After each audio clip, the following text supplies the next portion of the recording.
I mean, what the Diamondbacks are asking for. I mean, I had some conversations yesterday with people in and out of the Mariner organization, and I heard two different things on Gino. One, they're asking for a lot, was from one person, and another was they're asking for 2 top 100 prospects. That was a little bit more specific. Well, yeah, we heard that too earlier in the week when you were out. I don't know whether that is that's a lot. Yeah. That is a lot to give up, but you also have a week to go before the deadline. So I don't want to make this about Gino. I will later. I do have some Gino stuff. The thing with Naylor that you don't get with Gino is a little more consistency, right? Well, that's exactly maybe not right. the same power numbers. But I'm going to dig into Gino in a little bit more detail later because I think that that's still very much a part of this conversation. I just want to make sure that we're not first skipping over the cool thing, which is they acquired Josh Naylor. He's good. He's a little weird. He's a bit of a contradiction. So, Lyle, can you help me understand some of this?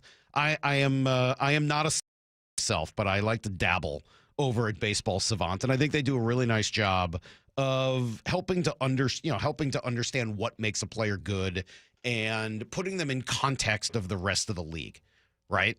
So everything there, especially if you look at their top line, is about percentiles, which I like. Rather than just focusing on a number which might mean something different year to year, they're giving you a percentile of where that person ranks in the league. And his batting percentile is super high. I mean, he's one of the best hitters in the league. But the way you get there is really odd.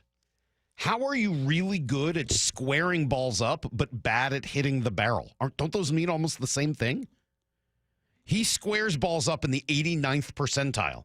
His barrel percentage is in the 33rd percentile. How does that happen? He's squaring it up, but not on the barrel?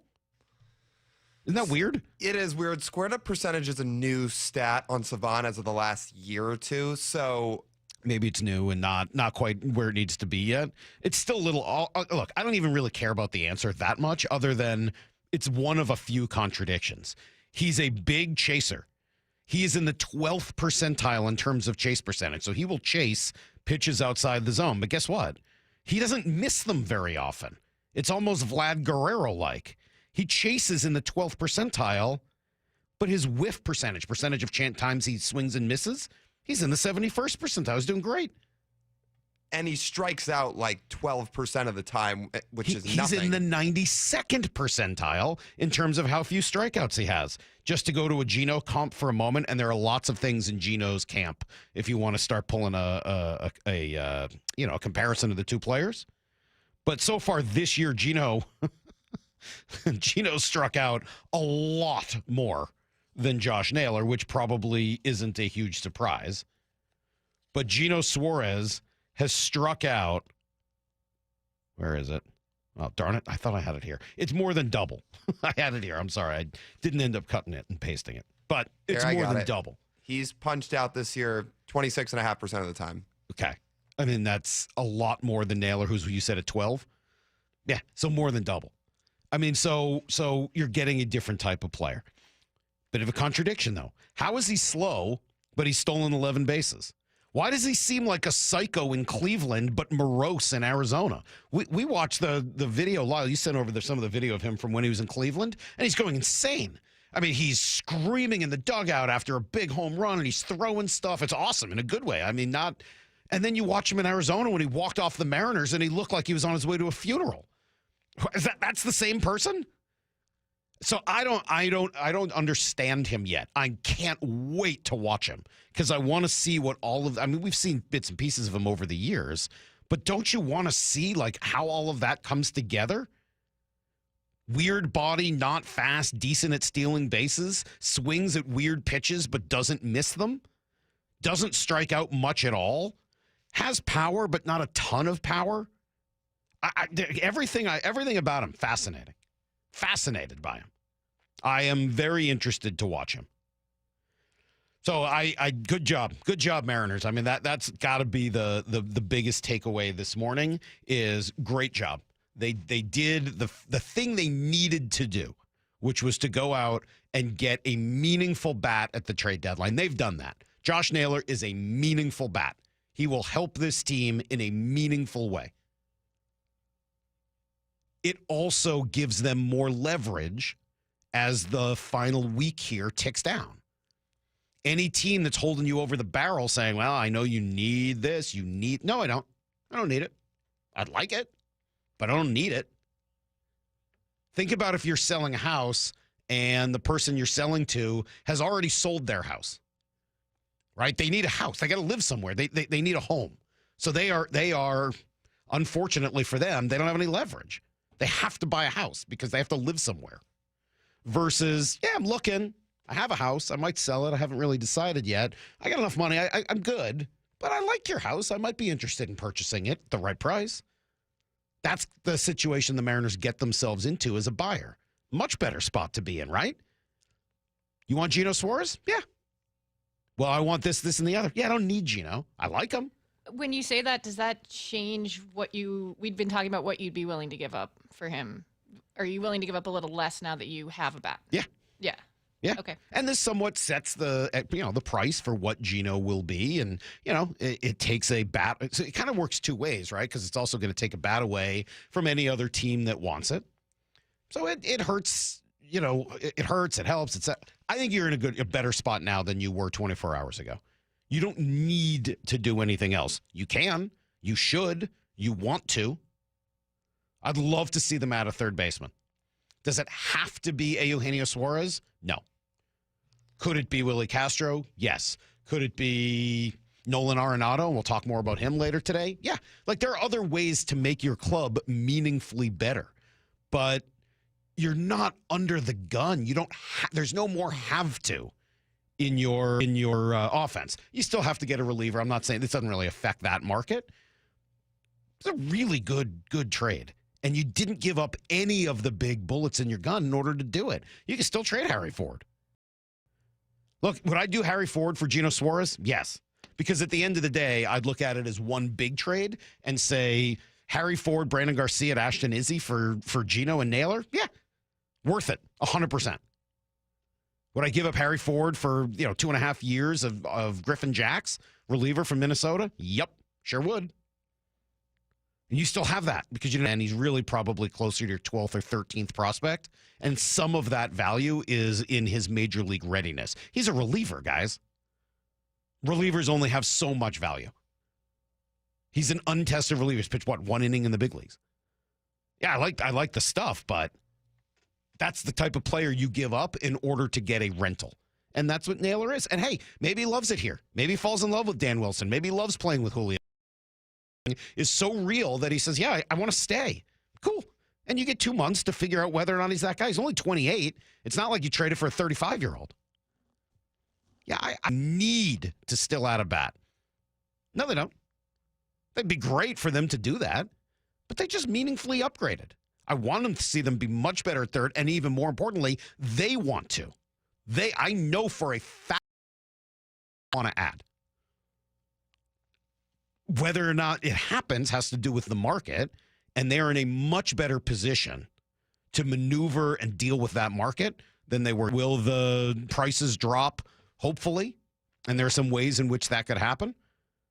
But man, what a good day for the Mariners yesterday. Kudos to Justin Hollander. Kudos. I hope there's more. That'd be great. The Mariners trade for one of the biggest names available. Making a statement with just 6 days till the trade deadline. We're all in. Josh Naylor is now a Seattle Mariner, and they do it without giving up a top 10 prospect. You get a player that fits in almost every way. I love that they got out there and beat everybody to the punch. What else do the Mariners have up their sleeve? Is it enough? I don't know. Stay plugged in as the Mariners approach the trade deadline with Seattle Sports. When your outside matches how you feel on the inside, that's kindness. And so I think that is the one thing that the Lee Johnson Auto family encourages us, is to be really authentic and really be intentional in how we treat our customers and how we treat each other. To have a good company, have a good culture, have a good crew that takes care of your customer base, you have to take care of your crew. You can't have miserable people and expect them to give a customer a good experience. Walking in here, meeting some of the employees already before I was even hired on, welcoming me in, gave me a good indication what this company was all about. So if I were to make an hour and a half drive here and to have fun here for 8 to 9 hours a day, versus if it's the other way around, then I'll take it. It's not a script. It's a belief. The LJ Way is the Lee Johnson Auto family. Upgrade your view and comfort with Lake Washington Windows and Doors. Buy one window or door, get the second at 50% off through July, and enjoy 12 months same as cash financing. For details, visit lakewashingtonwindows.com. 12's Seahawks training camp, powered by Boeing, is underway at the Virginia Mason Athletic Center. Join us lakeside for a first look at your 2025 Seahawks as they put in work and gear up for a milestone 50th season. Only a few open practice remain, and they're filling up fast. Register now at Seahawks.com/training camp. I'm still going for it, even with higher stroke risk from atrial fibrillation, an irregular heartbeat not caused by a heart valve problem. Over a 3-year study, Eliquis apixaban tablets reduced stroke risk better than warfarin, and over 97% of Eliquis patients did not experience a stroke. A first stroke occurred in 2.9% of warfarin patients versus 2.3% of Eliquis patients. Don't stop prescription Eliquis without asking your doctor. Stroke risk may increase. Eliquis can cause serious and potentially fatal bleeding. Don't take if you have an artificial heart valve, abnormal bleeding, or antiphospholipid syndrome. While taking, you may bruise more easily or bleed longer. A spinal injection increases blood clot risk, which may cause paralysis. Get medical help right away for unexpected bleeding or bruising, or back pain, tingling, numbness, muscle weakness, or incontinence. Aspirin products, NSAIDs, SSRIs, SNRIs, and blood thinners increase bleeding risk. Tell your doctor about planned medical or dental procedures. Learn more at Eliquis.com or call 1-855-ELIQUIS. Texting enrolls you into recurring automated text messages. Consent not required to purchase. Message and data rates may apply. Hey, Dan, haven't seen you around the gym for a while. Yeah, I've really fallen off. Since I turned 40, I just don't get the results I used to get. Could it be lower testosterone? Lower T. Happens to most guys after 40. I was in the same boat until I started using Nugenix Total T2. Total T2, the new one I've seen on TV. Yep, it's the next generation testosterone booster for both free and total testosterone. It's packed with even more man-boosting power, sending nitric oxide levels skyrocketing in just 3 hours. It actually works? I feel like I'm in my 20s again. I've got more energy, better results in the gym, and things are even better in the bedroom. Send them a text and get a complimentary bottle. Text now for your complimentary bottle of Nugenix Total T2, the #1 testosterone brand at GNC. Plus, text now and we'll include a bottle of Nugenix Thermo X, our most powerful fat incinerator ever, absolutely free. Text CASH to 231231. CASH to 231231. CASH to 231231. These statements have not been evaluated by the FDA. This product is not intended to diagnose, treat, cure, or prevent any disease. Get rid of stubborn fat and address areas of loose skin with ProSculpt, the simple one-day permanent fat reduction and skin tightening treatment. Book your free consultation at prosculpt.com. G. Scott here to talk about Sunbucks, a SNAP program that provides free, healthy food when school is out. If you could use the help, simply fill out the form online to determine eligibility for $120 of free food per child. If families had cards last year, they have been replenished. If families need new cards, they can call the Sunbucks call center. This message is presented by Safeway, where customers can use SNAP to save on produce and shop online. Visit hungerfreewa.org/summer EBT. Rick Riz here, and it's the final month to submit your nomination for Pella Windows and Doors of Western Washington's Improve Your Play program. Pella's owners are donating $5,000 to 2 local youth sports organizations. Many local teams are in need of new equipment, field improvements, or uniforms. If you know a team who could use funding, nominate them at seattlesports.com/play. Join Pella Windows and Doors of Western Washington and help our local youth thrive. Go to seattlesports.com/play to nominate a team in need right now.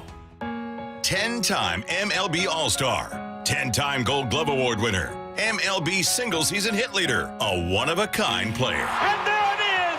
He's a new all-time hit king in Major League history, number 258. Head to T-Mobile Park in August as the Mariners celebrate Ichiro's induction into the National Baseball Hall of Fame. The festivities kick off with a 3-day Ichiro Hall of Fame Funko Pop giveaway, Tuesday, August 5th through Thursday, August 7th. On Friday, August 8th, arrive early to score a 2004 Ichiro jersey like the one he wore when he broke the MLB single-season hit record. Saturday, August 9th, will feature Ichiro's pregame number retirement ceremony, and the first 20,000 fans on Sunday the 10th will take home a replica of his Cooperstown plaque. It's going to be legendary. On a tremendous throw by Ichiro! He threw something out of Star Wars! Get your tickets at mariners.com/Ichiro. need to know. 15 minutes past every hour with Brock and Salk. Here's what you need to know. Up first. Mariners get their guy. They strike first at the deadline and do so in a meaningful, big way. They acquire first baseman Josh Naylor yesterday from Arizona, and they do it without giving up any of their top 10 prospects. Who is Naylor? He's a professional hitter. I think that's a great way to describe him. He can do a lot of different things at the plate, makes a lot of contact. He's got some pop. He never strikes out, still walks a bunch. He's only 28 years old, playoff experience in Cleveland. Going to be a free agent after this year, so it's low commitment long term. And if you like him, you certainly could have a leg up on signing him if he enjoys a great end to the season and you make the playoffs. So by all accounts, a great guy to acquire, at least in terms of what he does on the field. And then there's the force multiplier effect of what it is you're saying to the team. J.P. Crawford on what that message is. Plan in October, front office is making moves, and, that adds fuel to us, too. We're going to go out there and win some games, and, that's the goal every night. Yeah, go out there, try to win some games. They don't give up a ton. It's a nice lefty reliever, Brendan Garcia. Young player is going to have a lot of club control, and you may regret it one day. Maybe the young righty, Ashton Izzy, turns into something eventually, but neither guy projects as a star, at least right now, and your system is loaded enough to be able to handle it. So you go get the guy who fits, according to Jeff Passan. Just a guy who he walks, he hits for high average, he's got some power, and best of all, he does not strike out. And those are the guys who, when you're putting together a playoff lineup, Mike, you want. Guys who are not going to give away at bats, going to put the ball in play, but also capable of hitting it hard. Can't disagree with anything Jeff just said, and good. A meaningful start to this trade deadline season puts the Mariners in a much better position now moving forward. Would still like to add, and they've been very clear about that intention. But they're in a much better leverage position, I would say now, in conversations with other teams because they've already done and gotten one of the major things they needed to get. Here's the second thing you need to know. All right, they also get a win to start this road trip. That's the whole point here, right? To keep stacking up wins, and they do it. They use kind of their regular formula, right? Strong pitching, and a bunch of these. Now the windup and the 1-2 to Julio, swinging a well-hit ball deep to right field. Down the line, this one is going, and goodbye baseball, we are tied.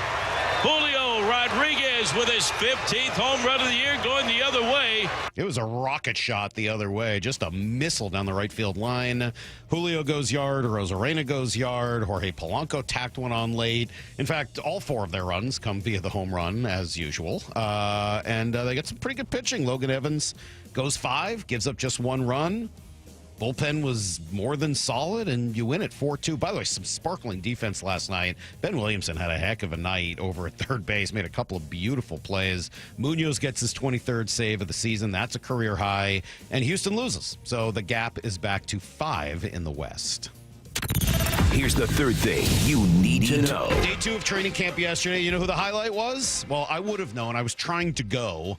And then stupid phone issues got in the way. Don't get me started. I don't want to complain the whole day about my phone, but I finally got everything, I think, fixed. So I never got over to practice. And I'm bummed because the guy that I would have seen is Jalen Milroe, at least according to our guy, Brian Nemhauser. He said he looked amazing yesterday. He did all that he did without using his legs. This was not a practice where he was escaping, or I wouldn't call it cheating, but you see a lot of times in these practices, the quarterbacks are not touchable, so they might break the pocket or scramble. The defense usually hates that. I remember the LOB days. The defense would start booing and hooting and hollering when the quarterbacks would do that because, they knew that those were kind of fake yards and they couldn't do anything about it. This was all Jalen Milroe from the pocket. Don't you love to hear that? And he didn't say it was turning into a competition, and Sam Darnold had a nice day as well. But really cool to see the strides that Milroe has made from the beginning, rookie camp, through the mini camp, and now all the way into training camp. Would love to see that continue just because of the upside. All right, that's everything you need to know. 1:15 every hour here on the Brock and Salk Show. Shaquille Griffin back in the field yesterday as well. Shout him out for getting out there after being sick. And we do have some Seahawks stuff today. Obviously, it's a huge Mariner day with them making a big trade. We will still have Blue 88. It's going to be at 8 o'clock today because we're going to talk to Boye Mafe, who's always a fun interview. We'll do that at 7:45. So, there'll definitely still some Seahawks content today, but obviously just such a big day for the Mariners as they go out and make the first real strike of the trade deadline season and make their club meaningfully better. What else can they do? Well, we talked to Keith Law for a while yesterday.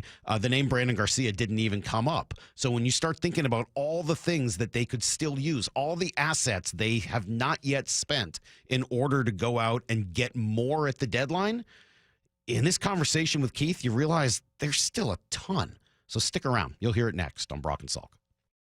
The Mariners go big. Well, look at the Mariners striking first. How about that? The Mariners trade for one of the biggest names available. Welcome to Seattle, Josh Naylor. Naylor swings and crushes one. Way back and out of here. I love the deal. He's got a 360 on base right now. He can do everything. He's just a hitter. What else do the Mariners have up their sleeve? The home of the Mariners, Seattle Sports has you covered. Obviously still need relief pitching. On 710 and the Seattle Sports YouTube page. Did you know in Washington State, you can see a physical therapist without a referral from your doctor? That's right. Thanks to Direct Access, you can skip the wait and get the care you need right away. Shannon O'Kelly, how has Direct Access changed the game? Direct Access for us, Brock, is a game changer. Why? Is because there is so much research and data out there that says if you get in early when you have a musculoskeletal problem or an injury, the earlier you get in and we can start care, the better outcomes and the decreased downstream cost, okay? So it's so important. Our providers are all doctors of physical therapy. They're all trained to identify situations and problems. They've got the skill, they've got the talent, they've got the knowledge. If you get in and start therapy early, we're going to get you back to activity, pain-free, and moving and having fun. Fast, easy, effective. Direct Access is your path to better movement, starting with a single step. Visit irgpt.com to schedule your appointment today. irgpt.com. Ready to order? Yes. We're earning unlimited 3% cash back on dining and entertainment with a Capital One Saver card. So let's just get one of everything. Everything? Fire everything. The Capital One Saver card is at table 27 and they're earning unlimited 3% cash back. Yes, Chef! This is so nice. Had a feeling you'd want 3% cash back on dessert. Ooh, tiramisu. Earn unlimited 3% cash back on dining and entertainment with the Capital One Saver card. Capital One, what's in your wallet? Terms apply. See CapitalOne.com for details. Progressive knows we all crave validation. Girl, you are not 37. I would have guessed 27. You guys are too sweet. Sure, dewy skin. Terrific. Is something wrong, Ned? Why would you ask? Just because today marks my 10th anniversary without a car accident or even a speeding ticket? But somehow, tonight's all about your skincare. Wow. With Snapshot from Progressive, you can get a personalized rate based on how you drive. And that's all the validation you need. Progressive Casualty Insurance Company and affiliates. Snapshot not available in California or from all agents. Surcharge possible for unsafe driving. Every great team has its core players, but when the season gets tough, adding the right free agent can make all the difference. The same goes for business. At Robert Half, we found that 67% of companies surveyed plan to increase their use of contract talent to handle workload peaks and backlogged projects. With Robert Half's specialized recruiters' experience, combined with our award-winning AI, you can quickly find the skilled candidates you want. At Robert Half, we know talent. Discover how we can help at roberthalf.com/talent. Empower. Jen has ordered a decadent seafood tower, king crab legs, lobster tails, and a waterfall of caviar. Pricey? You bet. But Jen worked with Empower on her savings and investment strategy and planned for splurges like these. She got good at money, so she can be a little bad. Ooh, champagne. Empower. Invest well, live a little. Start today at empower.com. Past performance is not indicative of future returns. Investing involves risk. You may lose money. Advisory services are provided for a fee by Empower Advisory Group, LLC, EAG, a registered investment advisor with the Securities and Exchange Commission. OMG, those shrimps are really jumbo. I'm attorney Rob Iddens, proud Marine Corps veteran and owner of Warrior Injury Law. We help all types of injury victims, like Ann, who broke her leg in a trip and fall accident. I had broken my femur and I was in horrific pain. We chose Iddens because they had a good reputation. I wasn't just a name, I was a person, and that makes a big difference. I'm just grateful that we had the settlement for my care. I'm very pleased. If you've been injured, call us at 253-WARRIOR. Warrior Injury Law. Battle tested. The home of the Mariners. Left off to center. It is on its way. Julio, 2-run home run. Hear every pitch on 710 and the Seattle Sports app. Summer is here and Washington Energy's BOGO 40% off sale is on now. Update and enhance your home with beautiful new windows and doors expertly installed by Washington Energy Services. Save today with one of our best deals of the year. Buy one energy efficient window, get the second at 40% off. And BOGO 40% off all entry, patio, and interior doors right now. From traditional to modern home updates and with over 65 years of award-winning installations, Washington Energy is the clear choice. Call today for a free estimate. America's favorite car show is back. It's the Good Guys 37th Griot's Garage Pacific Northwest Nationals presented by Wicked Fabrication. All this weekend at the Washington State Fair Event Center. Over 2,500 of the Northwest's finest hot rods, muscle cars, and trick trucks. Shop the Fender Midway. A free family fun zone, great live music, Saturday night twilight cruising, and so much more. All this weekend at the Washington State Fair Event Center in Puyallup. Details at good-guys.com. Saving for retirement was tough enough for us. Yes, and navigating markets can be challenging at times. I understand. That's why at Fisher Investments, we take a disciplined approach with your investments. Tell us more about that. We take an active approach to money management, positioning your portfolio for opportunities we see ahead. So all your clients get the same portfolio? No, we tailor your portfolio to your individual goals and needs. What about communication? We don't like being left in the dark. We check in regularly to keep you informed on the markets and your portfolio. Which means you'll help us stay on track. Yes, our goal is your comfortable retirement. And as a fiduciary, we always put your interests first, because we do better when you do better. At Fisher Investments, we're clearly different. Learn more at FisherInvestments.com. Investing in securities involves the risk of loss. Brock and Salk's Rewind is presented by Toyota of Kirkland and Toyota of Renton. From the Quantum Fiber Studio, you're listening to Brock and Salk. Weekdays 6 to 10. On Seattle Sports and 97.3 FM HD2. Mountain, the perfect way to introduce Keith Law. Mountain of a man. Mountain of a man. Keith Law of The Athletic. Good morning, sir. How are you? Definitely never been described that way before. Well, Salk is a snap judgment scout. That's true. He's a snap scout. He just blink scout. Blink scouting, Brock. Blink scout. Keith, you've done scouting. You like to really look at the guys. I think that's a total waste of time. If you can't, that was no look scouting. Clearly, that's right. Not one look, no look. That's true. But if you can't scout something in like 10, 15 seconds, then you're wasting your time after that. It's all just confusion to the brain after 10, 15 seconds.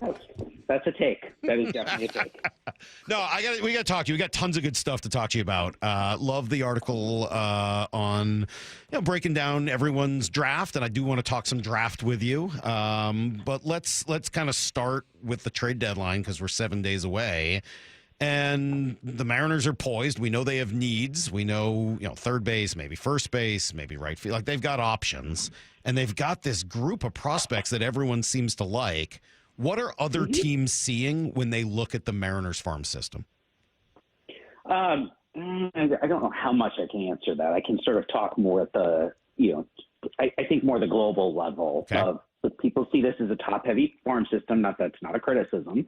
I put out a ranking today of the top 60 prospects in the minors. There were a lot of Mariners on it. If I'd gone to 100, there would have been probably 3 more, which I would assume. I don't really talk trade value very much with front offices. I'm talking just more in terms of just rank the prospects. And those are not always exactly the same thing, but people do look at the Mariners as, one, having a lot of really good to elite prospects, guys who are going to project as above average major leaguers or better, and as having a surplus, right? You can't play all these shortstops, even though you're going to move obviously some to other positions. They've already moved Michael Arroyo to second base, but at the end of the day, somebody has to go, right? Somebody has to be available in trade. You're not going to be able, even if Emerson and Arroyo and Cole Young and Felnin Celestin all work out, there's just not going to be enough playing time for all of these guys at positions that make sense for them. So people look at the Mariners and say they have a surplus in position player prospects, so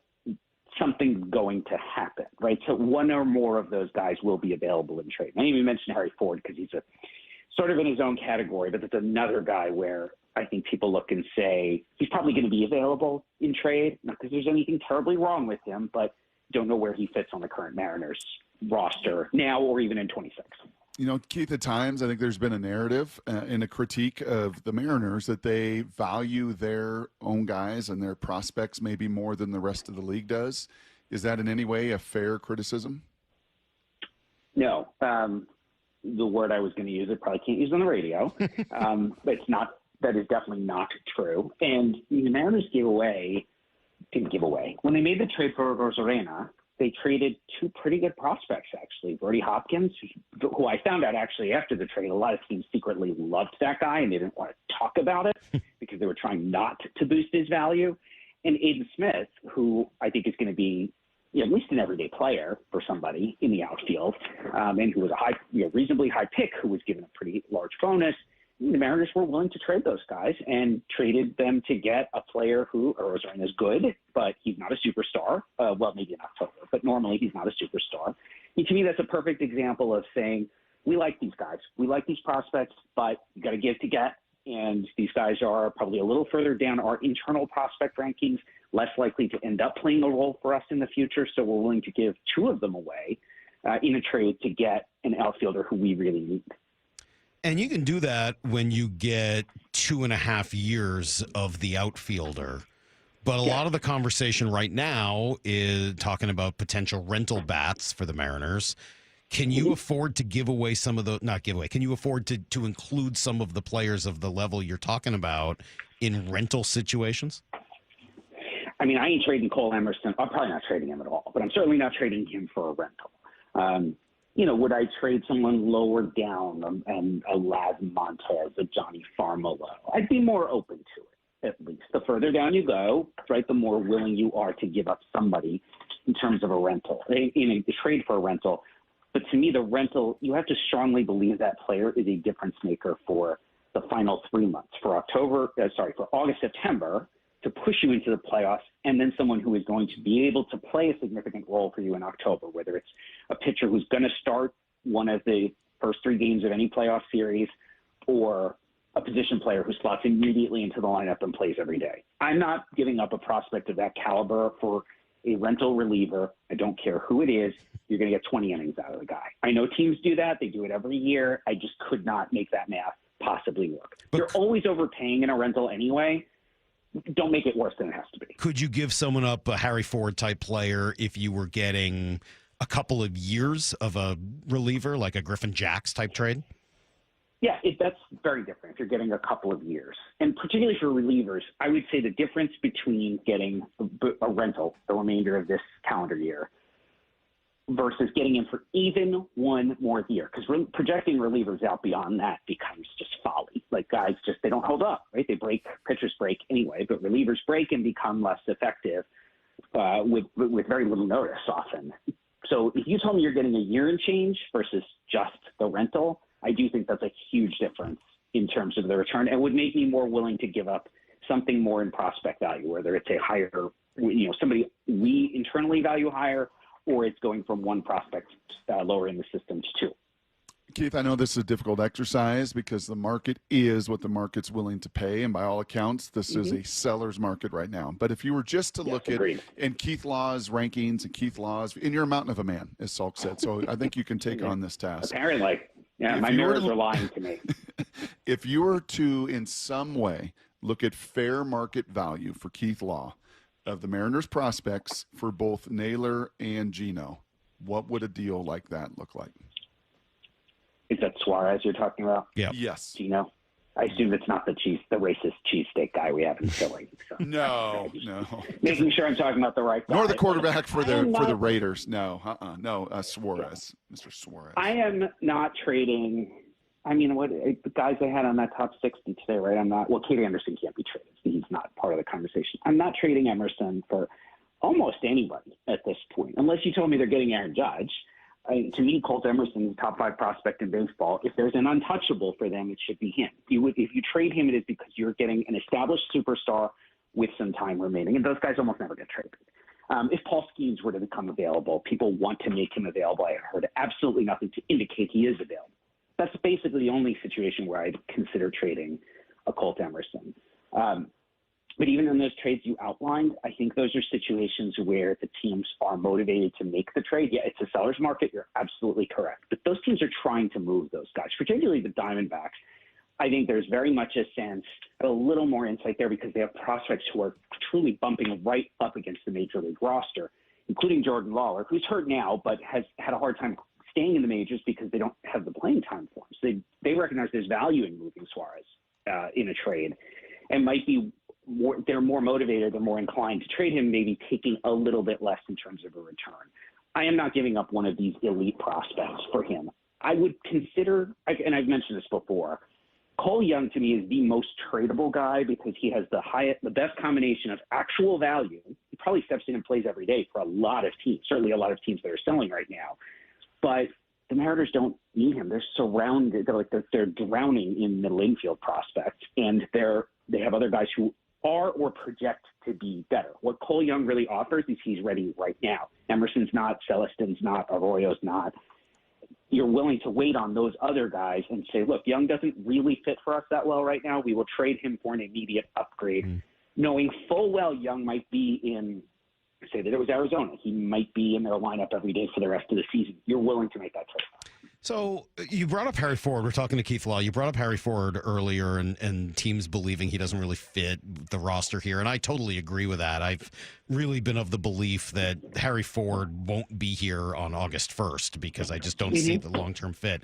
What do you make of him as a prospect and his value? I know you said you don't just do you're not asking teams for trade value, but is he going to make it? Is he highly thought of? Where are teams? Where are you at with him in general?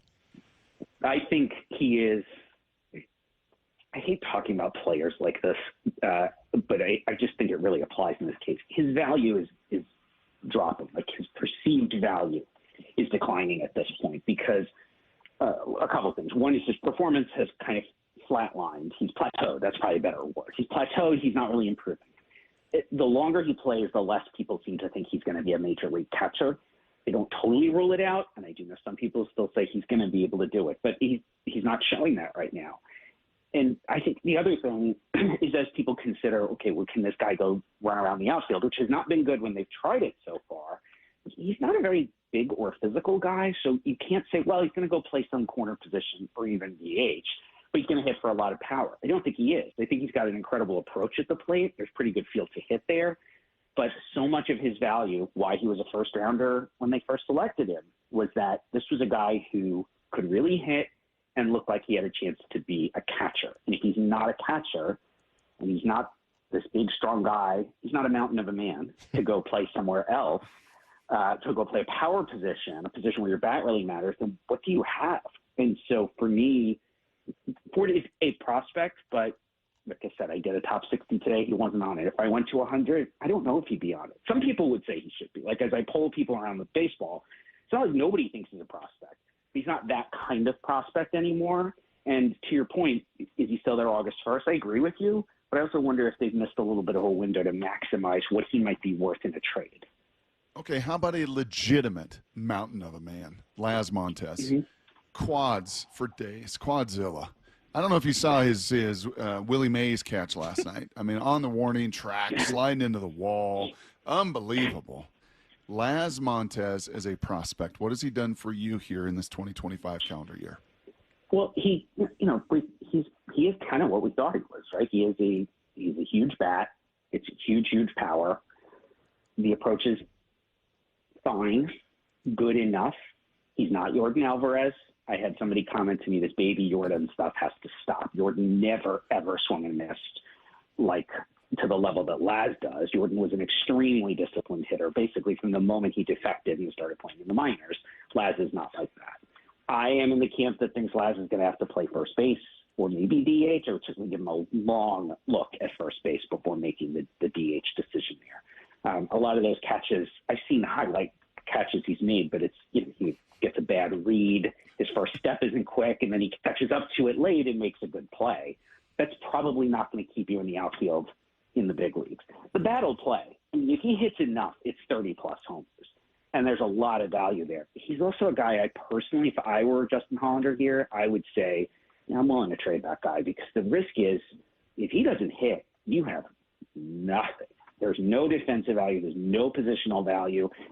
You know, is he Joey Gallo in that case? I think he's better. Like, I project him to be better than what Joey Gallo turned out to be. But as prospects, I thought Joey Gallo was going to be a much better player. And his approach was good enough in the minors. And then as he got to the majors and spent more time there, it became clear you could pitch to this guy. And he just kind of never got any better from there. Hey, I got to make sure we ask you about the draft, because obviously that was the first reason we called you. But I can't not ask you about Cal. I mean, what we're watching right now in his age 28 season is it's unbelievable. I can't tell you how fun it is to watch every day, just seeing this guy explode the way he has. Do you remember how you viewed Cal along the way, whether it was as a drafted catcher or a prospect coming up? Because I don't think anybody saw this. How did he go from where he was to where he is now?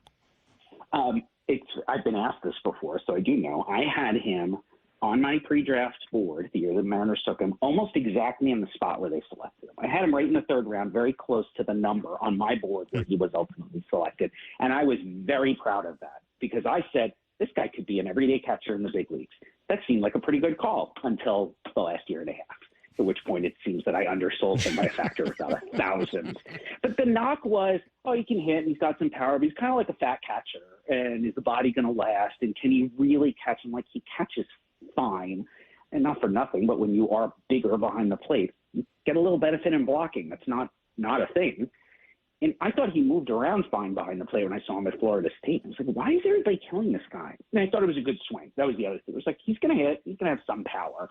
I mean, find me the guy who saw this coming. Find me a guy who thought he'd hit 40 home runs, right? He's on pace for 60, right? Find me the guy I would actually love to see a scouting report from, even when he was in his first year in the minors, for somebody who thought he was going to hit 30 homers in any season. I doubt you will find anybody who could say that. John Heyman did. I got it. I'll pull it. I'll send it to you. I'm sure he did. Yeah. That's no way John Heyman wrote something about the Mariners. You know that's not true. How dare you? He wasn't drafted by the Yankees, bro. Come on now. Let's chill out. All right, so let's talk about this draft that the Mariners just had. Obviously, you got to start with Cade Anderson. How lucky were they that he was available at number 3? So Anderson wasn't my number 1, but I think he was their number 1. I'm not sure, but I'm pretty sure it's the guy the Mariners really wanted all along. Super polished, going to move pretty quickly to the majors, lefty, competitor, probably the most complete arsenal of all the pitchers we saw go towards the top of the draft. Maybe not quite the upside of Liam Doyle, certainly not the funk of Jamie Arnold, who had the better sophomore year. But Anderson led Division I in strikeouts. He's got a 4-pitch mix. He works really, really well. He holds his stuff deeper into games. I thought LSU overused him a bit. I know some teams were concerned about that, but ultimately, unfortunately, that's what happens to the best pitchers in college baseball. Doyle was overworked too.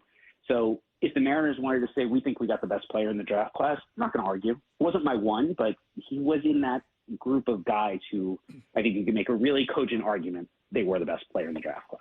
And the rest of the picks? Oh, they were fine. No. you have specifics? Like, well, I thought they had – I mean, honestly, I would say Anderson, you get Anderson, you are – right, that is a win in and of itself. Mm-hmm. And I thought they tried to do – right, Ryan Sloan, to me, was actually the big win of last year's draft class, where, you know, they shaved a little bit of money with the first pick and got a guy who – I think turned out to be an absolute, right? I mean, Sloan is their best pitching prospect right now. They went over on Nick Becker, who, I mean, unless you wanted to talk about someone specific. No, let's talk Nick Becker. I kind of like, because he fits right into that same slot of all of those way more shortstops. Than Huggis and Stevenson and those other guys. Because Becker, I saw Becker. He plays 2 hours from here in Jersey. And his brother is going to be the top 5 pick next year out of the University of Virginia. Becker went to I don't know who, he did some swing doctor nonsense and decided you got to pull the ball in the air, you got to launch angle. And I see a lot of kids do this. It's like, that is not who you are as a hitter. He is a guy who put the ball in play and run and line drives to the gaps. And I saw him. I'm like, what the hell is he doing? He's swinging straight uphill at this point. And he actually got a ball pretty good the game I saw him. And it died on a warning track. And of course, you know, it's high school baseball, 2 outfielders collide, and he ends up running around. But it's like, you might have hit that out if you had a traditional swing, but he's trying so hard to pull in the air. And a lot of teams said the same thing. Like, and I know from the Mariners afterwards, like, we saw it too. We thought he was a first rounder probably coming into the year. We saw what you saw. We think we can restore the previous swing. And you know what? If they can do that, they got a second first rounder. And again, to sort of get back to what I was saying about Anderson, if you walk away with Anderson and you get the 2024 version of Nick Becker, not that Luke Stevenson isn't a prospect or Griffin Huggis or these other guys, but it's basically two first-round talents, which is kind of what they did the year before with Cynthia and Sloan. They arguably got two first-round talents, and it looks that way right now. So I could see them saying, we think that's really our draft. There's other guys I'm happy to talk about in the class, but those are the two that I think you could walk away and say that's the value of the draft. Well, I think almost the conversation then starts to become about Scott Hunter, their director of scouting, and he's not a name we talk about all that often. I don't know him really at all. He's a quiet guy. Yeah, honestly, he is, but he's done a hell of a job there. Well, he seems to be sort of the secret sauce here in Seattle. I mean, if you're saying they got 2 first-round quality picks this year, 2 first-round quality picks last year, the year before that was the big year, right, with Emerson and Farmelo both in the first round. And Smith was in that draft. Right. So that looks like a tremendous class. You go back and you get the fifth-round pick on Brian Wu and a 4th-round pick on Bryce Mill. Like, you're talking. Logan Evans was an 11th rounder with an 8 ERA at Pitt, and they got him to the big leagues. So what's the Scott Hunter story? Who is Scott Hunter, and why is he so good at this?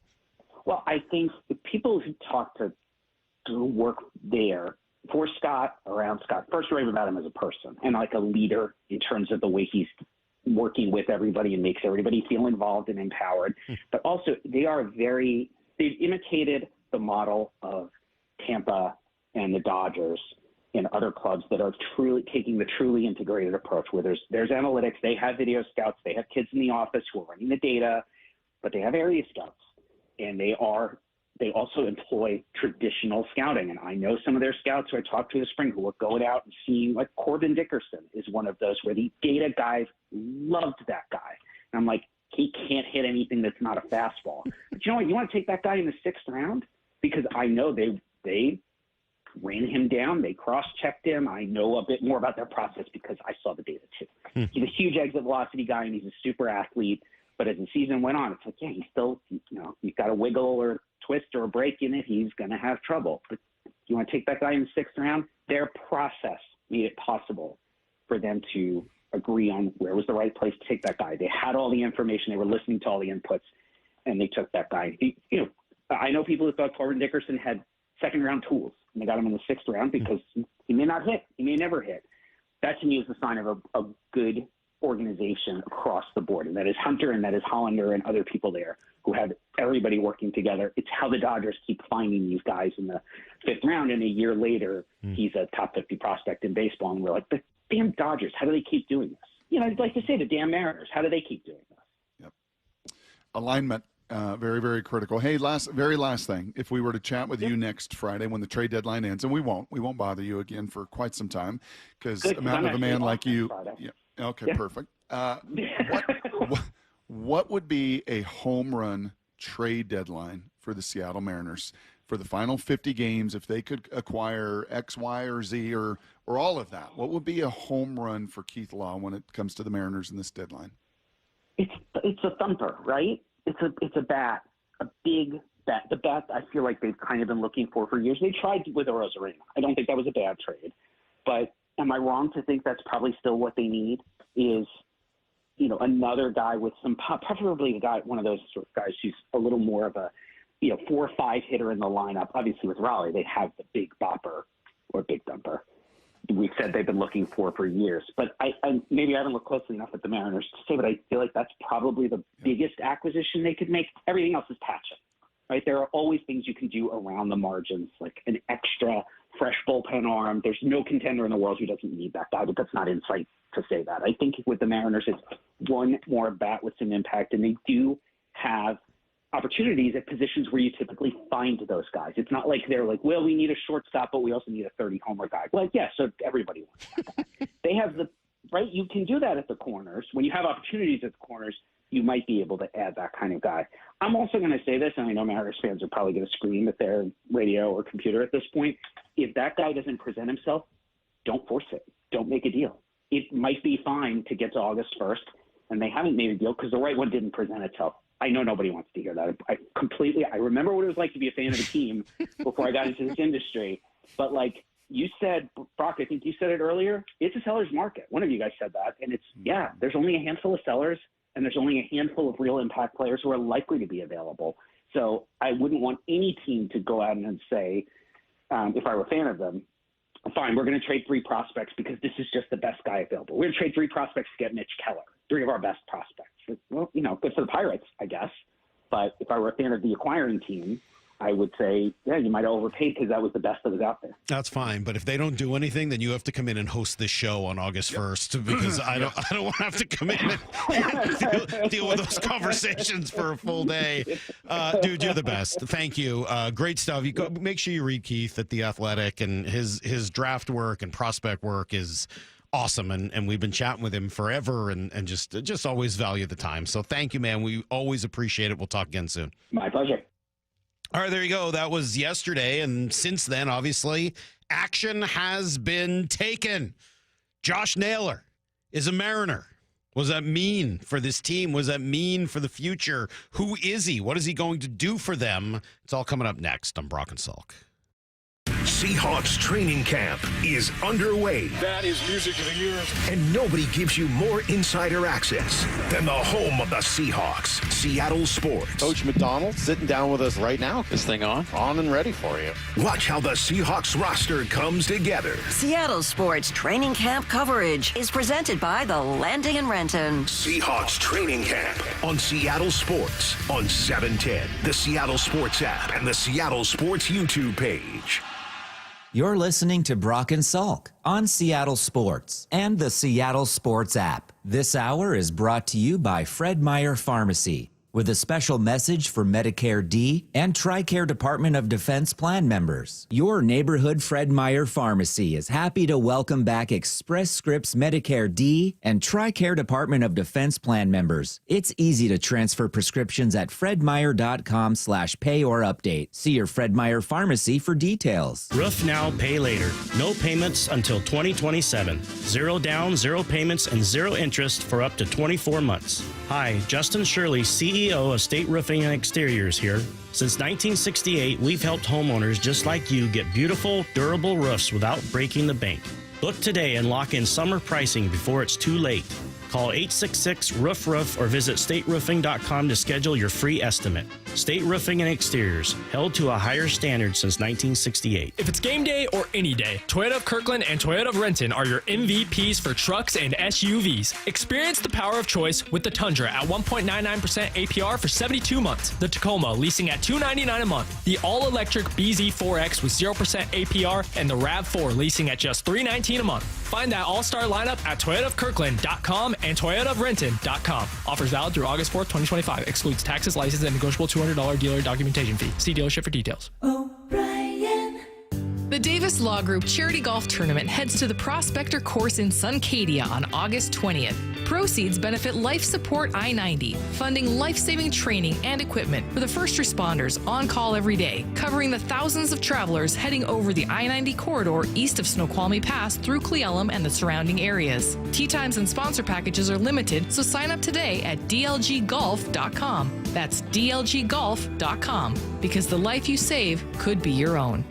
If you want that summer body you've always dreamed of, then this message is for you, ladies, and you men too. Get rid of extra stubborn fat and address areas of loose skin around the waistline, chin, and under the upper arms with ProSculpt, the new one-day instant permanent fat removal and skin tightening treatment. Maybe you've tried the lasers, fat freezing methods, even those new pills, but without the desired results. ProSculpt is different. It's minimally invasive, performed while fully awake, gentle, yet powerful. Designed to target the waistline, chin, neck, arms, and thighs, ProSculpt uses FDA-cleared plasma technology to deliver immediate, permanent fat-reducing and skin-tightening results, all in just one visit. If you want that summer body this summer, then you must act now. Go to ProSculpt.com today to schedule your free consultation. Get $250 off. For instant, permanent fat reduction and skin tightening, visit ProSculpt.com. Progressive.com. When you bundle renters and auto with Progressive, you can save while protecting your most valuable possessions, like your really expensive limited edition sneakers and your new suit for your cousin's wedding. Except you never actually bought the suit because you can't stop buying sneakers. So you show up to the wedding looking like you're going grocery shopping. But hey, at least your sneakers will look good in the pictures, until you're cropped out of every last one of them. So go ahead and get Progressive, so you can save while protecting the things that matter to you. Progressive Casualty Insurance Company and affiliates and other insurers. Not available in all states or situations. ZipRecruiter is the place. ZipRecruiter is the place for talented teachers, savvy software developers, and master mixologists. ZipRecruiter is the place where you meet all these people and more. That's because ZipRecruiter is the place for job seekers who are looking for new opportunities. In fact, ZipRecruiter helps 10 million people with their job search every day, so you can find the right candidates right away. Try ZipRecruiter for free at ZipRecruiter.com/free. That's ZipRecruiter.com/free. Texting enrolls you into recurring automated text messages. Consent not required to purchase. Message and data rates may apply. Hey, Dan, haven't seen you around the gym for a while. Yeah, I've really fallen off. Since I turned 40, I just don't get the results I used to get. Could it be lower testosterone? Lower T. Happens to most guys after 40. I was in the same boat until I started using Nugenix Total T2. Total T2, the new one I've seen on TV. Yep, it's the next generation testosterone booster for both free and total testosterone. It's packed with even more man-boosting power, sending nitric oxide levels skyrocketing in just 3 hours. It actually works? I feel like I'm in my 20s again. I've got more energy, better results in the gym, and things are even better in the bedroom. Send them a text and get a complimentary bottle. Text now for your complimentary bottle of Nugenix Total T2, the #1 testosterone brand at GNC. Plus, text now and we'll include a bottle of Nugenix Thermo X, our most powerful fat incinerator ever, absolutely free. Text CASH to 231231. CASH to 231231. CASH to 231231. These statements have not been evaluated by the FDA. This product is not intended to diagnose, treat, cure, or prevent any disease. Let's go! This is Seattle Sports. Streaming through the Seattle Sports app. KIRO AM Seattle. KIRO FM HD2 Tacoma. Home of the Seahawks, Mariners, and everything Seattle sports. Give me a freaking auto! From the Quantum Fiber Studio, this is Brock and Salk on Seattle Sports. I don't read the internet, guys. Take the bull by the hands. And Brooke Heward. And Brooke Heward. Now here are your hosts, Brock Heward and Mike Salk. Yes, Josh Naylor is a Mariner, Brock. You said you wanted him yesterday, but he was your top guy, and guess what? It happened just a few hours later. Congratulations to you. You're welcome. Yeah, you're welcome. You made it happen. Me and Jeff Passan. Yeah, me and Jeff Passan. I think over the last month, it both kind of sharpened and refined our thoughts, all because when you were out, Mr. Passan put together his 50 top trade possibilities, and number one on that list for the Mariners was the guy they ended up getting. Mm-hmm. And ended up getting not for a top 5 prospect, not for a top 10 prospect, but a rental that cost you a couple arms outside of your top 10, one of which we just got to see make a couple appearances, who's very highly thought of, who's an FOL, and those are always tough. A friend of Lyle. Yeah, friends of Lyle. Friends of Lyle. Yeah, I mean, and Lyle's hard. I get it. For the record, sent Lyle a text last night like, hey, sorry about Brandon Garcia. I know how much you like him, but obviously a great deal. I thought your response was perfect. Like, sad and happy at the same time. It stinks when you have to let go of a prospect, even if it's not a top 5 guy. Like, Brandon Garcia is a good player.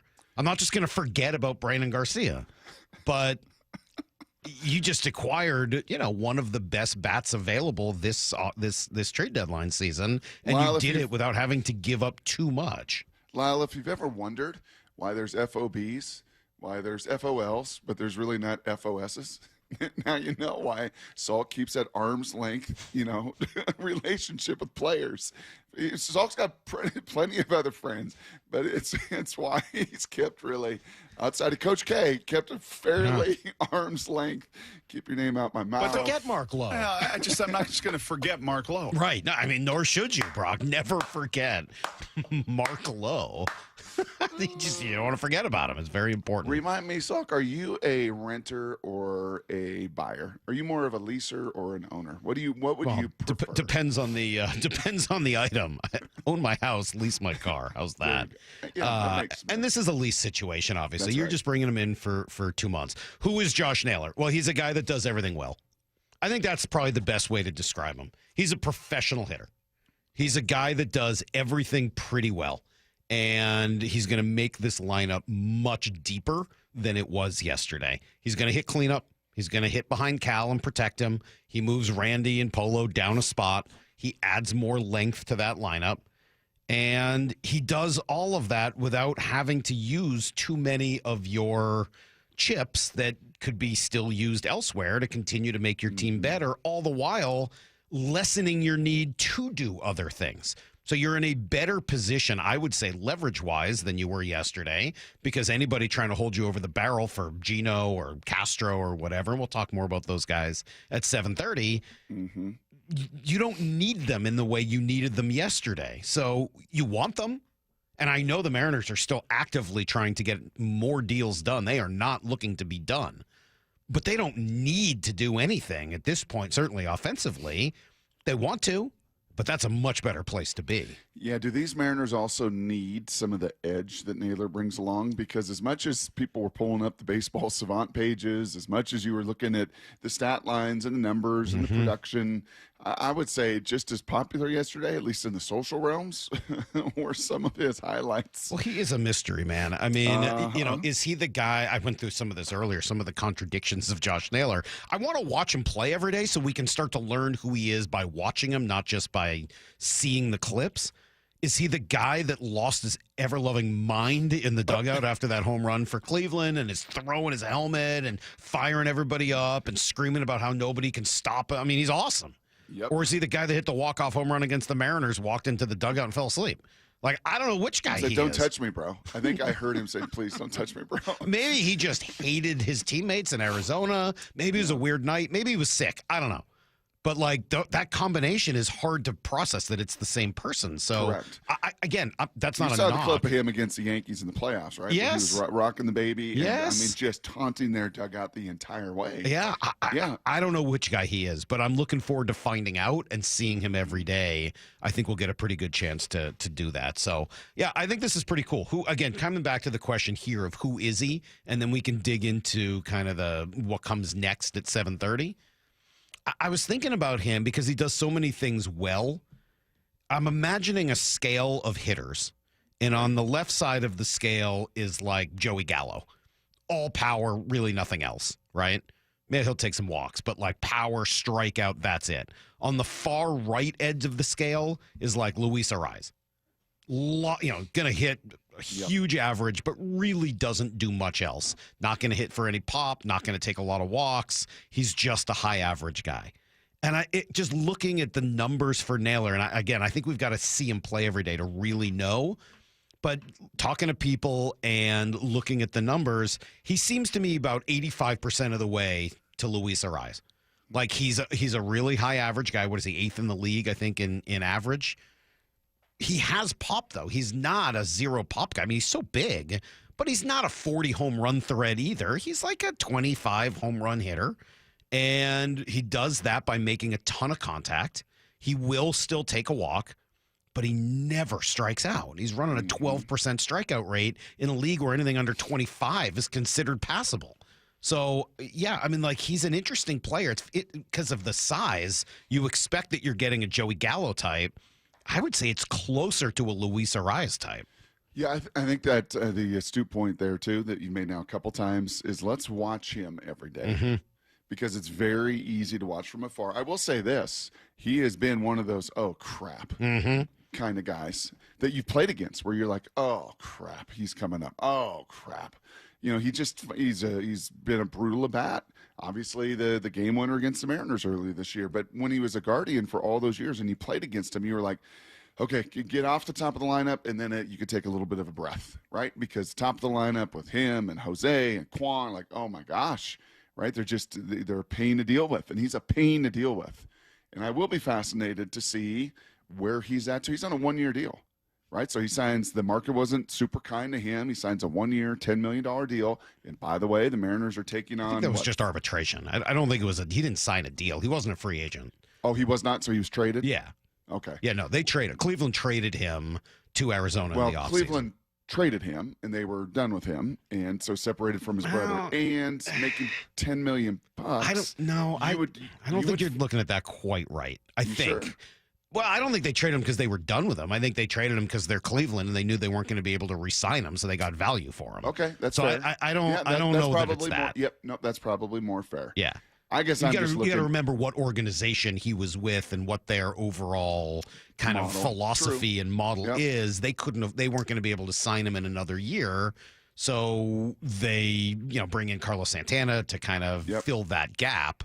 Yep, but I don't think it was a fair. No, that's probably all fair. And because I saw Joe Fan yesterday, and he realized later that he screwed up, saying, "Well, why didn't the Mariners just sign him in the offseason?" Well, because he wasn't a free agent. Yeah. No shot at Joe. He realized. I mean, how close is he now? It feels like he's been playing for like 15 He's 28. Years. I mean, that's why he's going to be a free agent next year. So he'll be a totally. He gets his first shot of free agency next year. Well, that even actually makes my point better.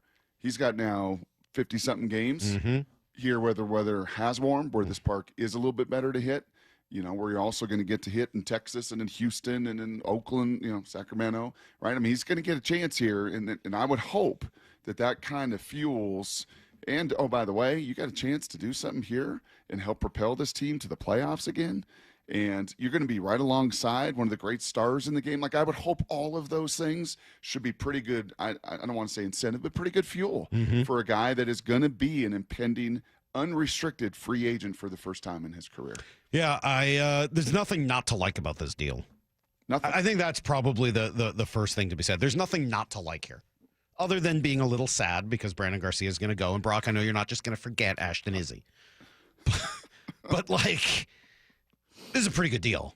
And your farm system is in such great shape to be able to handle a deal like this, that this one was a no-brainer for the Mariners. I know everyone in that building was celebrating yesterday. And it gets the market going. Yeah, and when you have continued conversations with Arizona, and they're like, all right, well, we want X, Y, and Z, and from all you hear, and I heard it again yesterday, they're looking for 2 top 100 prospects for Gino. You're like, yeah, that sounds great, but I'm not going to do that. Sorry. Like, I already got Josh Naylor. I don't need to do that. I want to, but I don't need to. And so good on them. They put themselves in a better position. And we will talk in 20 minutes about what else could happen and who's got to go in order to make room. And there's still a lot of conversation moving forward about what happens next. But I want to make sure that we first focus on what they did accomplish yesterday. And I think it's a pretty huge deal. They also won a baseball game. And gained a game on Did that happen? Did the game still matter? I forgot. I thought we were just talking about team building. Oh, they actually got to play? Oh, we'll tell you about that next on Brock and Salk. The Mariners trade for one of the biggest names available. A grand slam for Naylor! Making a statement with just 6 days till the trade deadline. We're all in. Josh Naylor is now a Seattle Mariner, and they do it without giving up a top 10 prospect. You get a player that fits in almost every way. I love that they got out there and beat everybody to the punch. What else do the Mariners have up their sleeve? Is it enough? I don't know. Stay plugged in as the Mariners approach the trade deadline with Seattle Sports. Dave Wyman here for Harley Exteriors. When you hear Harley Exteriors, I want you to think windows manufactured right here in Washington and specifically designed for our Pacific Northwest homes and climate. These are the windows you want. They look absolutely stunning, much better than a traditional vinyl window, and they're going to lower your energy bills and provide year-round comfort. They also come with a double lifetime, fully transferable warranty, meaning not only are you covered for glass breaking or damaged seals, it's going to help your resale and home value. These windows last up to 60 years. Harley Exteriors is making these windows affordable with options like 0 payments and 0 interest up to 12 months for qualified buyers. In July, Harley Exteriors is offering 50% off basic installation, no payments, no interest for 12 months, and an additional $200 off your project. Think Harley Exteriors for windows, doors, and more right here in the Puget Sound. Call 833-HARLEY or just go to harleyexteriors.com. Hey golf fans, Jordan Babineau here. Get ready for an unforgettable weekend at the 2025 Boeing Classic. Come see Masters champions and Hall of Fame golfers battle it out at the club at Snoqualmie Ridge, August 8th through the 10th. Bring the whole family and check out Seahawks Village, packed with fun for all ages. Plus, celebrate 20 years of the Boeing Classic, supporting the Benaroya Research Institute at Virginia Mason Franciscan Health. It's more than just golf. It's an experience you won't want to miss. August 8th through the 10th. Tickets start at just $20 and kids get in free. Visit blowingclassic.com for more. I'm attorney Rob Iddens, proud Marine Corps veteran and owner of Warrior Injury Law. We help all types of injury victims, like Ed, who suffered a neck injury in a highway pileup. Had a bulge disc in my neck. It was pinching my spinal cord, so reached out to Rob. It was amazing. Their whole team were honest and kept me informed, like they were actually interested in helping me, not just a number. I'm very pleased with the outcome. I would definitely choose these guys again any time of the week. If you've been injured, call us at 253-WARRIOR. Warrior Injury Law. Battle tested. Bump letting you know the Employee Pricing Plus event is on at West Hills Chrysler Jeep Dodge Ram. The 2025 Ram 2500 is a beast with class-leading torque and towing. But don't sleep on the new grille, LED lights, and tech upgrades. On sale now for $9,000 off MSRP. Subject to credit approval. Offer ends July 31st. West Hills Chrysler Jeep Dodge Ram, part of the Hazelwood Auto Group. Hazelwood has it! Constipation with belly pain that keeps coming back and back and back. If your symptoms keep coming back, talk to your doctor. It could be irritable bowel syndrome with constipation or IBS-C. Linzess could help you get ahead of it. Linzess linaclotide is a prescription medicine that treats IBS-C in adults. It's not a laxative. It's a once-daily pill that helps you get ahead of your symptoms. It's proven to help you have more frequent and complete bowel movements and helps relieve overall abdominal symptoms, belly pain, discomfort, and bloating. These symptoms were studied in combination, not individually. Do not give Linzess to children less than 2. It may harm them. Do not take Linzess if you have a bowel blockage. Get immediate help if you develop unusual or severe stomach pain, especially with bloody or black stools. The most common side effect is diarrhea, sometimes severe. If it's severe, stop taking Linzess and call your doctor right away. Other side effects include gas, stomach area pain, and swelling. Talk to your doctor and say yes to Linzess. Learn more at linzess.com or call 1-800-LINZESS. The home of the Mariners. One hopper snared at short. On a quick hop by J.P. Crawford. That guy's a magician over there at shortstop. Seattle Sports. Download the Seattle Sports app. I have a handful of stories that really affected me personally in my career and how I handle employees. Lee Johnson, coming out of his office as a customer, asked me where the service department is. I was like, yeah, go to the end of the hall, go up the stairs, go across the breezeway, open a door, go to the left. You want Chevy, go to the right. You want Mazda? Because I didn't even have enough time to say, hey, what kind of car do you have? Here comes Lee, and it's like, oh, ma'am, come with me. Let me show you. And then have him come back and not dress me down is just almost like with that fatherly disappointment of like, hey, that's not how we take care of people. I mean, the right way is to walk her down to the stairs, walk her up the stairs, open the door for her, go over, across the way, open up that door, introduce her to somebody. So she's comfortable, she's made it to the right place, and that we value the business. What you did was you made it seem like she was an inconvenience to you. Customers are the purpose of our day. The LJ Way is the Lee Johnson Auto family. Dino was suffering from a rotator cuff tear in his right shoulder. Part of the pain is like taking off my shirt. I couldn't even really button my pants. I could actually qualify for a shoulder replacement if I wanted to go that route. He chose to see Dr. Mark Wagner, MD, at Seattle Sports and Regenerative Medicine for stem cell therapy. I heard the commercials for Dr. Wagner. I did my research. I thought about surgery. But the recovery time was so long, I didn't want to have to be in a sling. I want to be able to retire in a few months, get back to bike riding and playing golf without any pain in my shoulder. Dino knew from experience that stem cell therapy works. Dr. Wagner had already helped him recover from osteoarthritis in his thumb, but he's not done yet. And now 2 years later, I'm having an issue with my left shoulder, so I've got it scheduled, and I'm going to go back to see Dr. Wagner again because it was so successful. Before you choose surgery, consider stem cell therapy with Dr. Mark Wagner, MD, at Seattle Sports and Regenerative Medicine. Schedule your consultation at drmarkwagnermd.com. Need to know. 15 minutes past every hour with Brock and Salk. Here's what you need to know. Up first.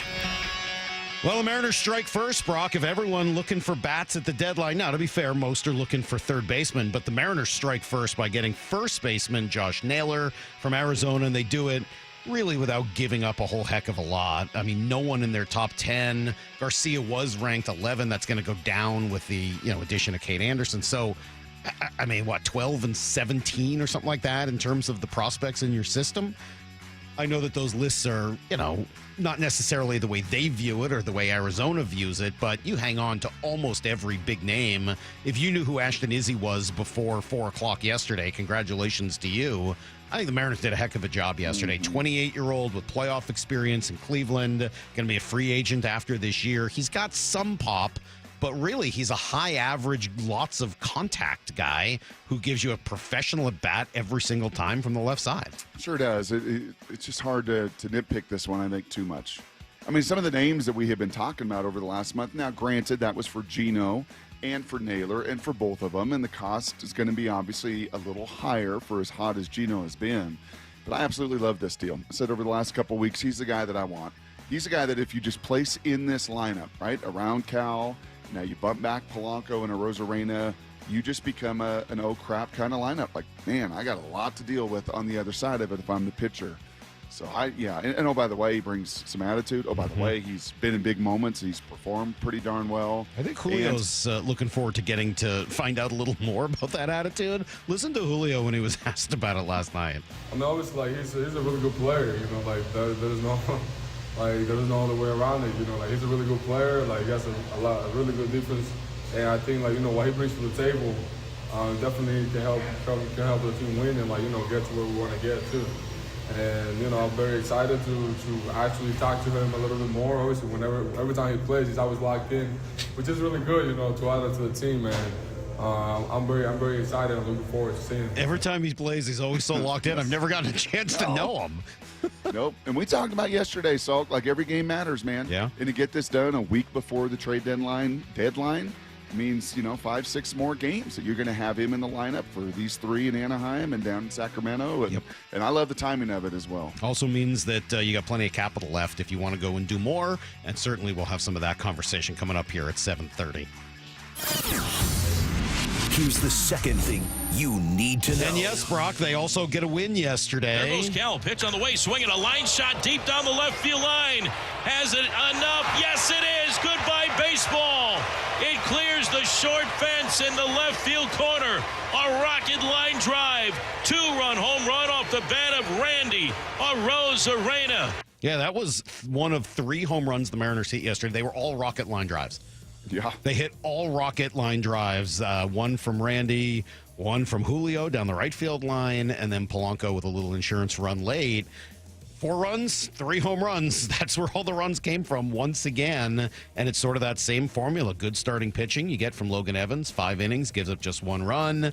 And some really good defense. Ben Williamson, for all the talk, and it's warranted. I mean, he's 20% below the league average in terms of his productivity at the plate. Been a heck of a player at third base, and he showed it last night. Made a couple of gems. Yep, and Jorge looked good too, man. Jorge is moving back and just kind of running around like he looked at the beginning of the season, and that was, I believe, his 16th bomb of the year. He's going to get to 20 home runs. Julio's going to get to 20. Did something yesterday never done in the league before, and that's 20 stolen bases and 15 home runs every year. He's going to get to 20, by the way. It's going to be 20 home runs plus and 20 stolen bases plus to begin the career. And don't sleep on Randy, man. Randy just keeps coming up with big hits and played some good defense last night. Dan Wilson impressed. Yeah, you know, when he finds the barrel and makes contact, it goes, and it goes quickly. You know, the exit velos are pretty intense, and you know, tonight was no exception there. And he's been doing it for a long stretch here, and he's comfortable. And I think the thing that's key is when he gets a good pitch to hit, he's putting a really good swing on it and driving it.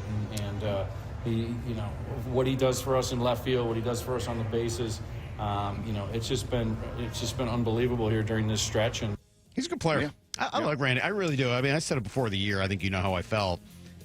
I just like him. I just like watching him play baseball every day. It's entertaining. Yeah. He's a little volatile to me, and so we see that a little different. There's some huge mountaintops, and right now, man, he's been climbing that mountain and been staying atop. Great defensive play to finish it out. Houston loses, so the gap back to 5 now in the West. Here's the third thing you need to know. You know who the star of training camp day 2 was yesterday, Brock? Did you hear who the star of training camp was yesterday in day 2? Day of Russell Wilson. I don't think so. Jalen Miller. There we go. I didn't get to go, and I'm bummed. I meant to, and then my phone had. Don't ask. But thanks to Brian Nemhauser, because he was there, and this is what he said afterwards. I cannot articulate for you. I do not have the words to articulate how much different of a player he looks like now than what he looked like in Mobile, Alabama during those practices, where he did not look like someone capable of throwing a football. in college, let alone the NFL. He looked really remedial, would be the word I'd use, in Mobile. Today, he was zipping passes to the seam. He threw some out routes. And one of the things that was cool is a lot of his, like one of his issues is similar to an issue Sam Darnold has, which is he tends to hunt big plays. So he tends to hold on to the ball a little bit too long. But I even saw some quick outs, which is good to see him process and make a quick throw on time, accurate. He did like a 30-minute deal all about how great Milroe was yesterday. Well, I'm glad he added some context there because he's right. In Mobile, it was like, oh my gosh, you watch those practices, and you could tell he was beyond gripping the ball. Not in I mean, he Mobile was squeezing anymore, it so tight he couldn't even function at all. And to see now, growing in comfort, I just say, and J.J. Watt said this yesterday, he's like, just be careful because third-team reps in training camp are different than first-team reps. And, you know, and Brian knows that, and I'm not diminishing anything he said. His eyes in the context is, wow, where he's come from in Mobile to functioning like that is quite a step. And if he keeps taking those steps and keeps taking those steps and keeps taking those steps, yeah, he may be one heck of a fun story over the course of the season. All right, that's everything you need to know. Seahawks preseason home opener August 7th. We want to send you and 3 of your friends to watch that game in person as they take on Pete Carroll and the Raiders, though without Christian Wilkins. And I guess we'll get to that here in just a little bit. All you need to do is open the Seattle Sports app, which obviously you have on your phone, and you click the Win tab and find out how. Now, if you don't already have the app, which is just disgusting at this point, but fine. If you don't, we will text you. If you text us, the word app, APP, at 866-979-3776. We'll send you a link to download. Enter every day to increase your chances to win. The contest will run through Monday the 28th. I think if you said that every time I do this read, I'll laugh every time, just so you know. I will laugh every single time. Like, there's certain things that make me laugh every time. I play catch with Gertie at home. I throw something for her, and right before she gets to her toy, she goes, "Arf!" Like, it makes me laugh every time. She's barking in such joy of chasing the stupid thing. I'll try to sneak that in. I will laugh every time. I promise it won't get old to me. All right, coming up next, what's next? Josh Naylor's here, and for many, that's not enough, understandably. What comes next? We'll tell you. Brock and Salk, Seattle Sports on 710. The Mariners go big. Well, look at the Mariners striking first. How about that? The Mariners trade for one of the biggest names available. Welcome to Seattle, Josh Naylor. Naylor swings and crushes one. Way back and out of here. I love the deal. He's got a 360 on base right now. He can do everything. He's just a hitter. What else do the Mariners have up their sleeve? The home of the Mariners, Seattle Sports, has you covered. Obviously, still need relief pitching. On 710 and the Seattle Sports YouTube page. Hey, it's Mike Salk here. We're getting so close. August 8th. Yes, August 8th is the big day where Snoqualmie Casino opens their hotel. Bookings are now open, so you can already get yourself a hotel room by going to snocasino.com. Wake up with those breathtaking views of the Cascades and Snoqualmie Valley. See the expanded non-smoking gaming floor, the destination spa, the big entertainment space and convention center, and try those new restaurants as well. Go to snocasino.com. Yep, Seattle's closest is now Snoqualmie Casino and Hotel. If it's game day or any day, Toyota of Kirkland and Toyota of Renton are your MVPs for trucks and SUVs. Experience the power of choice with the Tundra at 1.99% APR for 72 months, the Tacoma leasing at $299 a month, the all-electric BZ4X with 0% APR, and the RAV4 leasing at just $319 a month. Find that all-star lineup at toyotaofkirkland.com and toyotaofrenton.com. Offers valid through August 4th, 2025. Excludes taxes, license, and negotiable $200 dealer documentation fee. See dealership for details. The biggest scuba sale in America ends tomorrow night at Underwater Sports in North Seattle. Clearance prices on masks, regulators, computers, fins, tanks, BCs, free photo and video seminars, free fitting, and incredible savings on a custom-fit dry suit. Big savings on beginner, advanced, and specialty classes. The 47th Annual Divers Fair at the North Seattle Underwater Sports Store, 107th and Aurora Avenue North. The biggest scuba sale in America ends tomorrow at 6 p.m. Upgrade your view and comfort with Lake Washington Windows and Doors. Buy one window or door, get the second at 50% off through July, and enjoy 12 months same as cash financing. For details, visit lakewashingtonwindows.com. At O'Neill Plumbing, we don't just promise to get the job done, we back it up. No travel charge, no show-up fee, no overinflated pricing, and no out-of-town owners. Just clean, fast, and professional each and every day. O'Neill Plumbing. This is the story of the one. As a safety manager at a manufacturing plant, he does everything he can to keep his coworkers safe. From finding ways to reduce risks to keeping safety supplies in stock. And for that, he relies on Grainger. Grainger offers a broad range of quality products and next-day delivery, so he can always play it safe. Call 1-800-GRAINGER, click Grainger.com, or just stop by. Grainger, for the ones who get it done. Why'd I go to the doctor? One day at the firehouse, I was so lightheaded I could barely stand. Even my crew noticed. Getting checked out was the right call. Turns out I have atrial fibrillation, which increases the risk of stroke about 5 times. Symptoms like irregular heartbeat, heart racing, chest pain, shortness of breath, fatigue, or lightheadedness can come and go. But if it's AFib, the risk of stroke remains. If you have symptoms, contact a doctor. I'm so glad I did. Visit NoTimeToWait.com, sponsored by Bristol-Myers Squibb and Pfizer. Seattle Sports is giving you a shot at 4 tickets to see the Seahawks host the Raiders August 7th. Just open the Seattle Sports app, tap the Win tab in the bottom right corner, and enter. You can enter once per day, so the more you enter, the better your chances. Enter daily from July 23rd through 28th. Full details and rules at seattlesports.com/win. Only from the home of the Seahawks, Seattle Sports. The home of the Mariners. It is gone! Cal Raleigh, 2-run home run! Hear every pitch on 710 and the Seattle Sports app. Hey friends, Stacy here. Wayscar Ford Isuzu in Auburn is celebrating its 103rd year anniversary, and their biggest sales event of the year is going on right now. Take advantage of their great pricing on new Fords, Isuzus, and commercial vehicles. Also, large discounts on their service and parts departments. What about those of you who want to sell a car? Wayscar Ford's vehicle profit sharing plan is the best deal out there. They purchase your car and pay you right up front. Then, when Wayscar Ford resells your old car, they share 50% of their profit with you. They've already paid back over $800,000 to customers. At Wayscar Ford, there's absolutely no games, no gimmicks, and no pressure. That's backed up by a full 5-day or 500-mile no questions asked return policy on absolutely every vehicle they sell. Change your mind for any reason, bring the vehicle back for a full 100% refund. So if you're like me, you want a good price, a low-key, no-pressure experience, and a full 5-day, 100% satisfaction guarantee, Wayscar Ford is the place to go. Check them out for yourself at wayscarford.com. Wayscarford.com. The future is here, so why is your internet stuck in the past? With Quantum Fiber Internet, you can get next-level multi-gig speed on a reliable fiber network. Fair and honest pricing with no annual contracts or bundling required. And whole home 360 Wi-Fi to make sure your devices are ready to take you where you want to go. So you can stream, post, game, surf, like, and love to your heart's content.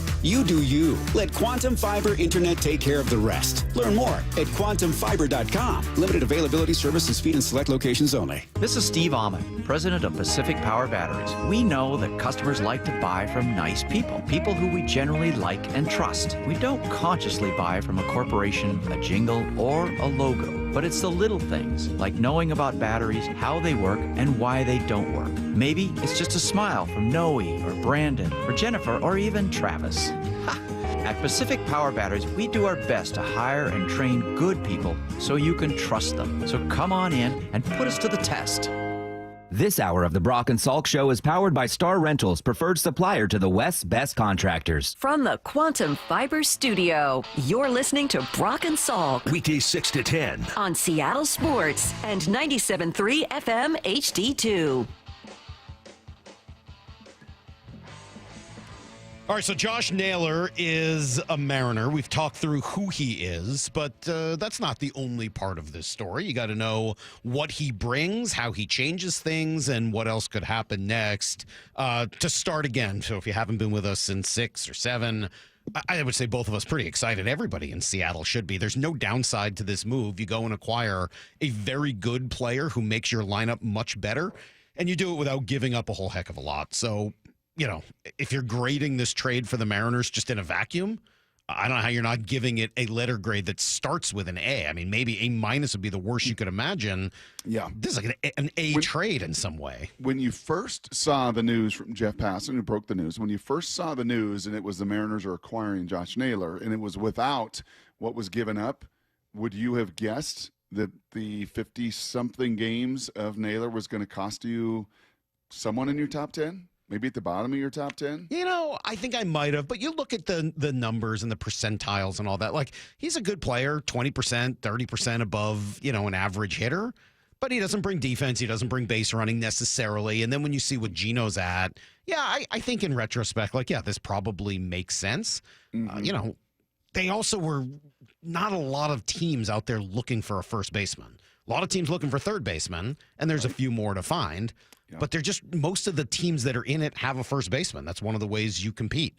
So, I think you look at all that together, and it probably shouldn't be as surprising as maybe it felt. So good for them. They get Josh Naylor. They get their guy. You're now looking at a 1 through 6 in your lineup that's deep. It's legitimate. I mean, it keeps coming at you and is going to really, do a lot of damage to pitching. And then you're 7, 8, 9. You're probably looking at some combo of either Canzone or Raley. And then, the two rookies batting 8th and 9th. So do you want to try to deal with the fact that having two rookies at the end of your lineup is not ideal? Yeah. Well, you're probably not going to do it at second, but third base is obviously your best opportunity to do so. And that gets you back to the Gino Suarez story. Can you still bring in Gino? And by all accounts, Arizona is still looking for the moon, the stars, the sun, and everything that goes with it. They want 2 top 100 prospects. I heard that again yesterday. So I think that's too much given what you've already done. But I think you look at it and say, okay, Gino has suitors, a few of them, right? Mm-hmm. And now you sort of have at least a baseline price. You know it's going to cost at least what you gave up for Naylor, and probably obviously more than that. Is it Harry Ford? Because if it's Harry Ford and I think the 2 top 100 is crazy. But if it's Harry Ford and Tyler Locklear, aren't you doing that deal tomorrow?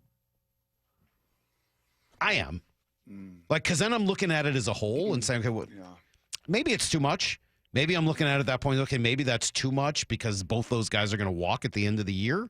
But, man, does that give you one heck of a lineup moving forward. Here's a name to watch for me. If you're really interested in getting a third baseman, hope that the conversation goes well between Nolan Arenado and the Cardinals this week, because he's got a no-trade clause.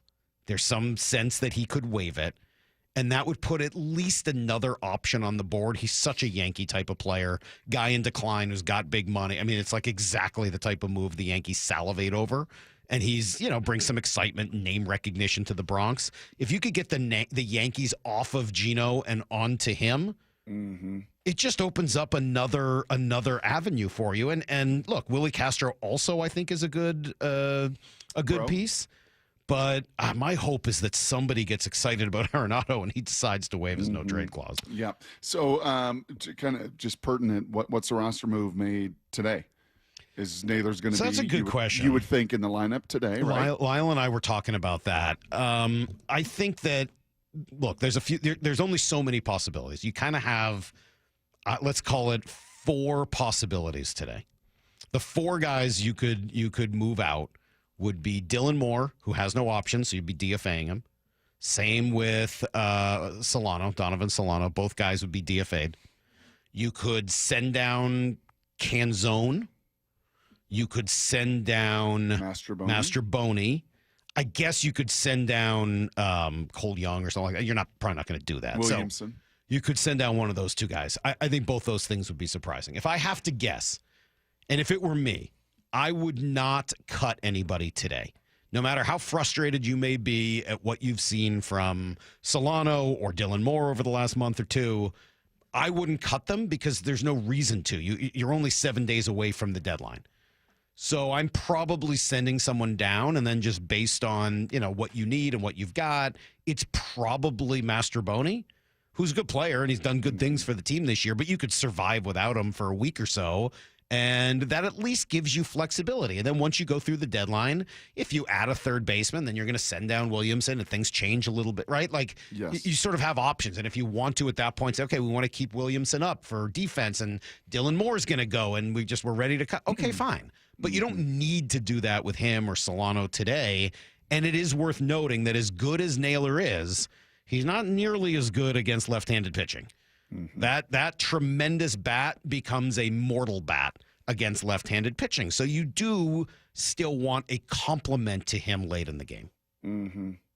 Yeah, I feel like this is probably the final week for Demo to just get back on timing, right? Just to contribute.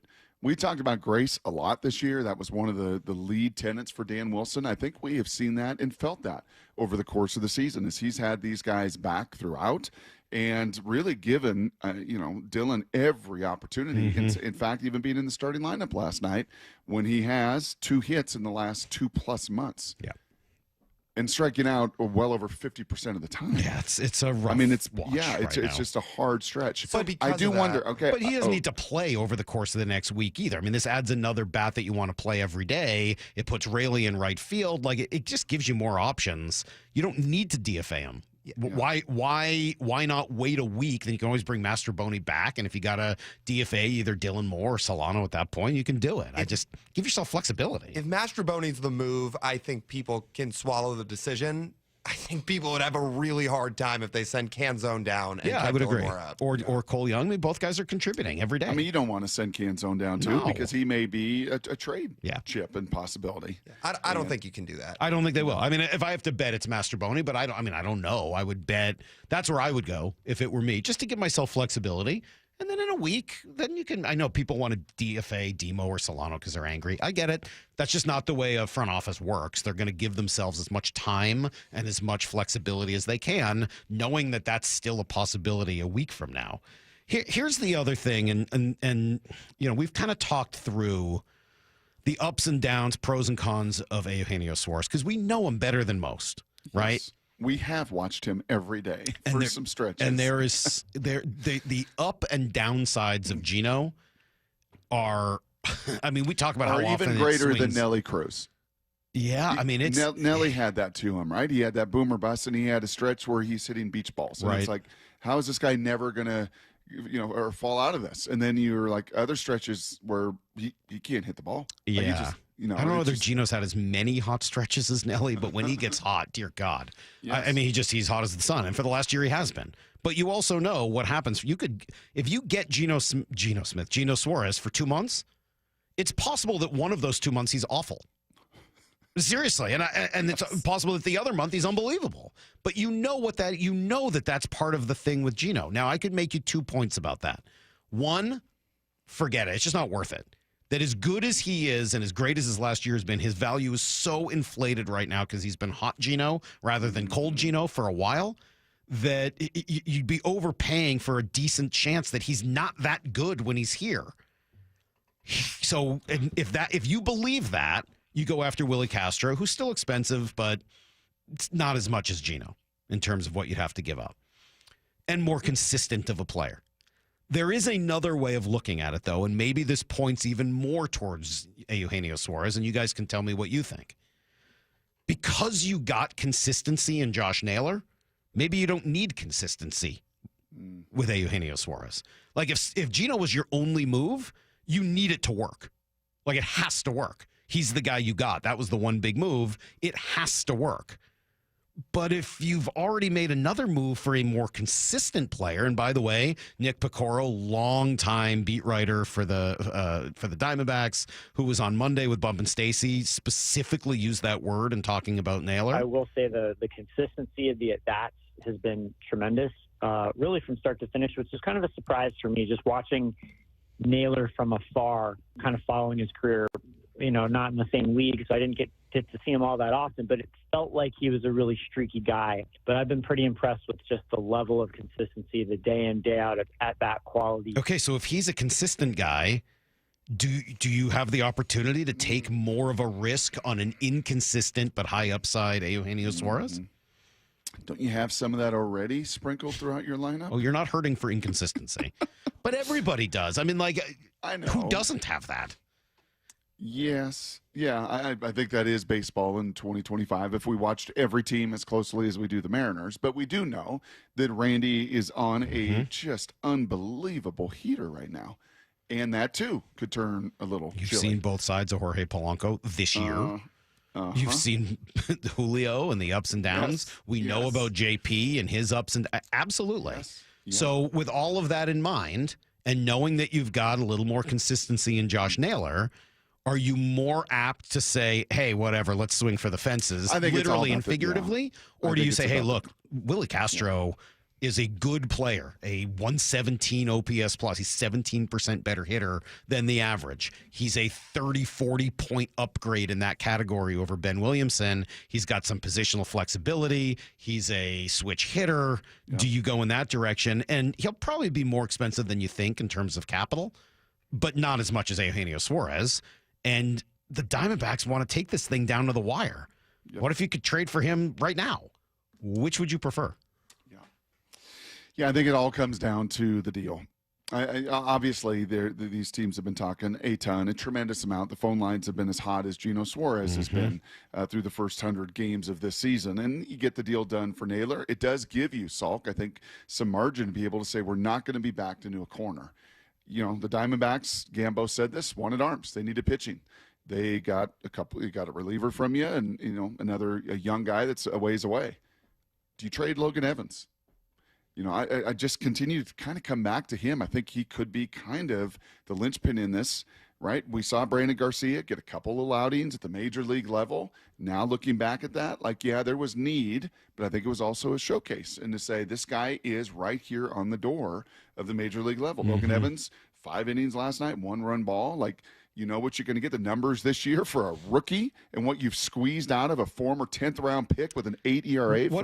I was out of town. What was and by the way, we're going to talk to Boye Mafe here in just a minute or two. So we'll switch gears. We'll do a little bit of football talk. We'll do some Blue 88 and then come back and talk a lot more baseball over the course of the morning. But what was the news? What's the update with Bryce Miller? Where are we at with Bryce Miller? Today, he's going to throw his second live BP. So they thought maybe to send him to Tacoma, but they could control a whole lot more how many pitches and what he does and the ups and the downs and everything else. So the first one went fairly swimmingly. He felt good. And even he said, though, this isn't about, coming out and feeling good. It's about the third and the fourth and the fifth inning.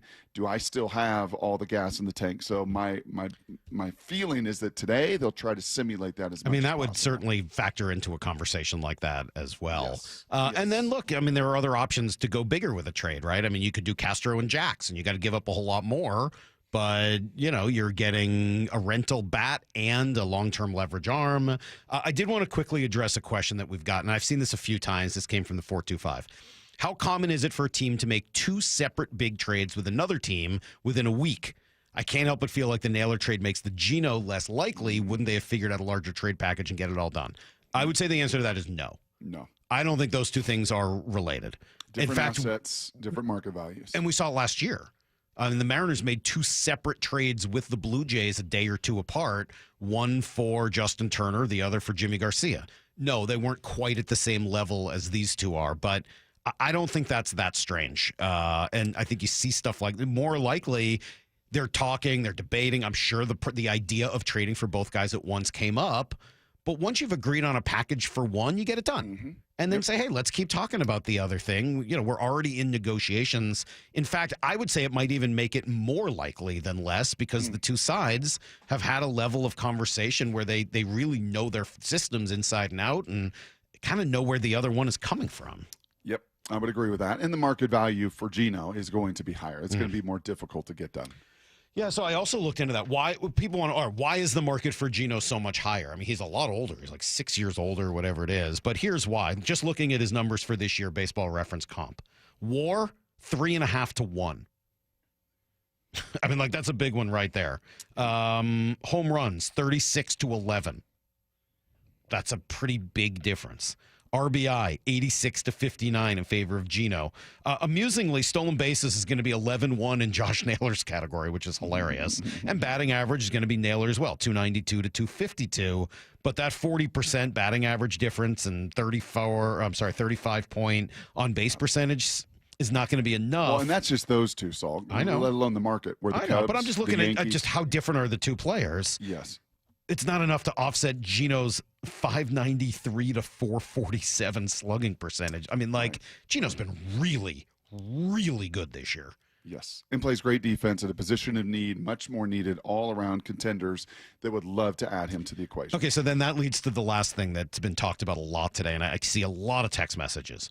What about Ben Williamson? Is this a knock on Ben Williamson to keep having conversations about third base? And I feel pretty strongly it's not. It's just looking at the facts. Gino's got an OPS plus of like 149, 150, something like that, and Ben Williamson's at like 80. Like, it's not a Ben knock. Williamson is a rookie. Ben Williamson's given you everything you could possibly have wanted out of him. I was thinking about him just last night as he made a couple of those plays, Salk, of sitting at the picnic table in February in Peoria going, and you were like, I don't know, man, Ben Williamson kid. I like him a lot. He plays defense. You like him a lot. And, it's just right now you do see the offensive limitations. He'll put the ball in play. And getting either Castro or Suarez is not a long-term detriment to Williamson's development at all.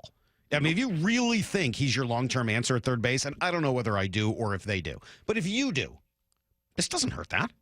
This is 2 months where he gets to continue to hone his skills in AAA. By the way, he spent very little time in the minors. He was just drafted a couple of years ago. He's an older player, but he's just drafted. Getting him more experience in the minor leagues is not a bad thing.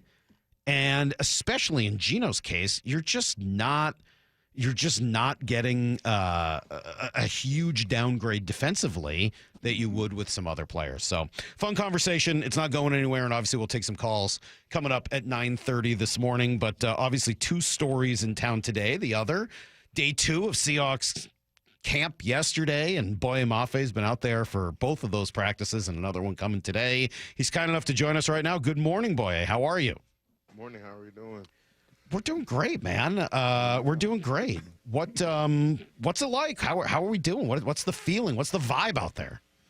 I think it's good. Obviously, coming into it, team is this is the first time we're really getting after it, and seeing everybody, seeing all the work they did in the summer, seeing all the things that people did while they were away, you can kind of tell. So it's been exciting to see that, and then we have a lot of exciting young guys, I think. Who did the most work? Couldn't tell you. You just said who's been doing the work. Who looks you like can see it, but you don't know who did the most. Who looks like tell. Give me a couple guys who look like they did some work. Who? Boye Mafe, one of them. Put me on the list, I guess. Yeah, go ahead. Who else I'd say? Kenneth. They can definitely tell he's looking pretty good out there. Mm-hmm. A lot of the young guys, I'd say. I can't even just think off the top of my head. He caught me on. He just caught me off. That's my bad. Yeah. Sorry about that. Boy, when do the pads come on? And when does this acclimation period end? And when do we get to play in some football? Monday, I believe. We start Monday, and that's when we finally get the real ball, like you like to say. What is that transition like? Because you do all this work, and as a pro in today's NFL, you better be able to do your job in a helmet. You better be able to do your job without pads. But how much different is the game from your experience once those pads do come on? I feel as if it's definitely has an element, especially when you throw the pads on, you're in a situation now where it's like, all right, there's no more, how do I describe this? There's no more of I can't hit you, you can't hit me. Now it's like, all right, let's see what's really happening, and I feel like it makes you see like, okay, let's see what happened, because a lot of people call it we call them T-shirt warriors, and it's the guys who when the T-shirt's on, it's fun, but once it's time to get the pads on, it's like, oh. So if I were to make my way over to, I love the laugh. If I were to make my way over to practice on Monday and the pads come on for the first time and I make my way over, as Brock always tells me to do, to the pass rush drill, one-on-one pass rush drill, who do you want to line up against? First rep. What is the marquee matchup of the pass rush drill this year? Oh, for sure. I mean, for me, always, I love to go against Charles or Abe, just because I came in with those guys, and those are like brothers to me. So obviously, going against them is something that, iron sharpens iron, and going against those two really helps, and we always go back and forth with each other. And I know this will be a better question once the pads do come on and the T-shirt warriors crawl away. It'll be a better question then, but, all we've had is the last few months without that. You'd be one of the better guys to ask. What have you felt from this offensive line? What have you felt from this Clint Kubiak scheme? What have you felt from Coach Benton leading this offensive line and what they're asked to do within this new scheme, this outside zone? What have you felt from your perspective battling against them? Definitely, I feel as if it's, you can kind of tell and you can get a sense, it's the O-line feeling confidence and feeling themselves and enjoying a lot of the new nuances and the new things that happen within this offensive scheme. And even just being out there, you can kind of notice how that, just watching them, how they control themselves in this offense versus another offenses, you can kind of see that. So I'm excited, honestly, to see what it turns out to be. There's a lot of, obviously situation things to, unfold yet, but from what I've seen, I'm excited to see what it turns into. You're like a real veteran now. It's pretty crazy going into year 4. Like you're a veteran player. Has that? I know you've been a veteran for a couple of years. Year 2, you're still, it's your first year as quote unquote a veteran. But going into year 4, does it feel a little different? Like you've been kind of really understand this league now. Yeah, I'm not gonna lie. It's the other day, it was kind of funny. One of the young guys comes up to me and asked me for some advice. He was like, "So how do you do this?" and da da da. And I was looking at him in my head, and I was like, "Why is he asking me?" And then I realized in the moment, I was like, "Oh, now I'm the old guy in the room. Like I gotta give the advice and help the young guys out." Jeez. So You don't just send him over to DeMarcus? Like, hey, go talk to this guy. He's been in the league forever. I don't even have gray in my beard or my hair. Go talk to him. What has he been like, by the way? We hear he's such a tremendous influence and hard worker. What's it been like being around DeMarcus Lawrence? Oh, it's been good. Obviously he has a lot of knowledge. He's been playing football for a long time. So, honestly, just having those conversations and, dissecting each other's brains and learning to what he knows about the game and learning what I, between and literally taking those things and understanding that as a person in year 12, or I'm sorry, I don't want to misspeak, but whatever, as long as he's been in the league. Year 16. Yeah. Is one of those things that you kind of see that even though he's that far into the league, that the amount of work, the amount of intensity that he still can maintain. And seeing that shows you that if you want to do this for a long time, that's what it takes. And that's what happens. And honestly, that's a good thing to see. So I've been watching it and just been like, oh, okay. Yeah. If I want to, if I'm going to be year 16 looks like that. It's only 12. You had it right. This is his 12th year. Don't listen to Brock. Okay. I just looked it up. I'm helping you out. I got access to Google. You don't have that while you're doing the interview. This is year 12 for him. Hey, last thing for me here, Boye, because I know you guys got to get running to lifting and everything else. But what is a realistic goal for you, individually, collectively, here in year 4? And as you said, kind of a big year coming into this thing. What can we realistically expect from you, production-wise? I don't like to put necessarily a number or a cap on what I can do. My mindset more so is just as long as I'm getting better every day and as long as I'm pushing myself. And so what you can expect is to see improvement. For me, my mindset is how I finish the year. Hopefully I'm finishing the year better than I started the year. And I'm always going to try to improve every week in and week out. So that's what you can expect from me. Well, this is we got a great text, and I think it couldn't be more accurate from the 206. It is impossible to listen to Boye's laugh and not be in a better mood. Totally agree. One of the great laughs of anyone we've talked to over the years, so we enjoy this thoroughly each time we get an opportunity to sit down with you for just a couple of minutes. We'll let you run. We know you got stuff to do, but thank you. Thanks for coming on, and good luck this year. We can't wait to watch. Thank you. Appreciate you having me. All right, there you go. Boye Mafe, Brock, and it's true. One of the great laughs. And when he sets an edge and when he's coming off the edge, he's a really interesting, cool, good player. I like me some Boye Mafe. You know what I can say very confidently out of the Macho Quattro, out of the 4 of us, very confidently. If there was a T-shirt warrior amongst the 4 of us, we know who it is. Who is it? It's the guy on the board. Even I mean, and I don't say that. I mean, no, he's a great baseball player. First off the bus, but maybe he doesn't want the contact. I've asked him about football. Yeah, he knows it too, right? Are you okay with getting hit? Like, are you down for a Oklahoma drill now and again? No, I hate it. Wait, am I part of the Macho Quattro? Yeah, sure you are. Don't you want to be? I don't know. We can kick you out, but I mean, like, do you not want to be part of the Macho Quattro? Well, I don't know if I'm much better than Lyle in that department. I'd be like a walking bruise if I got hit. I bruise easily. A walking bruise? I don't want to get hit. Is that a thing? A walking bruise? I love it. All right, well, Brock, I guess it'll just be me and you hitting each other over and over again. I wonder how that will end. Drills. Jeez. All right, coming up next, few more minutes of football, and then we will get back to baseball, and Shannon Drayer is going to join us, and G. Scott's going to come in, and we'll have you guys on the phones at 9:30 as always. But 3 good football questions for Brock, including a new member of the available long-time starters in the NFL category. Do you want him? It's next on Brock and Salk.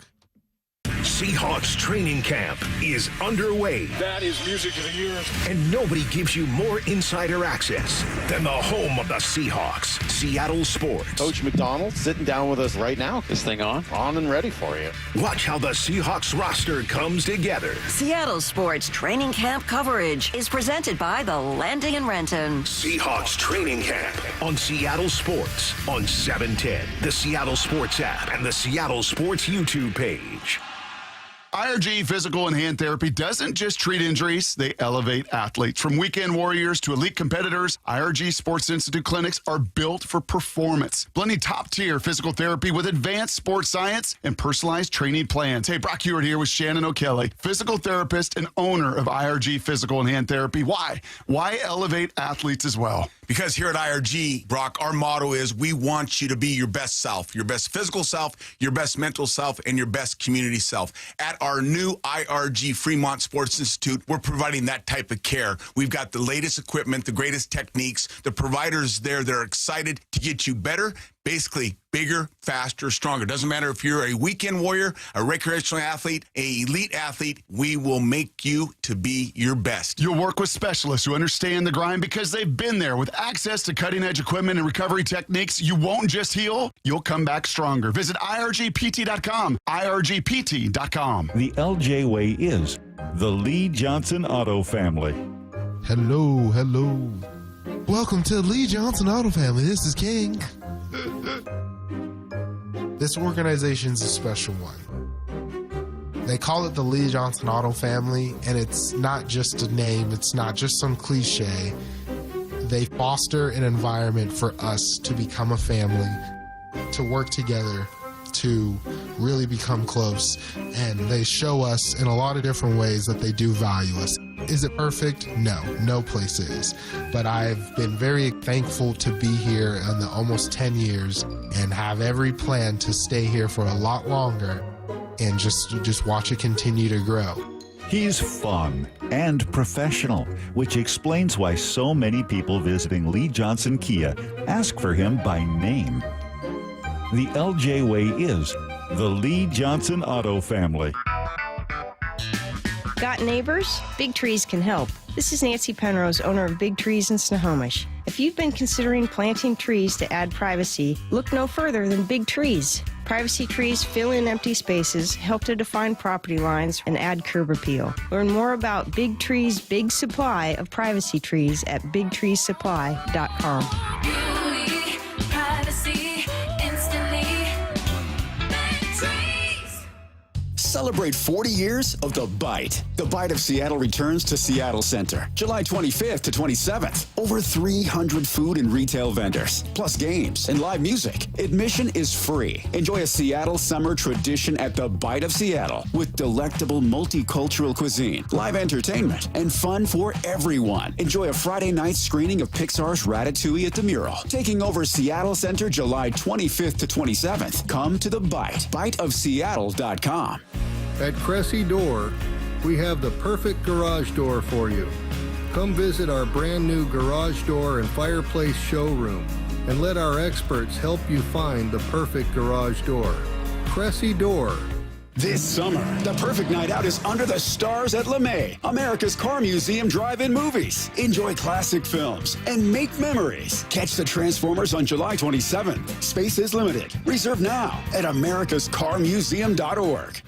The Davis Law Group Charity Golf Tournament heads to the Prospector Course in Suncadia on August 20th. Proceeds benefit Life Support I-90, funding life-saving training and equipment for the first responders on call every day, covering the thousands of travelers heading over the I-90 corridor east of Snoqualmie Pass through Cle Elum and the surrounding areas. Tee times and sponsor packages are limited, so sign up today at dlggolf.com. That's dlggolf.com, because the life you save could be your own.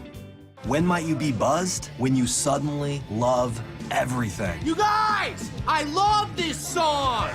I love these nachos. I love our kickball league. Ugh! I love this guy. What's your name? You know what I'd love? A ride when it's time to head out. If you see a buzzed warning sign, call for a ride when it's time to go home. Buzz driving is drunk driving. A message from NHTSA and the Ad Council. I love your car. Is this real leather? What was that? That is business phone bliss with the Ooma Cloud Phone System. It handles all our voice, video, and messaging needs. You sound very calm. I am. Ooma has everything I need to run my business more efficiently, like virtual receptionist, call routing, and video conferencing. And it starts at just $19.95 per month per user, plus taxes and fees. Ooma. Nice. Find your business comm at ooma.com/radio. Let's go! This is Seattle Sports. Streaming through the Seattle Sports app. KIRO AM Seattle. KIRO FM HD2 Tacoma. Home of the Seahawks, Mariners, and everything Seattle sports. Give me a freaking auto! From the Quantum Fiber Studio, this is Brock and Salk on Seattle Sports. Brock Heward and Matt Marcus. Sorry about just Mike. Heward, not exactly Joe Cap there in the pocket. Now here are your hosts, Brock Heward and Mike Salk. I love when there's so much going on, Brock, that you can't do everything all at once. It just makes hosting a sports radio show super fun. And that's kind of where we're at today. Mariners, huge story coming off a win yesterday, but more importantly, the big trade. They acquired Josh Naylor from the Diamondbacks and still have 6 more days to continue to add, and they'd like to add, and they'd like to bring in another bat, and they'd like to continue to have impact. And we know they still want at least one leverage arm, if not multiple. So, like, the Mariners are in full go mode right now. I don't mean like do or die, this is it, but they're going for it, and it's great to see that they're continuing to use their resources to try to get better. In the meantime, Seahawks are day 3 here of training camp, and it was fun to talk to Boye Mafe. Because they're often available at 7:45, we've had to move Blue 88 around, but let's get to it right now. Here we go, Lyle. I'm not going to say anything and let Lyle suffer and This is Brock and Salk's Blue 88. Blue 88! Blue 88!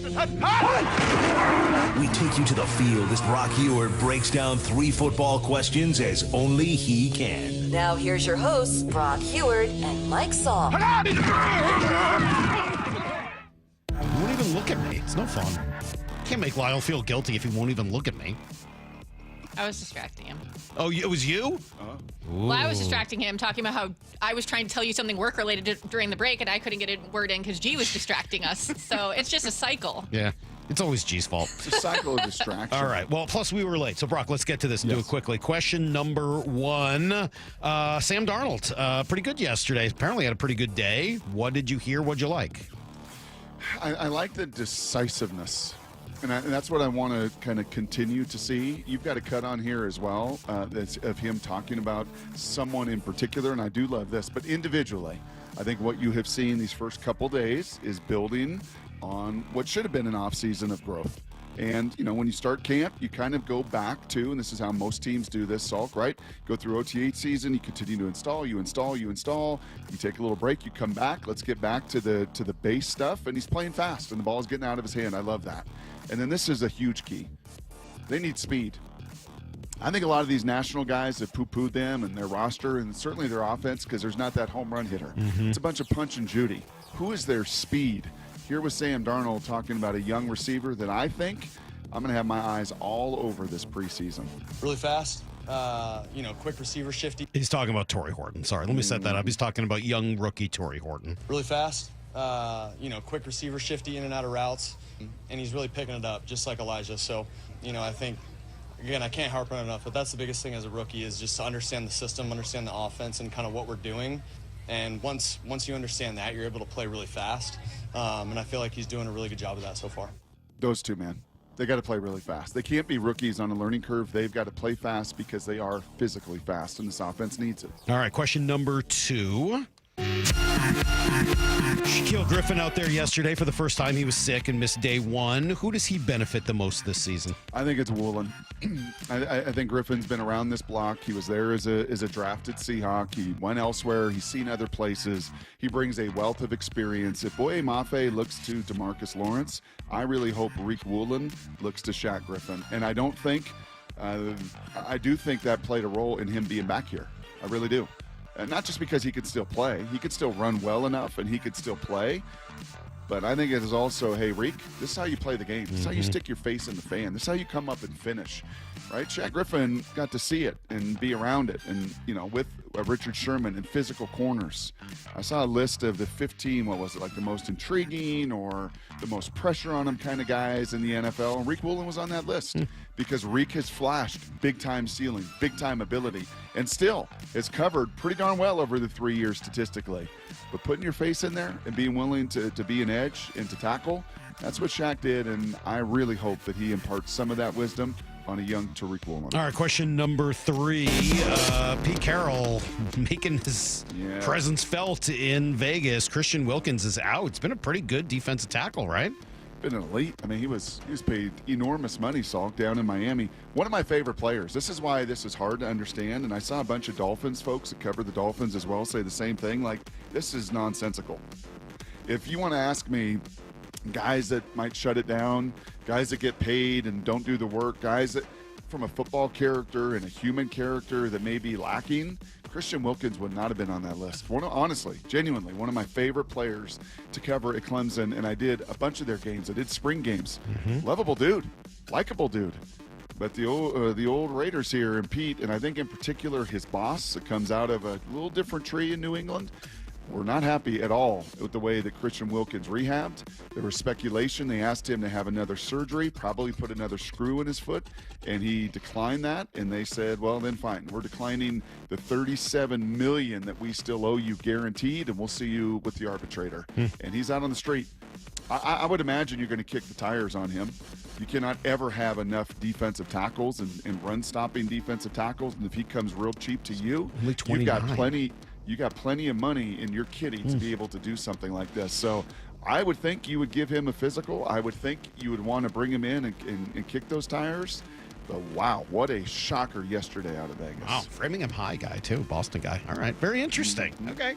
Cool. That's today's Blue 88. We do that normally at 7:45, but Seahawks schedule throughout training camp's kind of screwing that up. So you may hear it at 8 a whole bunch, just kind of an FYI. Maybe at 7:30, maybe. Maybe. Yeah. I mean, like anything's possible. Sure. Couldn't do it at 9 today because we got Shannon Drayer. Couldn't do it at 9:30 because we're going to take your phone calls as we do every Friday. And that ought to be fun. A day after the Mariners make a huge move and trade for Josh Naylor, change the way the lineup will look, change the way the next 6 days go before the deadline. We'll give you a little more information on that and everything you need to know next.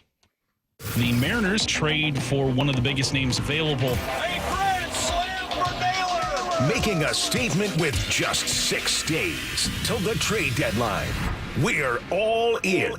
Josh Naylor is now a Seattle Mariner, and they do it without giving up a top 10 prospect. You get a player that fits in almost every way. I love that they got out there and beat everybody to the punch. What else do the Mariners have up their sleeve? Is it enough? I don't know. Stay plugged in as the Mariners approach the trade deadline with Seattle Sports. Change is always happening. It's part of life. And when it comes to music, change is all around us. Songs are rewritten, classics are remixed, bands and artists come and go. Even our taste in music changes. Here at Xfinity, we know there's still good in keeping some things the same. That's why we want to do our part with a 5-year price guarantee on our internet. It means no matter what changes, you get 5 years of the most reliable Wi-Fi with our best equipment included, for a price that stays exactly the same. Surprised? Life is full of them. One internet price, 5 years, guaranteed. Learn more at Xfinity.com/deals. Restrictions apply. New residential customers only. Taxes and fees extra and subject to change. Most reliable Wi-Fi based on OpenSignal Awards USA. Fixed Broadband Experience Report, August 2024. Jaden Schwartz for Techline Roofing. Summer is the perfect time for a new roof. Take advantage of our easy financing, summer specials, and the best warranty in the business. Have a great summer. See you next hockey season. Trust Techline. I'm here letting you know the Ford Summer Sales event is happening now at West Hills Ford, where you can get the 2024 F-150 Super Crew 4-wheel drive at $14,982 off MSRP on approved credit. West Hills Ford, part of the Hazelwood Auto Group. This is the story of the one. As a lineman, he does whatever it takes to keep the power on in his community. And he wants a partner like Grainger who does the same. Grainger offers the professional-grade products he needs, from voltage detectors to harnesses to hard hats, plus fast, dependable delivery, so he can rise to every challenge. Call 1-800-GRAINGER, click Grainger.com, or just stop by. Grainger, for the ones who get it done. Why'd I go to the doctor? One day at the firehouse, I was so lightheaded I could barely stand. Even my crew noticed. Getting checked out was the right call. Turns out I have atrial fibrillation, which increases the risk of stroke about 5 times. Symptoms like irregular heartbeat, heart racing, chest pain, shortness of breath, fatigue, or lightheadedness can come and go. But if it's AFib, the risk of stroke remains. If you have symptoms, contact a doctor. I'm so glad I did. Visit NoTimeToWait.com, sponsored by Bristol-Myers Squibb and Pfizer. This is the story of the one. As a safety manager at a manufacturing plant, he does everything he can to keep his coworkers safe. From finding ways to reduce risks to keeping safety supplies in stock. And for that, he relies on Grainger. Grainger offers a broad range of quality products and next-day delivery, so he can always play it safe. Call 1-800-GRAINGER, click Grainger.com, or just stop by. Grainger, for the ones who get it done. Why'd I go to the doctor? One day at the firehouse, I was so lightheaded I could barely stand. Even my crew noticed. Getting checked out was the right call. Turns out I have atrial fibrillation, which increases the risk of stroke about 5 times. Symptoms like irregular heartbeat, heart racing, chest pain, shortness of breath, fatigue, or lightheadedness can come and go. But if it's AFib, the risk of stroke remains. If you have symptoms, contact a doctor. I'm so glad I did. Visit NoTimeToWait.com, sponsored by Bristol-Myers Squibb and Pfizer. The Mariners go big. Well, look at the Mariners striking first. How about that? The Mariners trade for one of the biggest names available. Welcome to Seattle, Josh Naylor. Naylor swings and crushes one. Way back and out of here. I love the deal. He's got a 360 on base right now. He can do everything. He's just a hitter. What else do the Mariners have up their sleeve? The home of the Mariners, Seattle Sports, has you covered. Obviously, still need relief pitching. On 710 and the Seattle Sports YouTube page.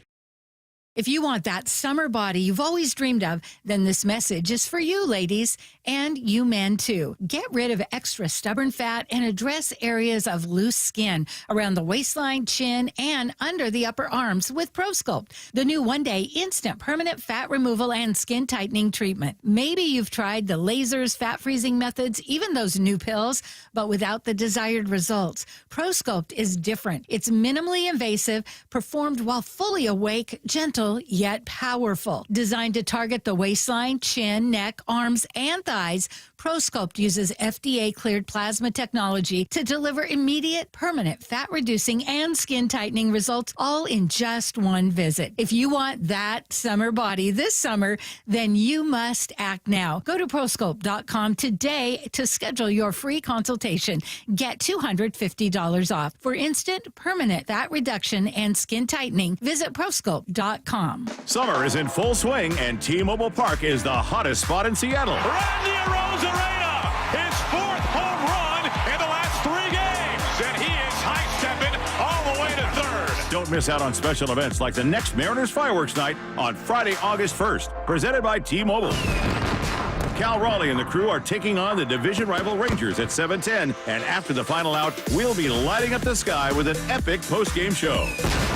fireworks, and Mariners baseball. That's 2 spectacular shows in one unforgettable night. Holy smokes, what a firecracker! Upper deck number 34 for the big number. Go to Mariners.com to lock in your seats and check out what's on deck at the ballpark, including Aloha Shirt Day, Saturday, August 2nd. Plus, be here for more can't-miss post-game events. The Mariners Drone Show is August 22nd, presented by Muckleshoot Casino Resort. And the final fireworks night of the season is September 12th. Mariners baseball. Trident's up. Need to know. 15 minutes past every hour with Brock and Salk. Here's what you need to know. Up first. Well, it was a pretty good day for the Mariners yesterday. We'll get to the win in just a moment. But first, they won as the first active team at the deadline, going out and acquiring Josh Naylor, first baseman from Arizona. He's a really good player. He's a professional hitter. He kind of does everything that the Mariners need in their lineup right now, right? He doesn't strike out. He hits for a high average. He does have pop, but that's not his calling card, even though he's a pretty big guy. He gives you a professional at bat day in, day out, at bat to at bat. That's a big deal to help lengthen this lineup. Yeah, he was my number one guy. These are some of these conversations that the longer you get into it and the more you talk about it and the more you bring other voices in, the more you chat with sources, just like Gray Zabel ultimately became kind of the number one Seahawk I want to take it and why I lost my mind and screamed. Same thing yesterday, right? When you see that tweet from Jeff Passan, there was a firm little Tiger Woods, like, yes! That is the first move that this team needs. They take on salary, by the way. Right, when we were told ownership would be willing to take on salary, they're taking on $4 million of salary here. They use some of the resources that they do have. Not a top 10 prospect, but in Garcia, really good lefty reliever, and then another pitcher that none of us had heard of. And you get the deal done. And you don't get him by the deadline, Salk. You get him now.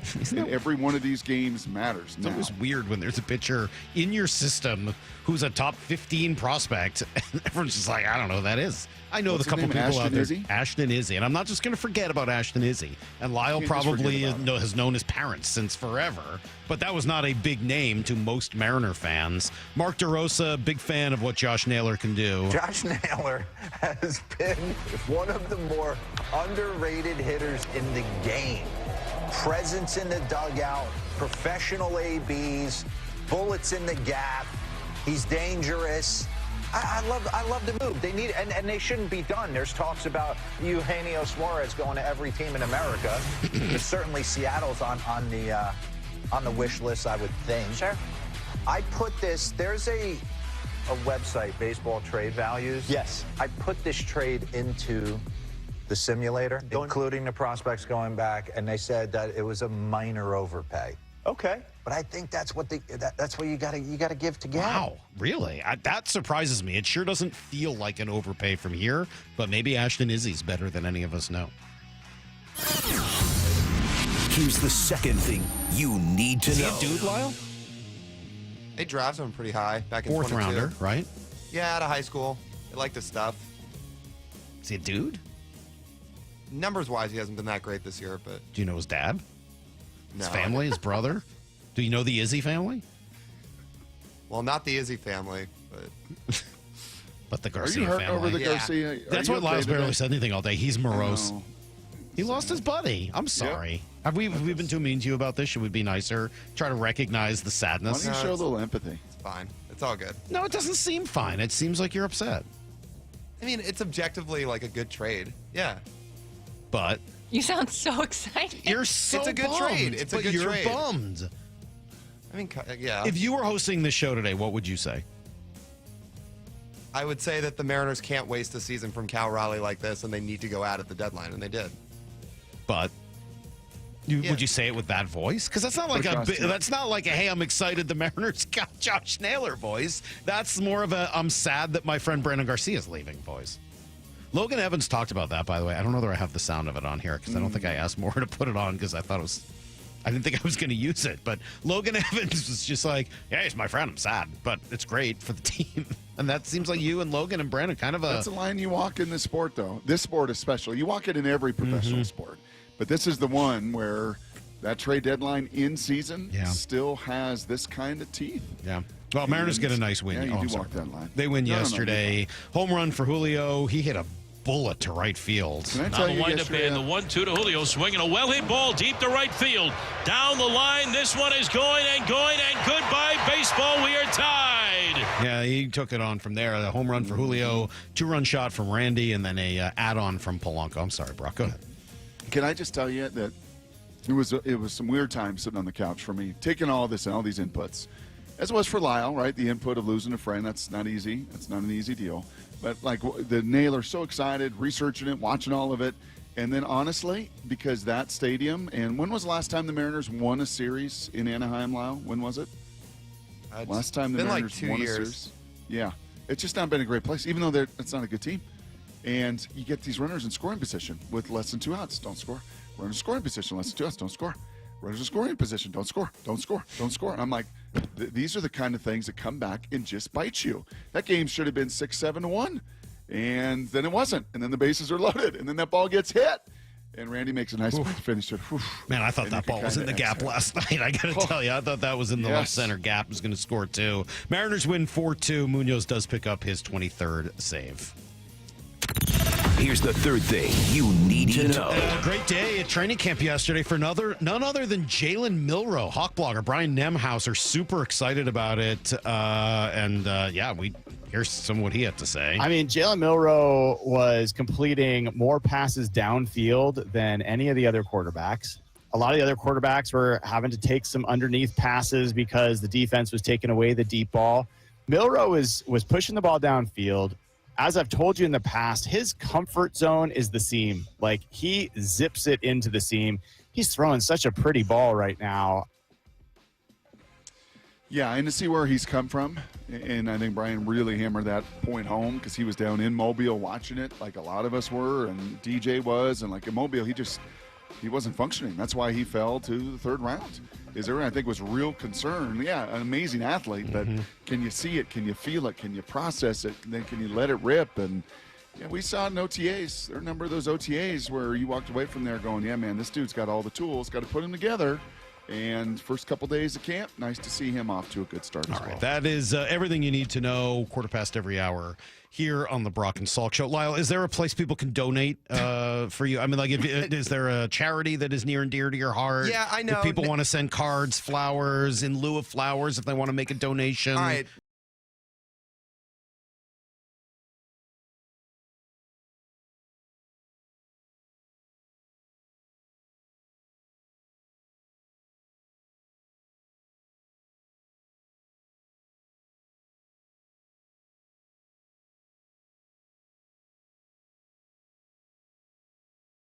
Me. That's Mora. I didn't do that. It just seemed appropriate. All right, let me try again. Yes, the Mariners getting Josh Naylor is a huge win. They needed to go out and get him. They needed to upgrade the offense. This is a plus. It's a good move. I just selfishly wish it had been somebody else going back in the deal. What if it had been Logan? How would you have felt that? Oh, I mean, not him. Okay. Just those were your two guys. Lyle's built half a career here on his relationships with Logan Evans and Brandon Garcia, and one of those guys got traded. And he didn't even Anderson call you to Hancock. tell you. Yeah. Did he tell you? You could have been the guy to be like, hey, here's the other piece of the deal. No. There was a good 15 minutes where no one knew what the deal was. You could have said Brandon Garcia's in it. I didn't know. Well, because maybe you weren't as close as you thought. He could have texted you. It's a good move. The Mariners need to go make a winning move, and they did it. Like, yes, if people want me to make sure there's more of an up in my voice, yes, objectively, this is a win. Thanks, Lyle. Thanks. Appreciate it. I don't know why this is making me laugh so hard. Because this is exactly the kind of move you should love, but I'm saying it's a great move. You're letting your personal feelings get in the way. But your tone and your message, it's not coming through. Plus, it all kind of feels like, well, they checked a box. I think they did a little more than that. Look, you're right. They obviously wanted and needed to upgrade, but I think Naylor's a little more than checking a box. No. He's a good player. Oh, my gosh. We'll be right back. But I'm done with you. We've been talking about him for over a month now. Jeez, and then it happened. You're let down. He's a good player. He's not an elite player. He's a good player. I know, but that's good. Like, they needed a good player at first base. Who's having a better year, him or Christian Walker? Well, Christian Walker's last month's been pretty good. It's not what I asked. Who's had a better year? Let's go. We're going Let's to break. go, I'm done Salk. with you. G. Scott's coming in. I want to annoy myself with somebody else. Next on Brock and Salk. He's one of the greatest. The pitch to Ichiro. And Sunday, There it is, number 200, a bullet. Ichiro takes his rightful place in baseball's Hall of Fame. Number 258, a major league record for Ichiro. My Ichiro! Mariners insider Shannon Drayer delivers complete coverage from Cooperstown at SeattleSports.com and the Seattle Sports app. Ichiro, you are unbelievable! Comcast Business High Five Hotline. What's the state of your excitement? I signed my business up for the 5-year price lock guarantee, and I can't stop high-fiving people. High five! Okay, Oh, deep high breath. Five, high five. You're in a good place. You signed your business up for 5 years of gig speed internet and advanced security, all on our ultra-reliable network. Gig speeds and advanced security? I'm so stoked. Yep, and you get it at a great rate that's locked in for 5 years. The high five is just your body's way of saying, I'm winning. So this is natural. High-fiving everyone you see in a state of business savings enthusiasm, totally natural. Sweet. Thank you. Thank you. High five, everybody. High five. The Comcast Business 5-year price lock guarantee is back, but only for a limited time, so sign your business up today. High five. Comcast Business, powering possibilities. Ends 9/21/25. New customers only. Guaranteed rate applies to monthly service charge on qualifying internet bundle, excluding taxes and fees. Other restrictions apply.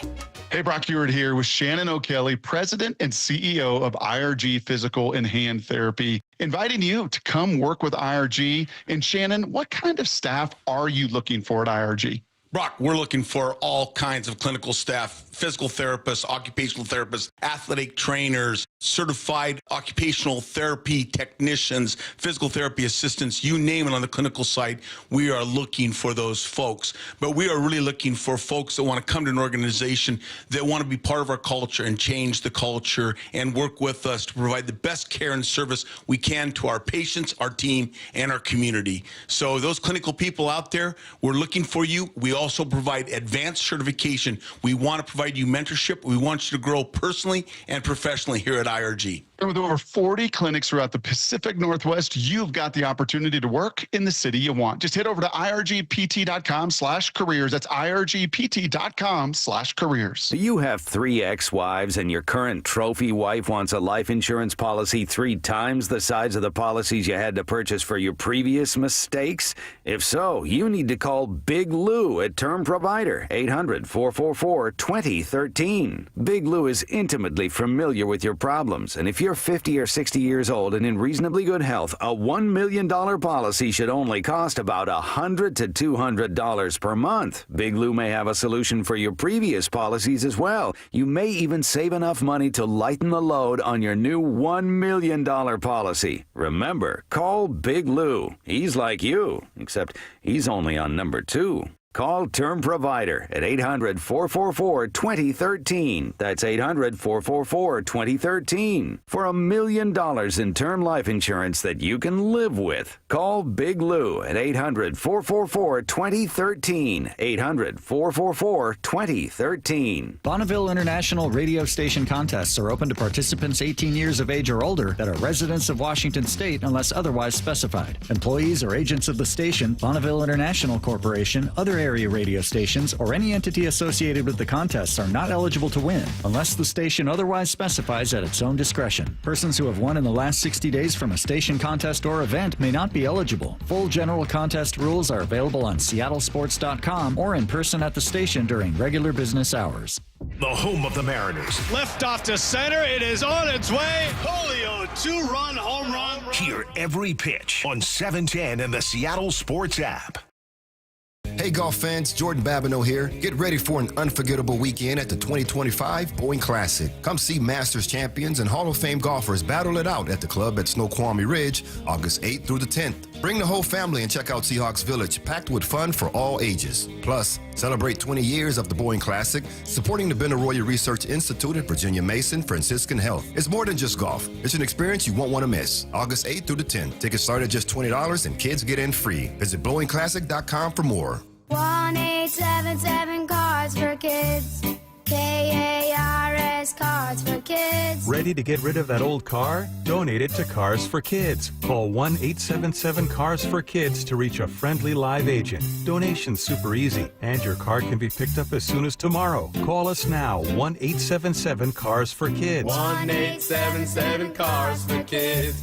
Donate your car today. Did you know you can donate real estate too? Rick Riz here, and it's the final month to submit your nomination for Pella Windows and Doors of Western Washington's Improve Your Play program. Pella's owners are donating $5,000 to 2 local youth sports organizations. Many local teams are in need of new equipment, field improvements, or uniforms. If you know a team who could use funding, nominate them at seattlesports.com/play. Join Pella Windows and Doors of Western Washington and help our local youth thrive. Go to seattlesports.com/play to nominate a team in need right now.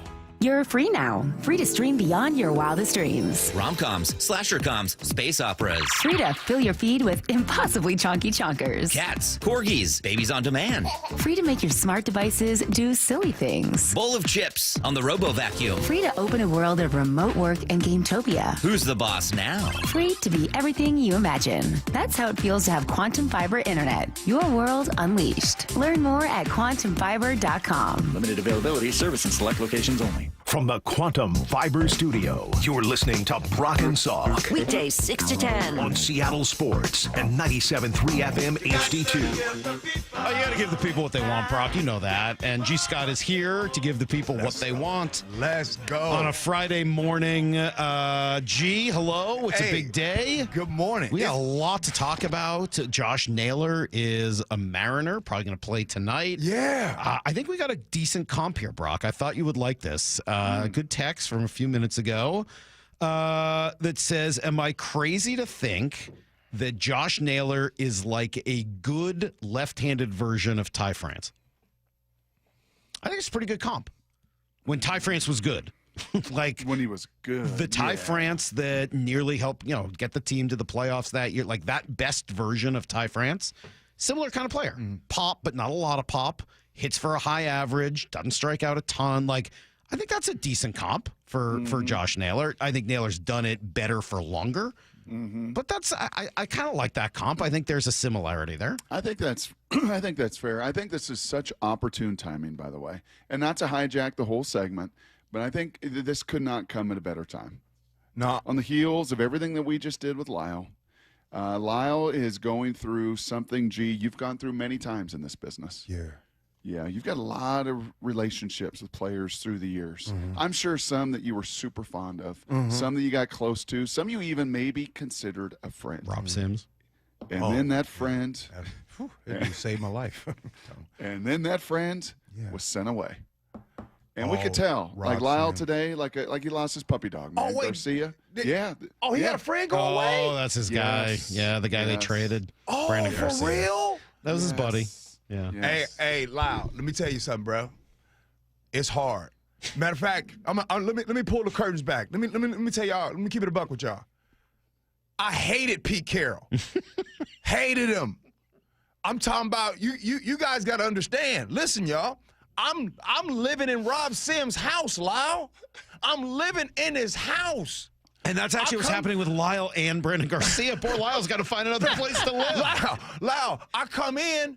And I said to Rob, I'm like, what's up, man? Because he had this look on his face. He was like, man, they traded me, man. I said, well, where they trade you to? The Detroit Lions. Now, not the Detroit Lions of right now. The Detroit Lions back then. It was the equivalent of being traded to the Cleveland Browns. It was bad, Lyle. And so I'm just telling you, my boy, I feel you. It was heartbreak, heartache. I love him, but Lyle, I was thinking about myself, where I'm going to live, what I'm going to do. Where did you go? What did you do? What did you do? Hey, man, shout out to Rob. He did do, like, the next day, he said, look, G, this was going to happen, bro. He says, I'm going to sell the condo. We was living out in Issaquah. I'm going to sell the condo, but you got a spot. He was like, man, this almost chokes me up. You got a year. Wow. You got a year. Listen, y'all, this dude gave me a year to live in his spot while he was gone. So, Lyle, I feel you on that, man. And by the way, Brock, this Josh Naylor dude, hey, I'm excited.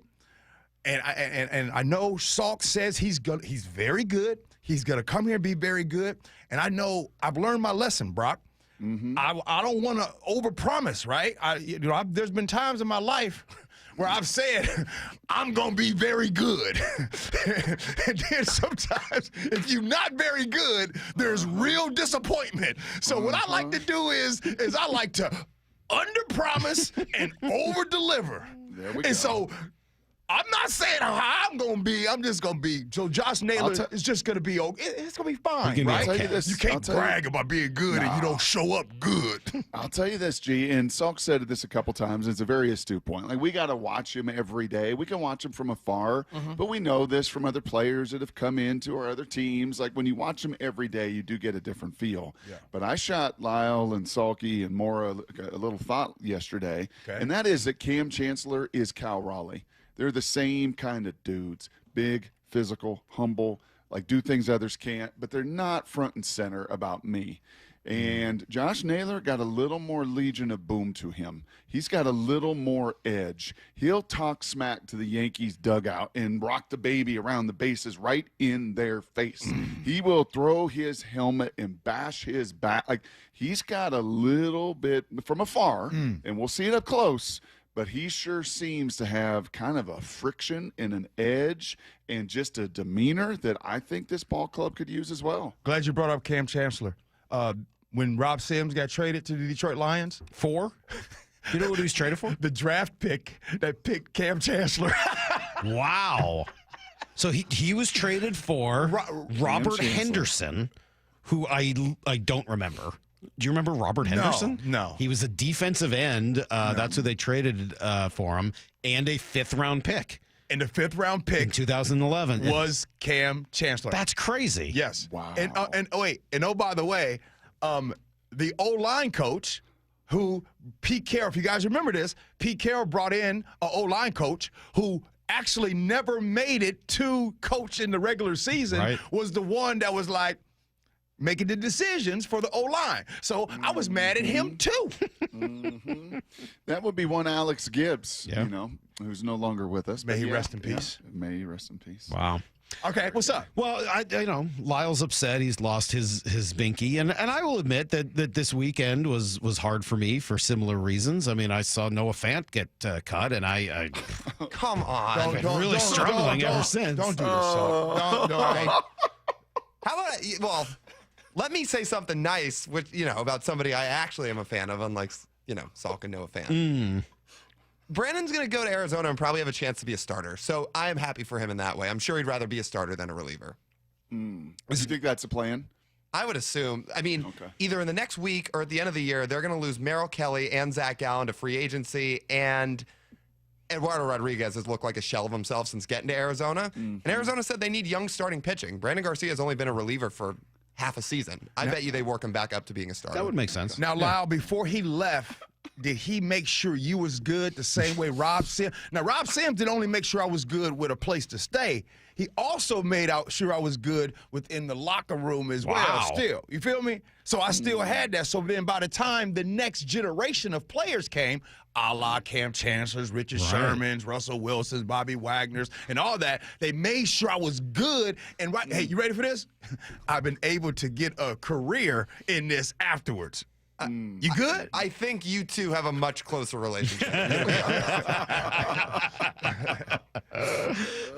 right, so I was joking about Noah Fant, but it's funny, we did argue about him last week, and a couple days later he ended up getting released, and he's drawn a little interest. He had a visit with Cincinnati, and I guess he's also visiting the Saints today, according to some reports. I saw Jordan Schultz had that, so there'll be teams interested, but I Just can't not help. New England. Don't even go to New England. Don't even let him through that. I'll take Baby G over Noah Fant. Hey, does Baby G fall down when you breathe on him?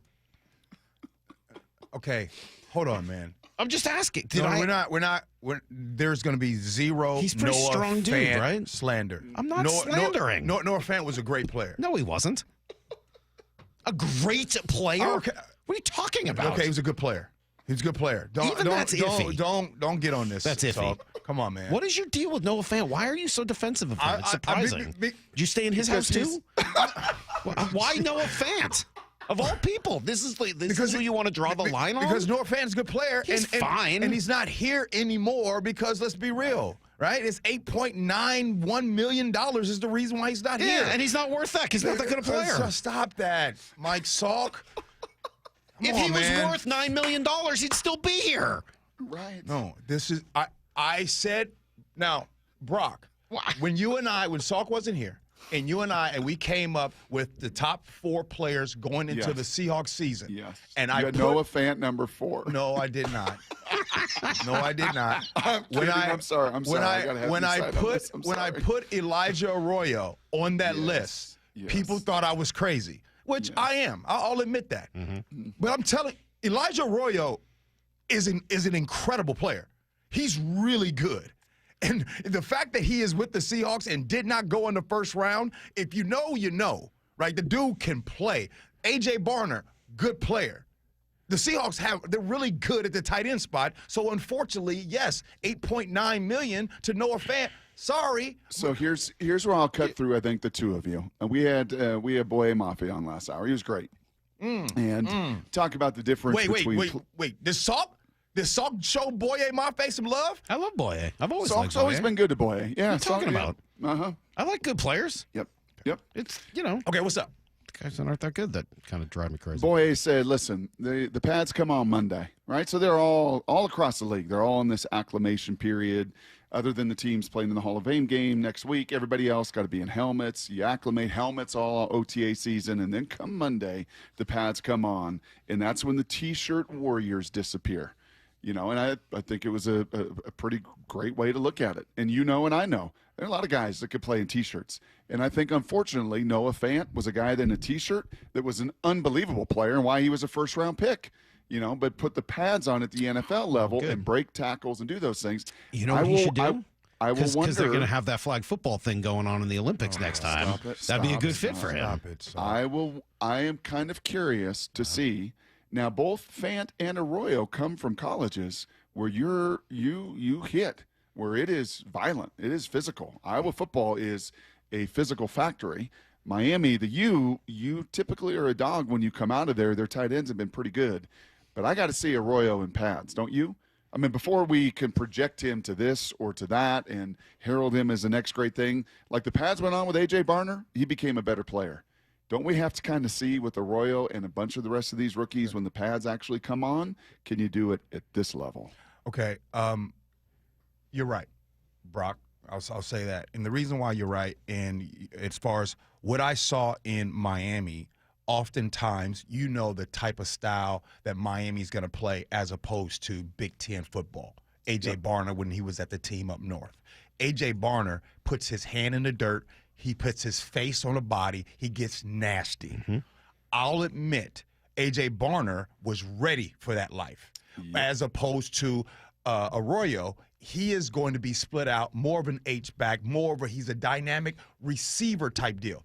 As someone who is the father of a tight end who sees a lot, watches a lot of tight ends, I know exactly what you're talking about. Hence the reason why I think that my son, for example, is looking forward to the pads coming on. Because at Ohio State, in the Big Ten, you cannot play that position without getting nasty. So, yeah, I'll agree with that, bro. Do you hear that Jalen Milroe had a great practice yesterday? Now, I don't want to make too much out of that, but I am intrigued by him. I think everybody is, right? Just because of the physical gifts that he possesses, the ability to run, everything else that he can do. He's the highest upside guy on the team, even if there's, a long way for him to go to get there. And, it sounds like he was awesome. It sounds like he was doing it with his arm, not just with his legs. It sounds like he was decisive. And more than anything, I guess, not comparing him to Darnold, not comparing him to Locke, comparing him to him a couple of months ago, I think that's a really great sign that the growth is there from Jalen Milroe. Hey, everybody. Are y'all ready to fall in love? Don't look in Jalen Milroe's eyes. Oh, really? Don't have a conversation with Jalen Milroe. Are they like Julio's eyes? I'm just telling y'all right now, this dude right here will make you fall in love. This dude is an incredible person, physical specimen, right? Starting to really starting to understand the mechanics in the game, right? Incredible work ethic. I know y'all ain't gonna find out probably how early he gets there into the facility and everything. Jalen Milroe is the guy. So much so, I'll say this. In order to win in the league, you have to draft. You have to draft that next generation. There is a good possibility that Jalen Milroe, if he gets out there and he just gets it and starts to play well, Seahawks win a Super Bowl within the next 3 years. He's special. I think what I'm hearing you say. So by the way, so I love all this. As you know, special. You said if you look in his eyes, you'll fall in love. What if you're already in love? Then what happens? Like I can only imagine. And I have a little love. Like have you guys asked for him to be on your show? Yeah, we haven't been able to talk to him yet, but I ask all the time. Of course. Do you two know the difference between falling in love and falling in lust? Not really, no. Do you know the difference? Is there a difference? No. I know G doesn't know the difference. Wait. G still doesn't know the difference. All, he's been married how many times? Well, here's what I'm not going to do. I am not about to have this conversation with somebody who's been in the same relationship his for entire life, 78 years. That's true. I'm not, and whose parents have been in their relationship for how long? Your parents been married, Brock? Oh, 50-some. Come on now. I'm not having this conversation with you about love. Well, you kidding me? I don't know the difference. You can talk to him about love. What you can't talk to him about is lust. That's the thing he doesn't know anything about. Here's the difference. What? Here's the difference. Here's what happens. Here's what happens with young players, with Arroyo, with Mil. You fall in lust. Oh, look at this talent. Oh. Do you know when you fall in love with the player? You fall in love with the player when the pads come on. You fall in love with the player when the lights come on. You fall in love with Russell Wilson that preseason, not when he's mic'd up, not in OTAs. You fall in love with him in the games in Kansas City, right? When he's running around and you're like, oh boy, now this feels more real, more sustainable, rather than, hey man, we're just in helmets, we're throwing the ball around. Yeah, right now is just lust. You win. Love comes when you actually do something when it matters. You win. I'm going to tell you this. Speaking of when I fell, and not just me, but you fans and everybody, last year when we all saw Sam Howell get in that damn game, you fell out of love? Boy, all of us was like, I'm about to go get you for child support, alimony payments. Sam Howell had the entire. Listen, y'all. If all the division going on in the world today, Republicans, Democrats, and everything, when Sam Howell got on that field, we all united like, get his ass off the field. What in the world is going on? That ain't the same Sam Howell that was with the Commanders. Why is he so cheeks?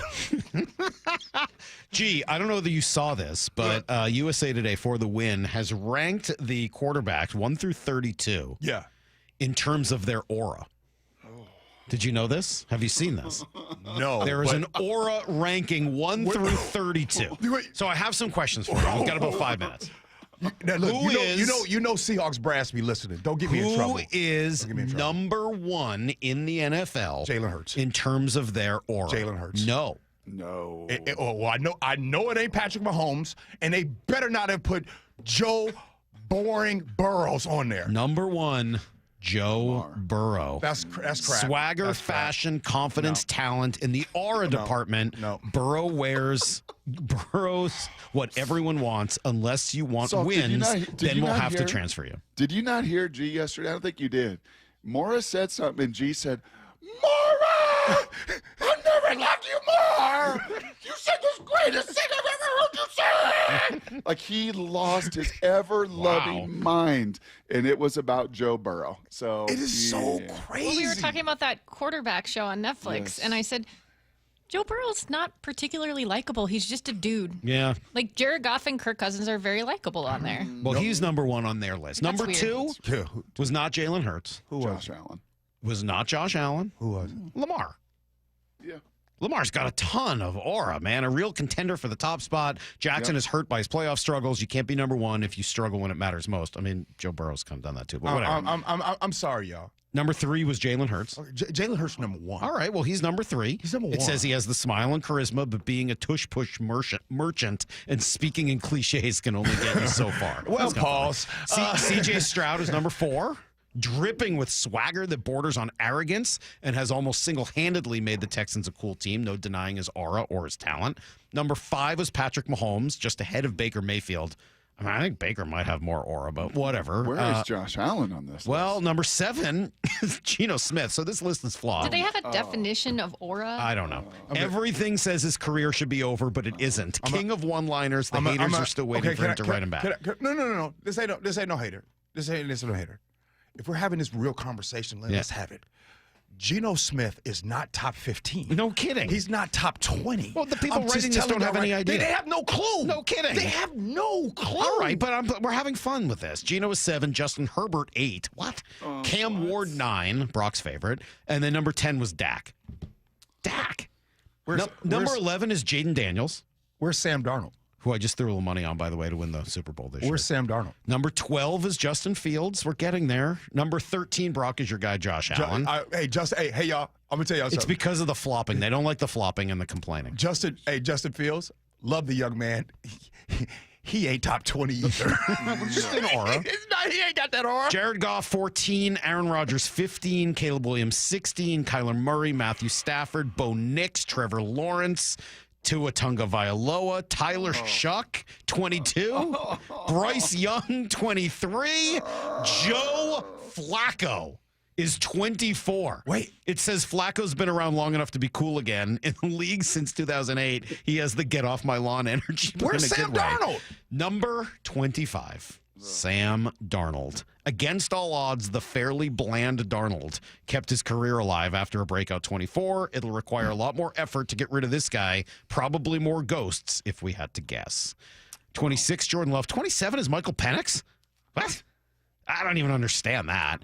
28, Anthony Richardson. 29, J.J. McCarthy. He's got some aura, no? Number 30, Drake May. Number 31, Brock Purdy. And number 32, Russell Wilson. It says Danger Russ, Mr. Unlimited, plain workouts, wannabe NYC influencer. Please make it stop. Hey, Brock, Salk, I got a question for you guys. Yeah. Who was the first person you all know that told you that he was number 32 years ago? Richard Sherman. Yeah. Okay. Tried to tell y'all. Shout out to Nick Brinkerhoff because he put together that list. Right. If you have complaints, you can send it to him. G, your show gets going in a couple minutes. I over on love y'all, 97.3 man. Kyra This is News the Radio. greatest sports show in the world. Oh. Can I give a shout out to a P1 listener? Who? Arlene the Dream. Arlene, I just want to say, Arlene, I love you, girl. Always appreciate you. You're the best, Arlene. What, you get your tickets to something? No, but I plan on asking her for some tickets. Bye, G. We'll be right back with Shannon Drayer next, and then your phone calls at 9:30. Mariners have struck. What does Shannon think about it, and what could come next? Stick around. You'll find out on Brock and Salk. The Mariners trade for one of the biggest names available. Hey, Fred, slam for Naylor! Making a statement with just 6 days till the trade deadline. We're all in. Josh Naylor is now a Seattle Mariner, and they do it without giving up a top 10 prospect. You get a player that fits in almost every way. I love that they got out there and beat everybody to the punch. What else do the Mariners have up their sleeve? Is it enough? I don't know. Stay plugged in as the Mariners approach the trade deadline with Seattle Sports. Cool cars, cool people, good times. The Good Guys 37th Griot's Garage Pacific Northwest Nationals, presented by Wicked Fabrication. July 25th to the 27th at the Washington State Fair Event Center. Over 2,500 classics. An earth-shaking Nitro Thunderfest. Tire smoke and burnout competition. And don't miss Good Guys Friday night vintage drags at Pacific Raceways in Kent. All this weekend at the Washington State Fair Event Center in Puyallup. Details at good-guys.com. History, it had the gold rush. Then came the oil boom, the tech boom, but right now it's the Wi-Fi boom, and Xfinity Wi-Fi is booming. Xfinity has everything you need to tap into the Wi-Fi boom with seriously powerful and seriously reliable connection. It's got 99.99% network reliability and incredibly low lag, so your streams are smoother than making a decision on what to stream. And did I mention that you can even connect to hundreds of devices, so you, your kids, your parents, your poker group, and whoever else is at home can all experience the Wi-Fi boom with Xfinity. And the Wi-Fi isn't the only thing that's booming. Get the most reliable Wi-Fi and our best in-class equipment for one consistent price for 5 years guaranteed all in. Plus, get unlimited data included and no annual contract, all with the 5-year price guarantee from Xfinity. Visit Xfinity.com, call 1-800-XFINITY, or visit a store today. Restrictions apply, not available in all areas. New residential customers only. Select plans only. Xfinity Gateway with X5 Complete required for unlimited data except in certain areas. Most reliable Wi-Fi based on Open Signal Awards USA. Fixed Broadband Experience Report, August 2024. Actual speeds vary. Upgrade your view and comfort with Lake Washington Windows and Doors. Buy one window or door, get the second at 50% off through July, and enjoy 12 months same as cash financing. For details, visit lakewashingtonwindows.com. This summer, the perfect night out is under the stars at LeMay, America's Car Museum drive-in movies. Enjoy classic films and make memories. Catch the Transformers on July 27th. Space is limited. Reserve now at americascarmuseum.org. Guys, did you know your testosterone affects everything in your system, including how you feel and perform every day? Right now, Revive Men's Health Seattle will check your testosterone for free. Knowing your T levels is the first step in understanding if you have low T. Your testosterone level impacts your energy, libido, sleep, weight, hair loss, mood, and even ED. Maintaining an appropriate T level can change your whole life. Most men start to see changes in their hormone levels in their 30s. Experience and results matter. So what are you waiting for? Get your T levels checked today by local, experienced, and trusted men's health experts. They've helped thousands of men since 2011. They're so confident they can help you, they even guarantee it. Call Revive today and schedule your free testosterone test, free exam, and free consultation. Call Revive Men's Health at 206-529-1111. That's 206-529-1111. Or visit ReviveMen'sHealth.com. What's the biggest mistake you can make when selling your home? Settling for less money. That never happens with Orchard. Disappointing offers can wear you down, causing you to settle for thousands less. You don't have to settle when you sell with Orchard. Orchard reinvented the real estate industry by guaranteeing your home sale and helping you sell on the market for top dollar. First, Orchard gives you cash up front so you can buy and move into your new home first, on your timeline. No waiting, no showings, no double moves. Then once you're all settled in, your Orchard agent helps sell your home on market for top dollar. Here's what one Orchard customer said. I never could have sold without Orchard. I made way more than I expected, and it couldn't have been easier. With Orchard, you never have to settle for less. Buy before you sell and get top dollar for your home with Orchard. Curious how much your home is worth? Visit Orchard.com to get your free home valuation. That's Orchard.com. Orchard.com. This is the story of the one. As a lineman, he does whatever it takes to keep the power on in his community. And he wants a partner like Grainger who does the same. Grainger offers the professional-grade products he needs, from voltage detectors to harnesses to hard hats, plus fast, dependable delivery, so he can rise to every challenge. Call 1-800-GRAINGER, click Grainger.com, or just stop by. Grainger, for the ones who get it done. Why'd I go to the doctor? One day at the firehouse, I was so lightheaded I could barely stand. Even my crew noticed. Getting checked out was the right call. Turns out I have atrial fibrillation, which increases the risk of stroke about 5 times. Symptoms like irregular heartbeat, heart racing, chest pain, shortness of breath, fatigue, or lightheadedness can come and go. But if it's AFib, the risk of stroke remains. If you have symptoms, contact a doctor. I'm so glad I did. Visit NoTimeToWait.com, sponsored by Bristol-Myers Squibb and Pfizer. This is Seattle Sports. Streaming through the Seattle Sports app. KIRO AM Seattle. KIRO FM HD2 Tacoma. Home of the Seahawks, Mariners, and everything Seattle sports. Get in the freaking auto! From the Quantum Fiber Studio, this is Brock and Salk on Seattle Sports. Brock Ewert is my hero. Jay Buhner just punched me in the kidney. We're going to give you a minute. Doesn't really work that way, Sherm. This is a show that has my name on it. It kind of does, though. Now here are your hosts, Brock Ewert and Mike Salk.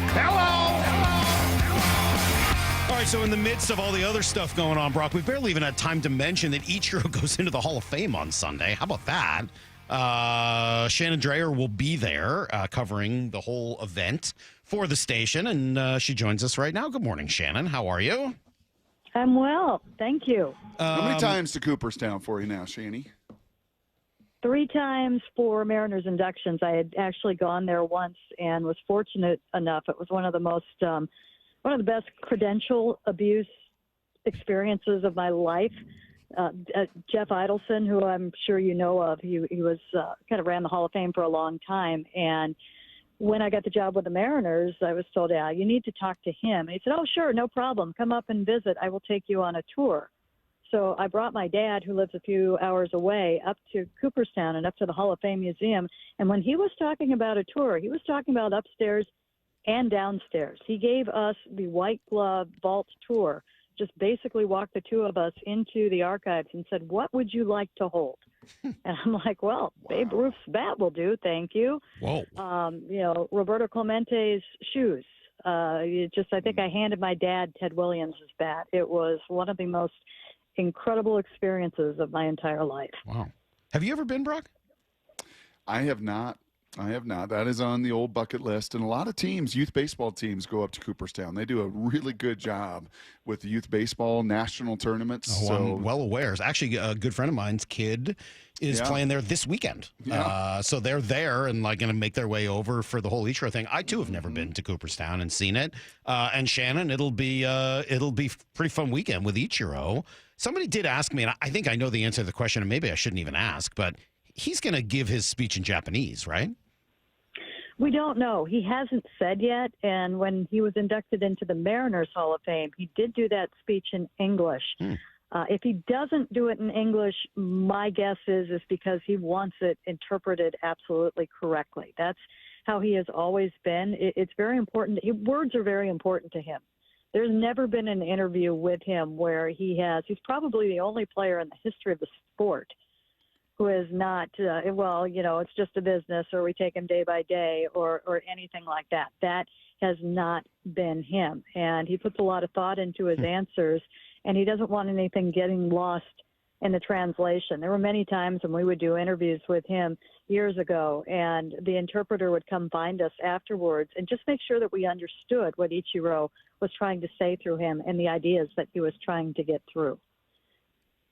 You have a sense yet, Shannon, for how big this following will be, and certainly the Japanese contingent that still to this day, when we're down there at spring training, still comes out and marvels at Ichiro as he's shagging balls and stretching and doing all of his stuff. Do you have any sense for how big this is going to be come Sunday? I don't know yet, and I think we'll see when we get a little bit closer, but I do know that it was a lot tougher to get housing for the event, which is an indicator of what the crowd could be. And then you throw in Sabathia, and so fans, from both New York and Cleveland could drive from there. So I think that this has the potential to be probably the biggest.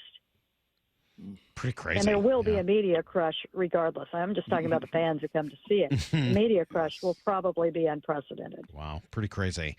In the meantime, when you get back to the team, they're going to look a little bit different, and we don't know how much more different, but already one big name in. Josh Naylor, what was your reaction when you saw it yesterday? I was happy to see it, not just because that is a name that we've been talking about. I think that it's been really strange that we didn't see any significant moves up until this point. Usually there's somebody that goes, 3 weeks out, maybe even a month out, things like that. And that just wasn't happening, which wasn't a good indicator for the market. And then, of course, the word came down that, all right, Arizona is finally accepting the fact that they're out of it. They probably will be selling. And when it was Naylor, and I think a lot of people, the immediate thing was, okay, what about Gino? And there was some alarm that, well, wouldn't that be a package deal? No, absolutely not. I think we all got confirmation that the Mariners are still very much interested in and active in perhaps trying to still land Gino Suarez, but there's going to be a lot of competition for that. You can split the two. It doesn't have to be a package deal. It could be one and not the other, and one is going to take a lot longer than the other did take. I thought it was a good price for the Mariners to give for Naylor's, and I think most prices they should be able to afford because of what they have. So that wasn't a surprise to me, but I think probably one of the best parts of it is you got him now. I mean, you get him probably 6, 7, 8 games before the deadline. You pick up somebody at the deadline, you're missing a full week of production, and that's something the Mariners need right now. So the fact that they were able to get one of the guys that they wanted, one of the guys that I think there was a lot of interest in different spots for him, and get him a little bit early and be able to insert him into the lineup when they are doing so, I think that's a big plus for them. So for me, it was, just win, win, win, win, win, and keep going. So, okay, I want to circle back to one more Ichiro thing. So do you have another follow-up to that? Or Well, just because we talked a little bit about it earlier, trying to figure out what the corresponding move is, and they're going to have to get someone off the roster, and we kind of went through the options. My assumption is that it would be somebody like Master Boney because he's got options. You can bring him back in a week or so, and it would just give you some flexibility, leading up to the trade deadline. Do you have a sense as to what kind of a move would be most likely? I think the same thing. I think it's got to be somebody with options. Canzone's the other who has the option. We love what he's been doing with the bat, left-handed. How are they going to fit everybody in right now? But I do think that whatever we see right now, as far as who gets sent down, is exactly what you're saying. It's more about flexibility than anything else. Salk, in 21, I got to be at Augusta at the Masters. We'll never go back again because it was half populated. It was an amazing day, and I got to watch Hideki win that Masters and what that meant to Japan, and you could feel it there. I mean, it was just overwhelming, and certainly the days, the weeks that followed. Ichiro will be the first Japanese player to be in the Major League Baseball Hall of Fame. What do you think, Shannon, from your life experience of being around him for all these years, what do you think that will mean to him and to the people of Japan? It'll be huge for the people of Japan. When we went there in 2018, was shocked that the interest in him and his presence in terms of advertising and on sides of buildings and in the Tokyo Dome was as strong as it was when we went in 2012. He is still a huge figure over there. He is, I think, forever will be, in baseball. What he did, he was a pioneer. He was the first position player to come over. And I think a lot of the things that I say about, his words and how they're interpreted, he is beyond baseball, particularly over there. He is as big as a superstar as there is. Both trips when we went, it was like Beatlemania or a rock star was arriving at the airport when we landed. It was red carpet. It was flashbulbs. It was fans that were there, fans outside the hotel. When we went in 2018, the fans, the minute the doors opened, they were in the building and everybody was trying to get to right field so they could watch him warm up. And we're cheering every moment. And you remember the scene when he did leave the field for the last time in Japan, and everybody stayed. And I've got a video. It should be up right now. I don't know if it's up. If not, it will be up shortly. It was a video that I put out from Japan that the story was just so amazing because, we thought it was all over at the end of the game, and we being the media. And so we went down, we conducted our interviews in a batting cage that was behind, and it was a huge batting cage. It was like a huge workout area that was behind the dugout. We talked to Scott Service. We saw Ichiro come in. We saw Bob Melvin come across from the other clubhouse to hug Ichiro and congratulate him. Those two have always remained close. Then we saw Ichiro disappear. We saw his teammates standing around taking in the whole scene in the batting cage. And then we talked to Ichiro a little bit. And then about 10 minutes later, Tim Hebley came through and he said, "Hey, you guys follow me." And so we followed him, and we're walking, and all of a sudden he turns around and just says, "Run." And so we are chasing Tim Hebley through the rest of the workout area, through the clubhouse, through a training room, which we're not allowed in, through a food room, also not allowed in. And all of a sudden we're running up these steps, and next thing you know, we're on the field. And we had no idea, because we were in a concrete barrier, workout area, that everybody had stayed. The music was still playing. The flashbulbs were still going off. Everybody was still screaming at the top of their lungs, and they wanted Ichiro to come back. And apparently he had gone out just ahead of where we were. And as I'm running up the steps, I pull out the phone, and I just start shooting everything. And the crush of media and the frenzy to get the pictures and the fans and the frenzy at the fans. I didn't know where Ichiro was at the beginning, and the next thing I know, he's at the other end of all this media crush. He pops out, runs to the middle of the field, throws his arms up in the air, and does a wave all the way around the stadium and waving to everybody, and then does this kind of trademark skip and then run and comes back, and, teammates are there again. They already had greeted him when he came off the field, but they're greeting him when he's coming back in. Ken Griffey Jr. is giving him a hug as he goes down the dugout. Fans are still going nuts. It was the most electric moment I have experienced on a field to that point. And I filmed the whole thing, and I videoed it and told the story. That'll be up on Seattle Sports shortly. And it was just, to see that impact, because I think we got kind of used to him, Yep. And I think that it's hard to believe he hasn't played for the Mariners other than that 2018 and 19, 2 games in 2019, since 2012. And they don't forget, what he is. So it's absolutely crazy. Awesome. And I'll throw in one other thing. I just mentioned the 2018 and 2019 seasons. At the very end, he said that those were the most important to him in his press conference in January. And he said that he looks back at those moments, and those are when it's not, the hits that he got. It's not that he won the MVP and the Rookie of the Year his first season. It's not, that he had, 28 years totally in baseball. It's those 2 seasons. And you think about it, and he was at the end, and we remember him going out after being told, we're taking you off the roster, but you can continue to come here and do everything you do every day except play the game. What was that like? From May 4th on, that's what he did. I talked to him about that this week, and that story will be up on Seattle Sports within the hour. Awesome. Shannon, you're the best. Enjoy another great trip to Cooperstown. We'll talk to you when you get back for sure, because, the next week or so is going to be pretty exciting from a roster building perspective as well, and then, see what the team does on the field. So Shannon Drayer, as always, and please go read her and see her great stuff up at seattlesports.com momentarily. Shannon, have a great time. We'll talk soon. You got it. Thanks, guys. All right, there you go. There goes Shannon. We'll be right back with Need to Know, and then your calls, and then that'll do it for us this week. It's Brock and Salk, Seattle Sports on 710. Seahawks training camp is underway. That is music of the year. And nobody gives you more insider access than the home of the Seahawks, Seattle Sports. Coach McDonald sitting down with us right now. This thing on and ready for you. Watch how the Seahawks roster comes together. Seattle Sports training camp coverage is presented by the Landing in Renton. Seahawks training camp on Seattle Sports on 710, the Seattle Sports app, and the Seattle Sports YouTube page. I know we talk about it year round, but roofing season is certainly upon us. I know today's kind of cruddy out, but what makes it roofing season? Generally long, dry days. The roofing crews can work realistically sun up to sundown, and that's why they're cranking out projects all over our region. Riverside Roofing, of course, is leading the charge. They are in Marysville, but they serve the entirety of Western Washington. They do amazing work, earned my recommendation, and then industry awards too, like GAF Master Elite's President's Club, which is a status less than 1 or fewer than 1% of roofing companies in the entire country can achieve. Get a roofing quote in less than 60 seconds using Quick Quote directly on riversideroofingllc.com. Going to pop up as soon as you go to their website. And then during and after your roofing job, don't worry, your yard and driveway are going to be totally free of debris because of the catch-all system that they use. It's why Riverside Roofing is the roofing company you can trust. Find them at riversideroofingllc.com.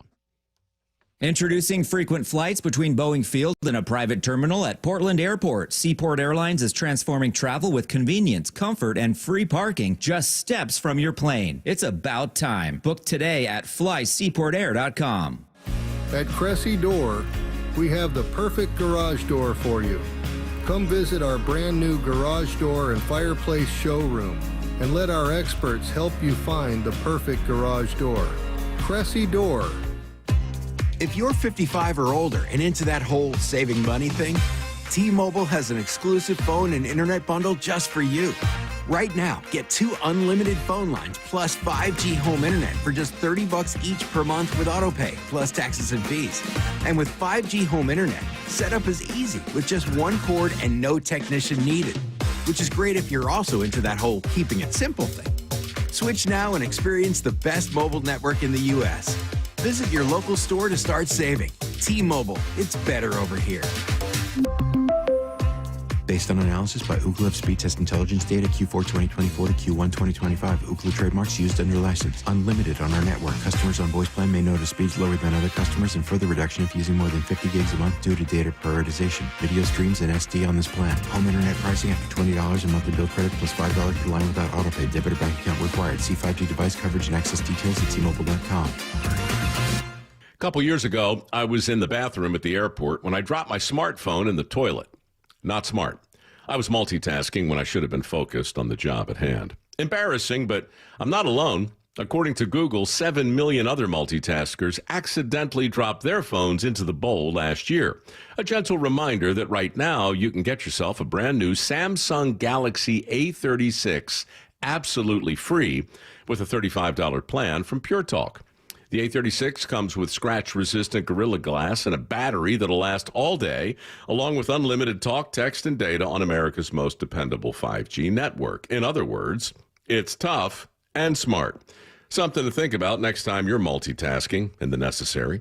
Just dial pound 250, say keyword Mike Rowe to get your free phone today. You can make the switch in just 10 minutes. That's pound 250. Say Mike Rowe to switch to a no-nonsense smartphone and a company that actually stands for something.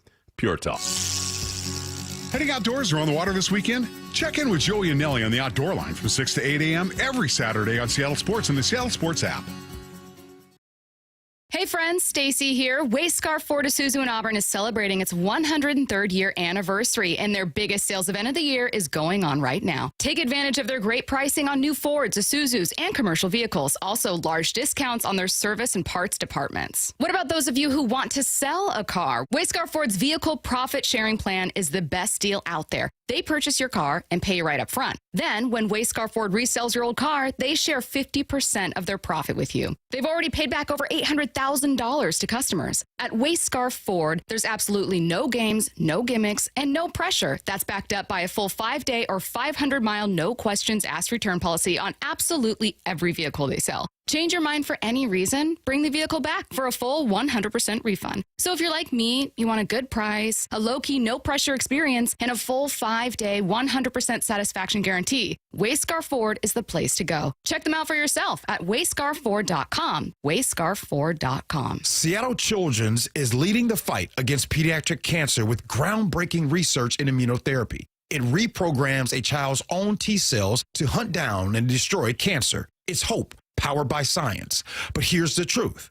Pediatric cancer research is drastically underfunded. That's why Safeway is stepping up, and you can too. G. Scott here asking you to say yes to donating to Immunoheroes next time you're at Safeway checkout. Together, we can help fight cancer for all kidkind. Pacific Power Batteries has been our family-owned and operated business since 1985 when my dad and I started selling batteries business to business to commercial fleets from a 1-ton panel van.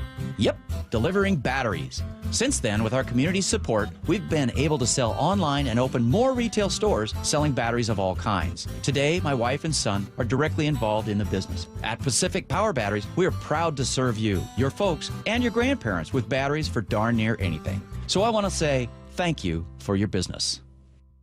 Need to know. 15 minutes past every hour with Brock and Salk. Here's what you need to know. Up first. Well, by now you probably do know that Josh Naylor is a Mariner, Brock, and will be for the rest of this season. They really struck first, and I don't know about struck best, but they did exactly what they needed to do at the deadline. They bring back a professional hitter. He's going to hit for a high average. He barely strikes out. He does have pop. I do think that Ty France at his best, like the best version of Ty France, I think that's actually a pretty decent comp. Ty had pop, but it wasn't his calling card. He hit for a high average. He got on base. I mean, he got hit a lot. They're not exactly the same player. Nobody is, but there's a left-handed Ty France at his prime element to him. I think that's a good comp.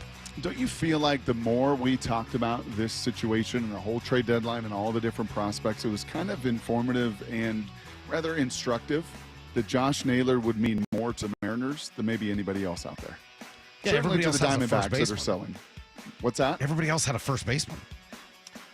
Texas didn't have a first baseman that's getting things done consistently. There's a few others that could have had a need, but it just felt like the more we went through this and the more you listen both nationally and locally, it just kind of felt like, yeah, this is the right fit.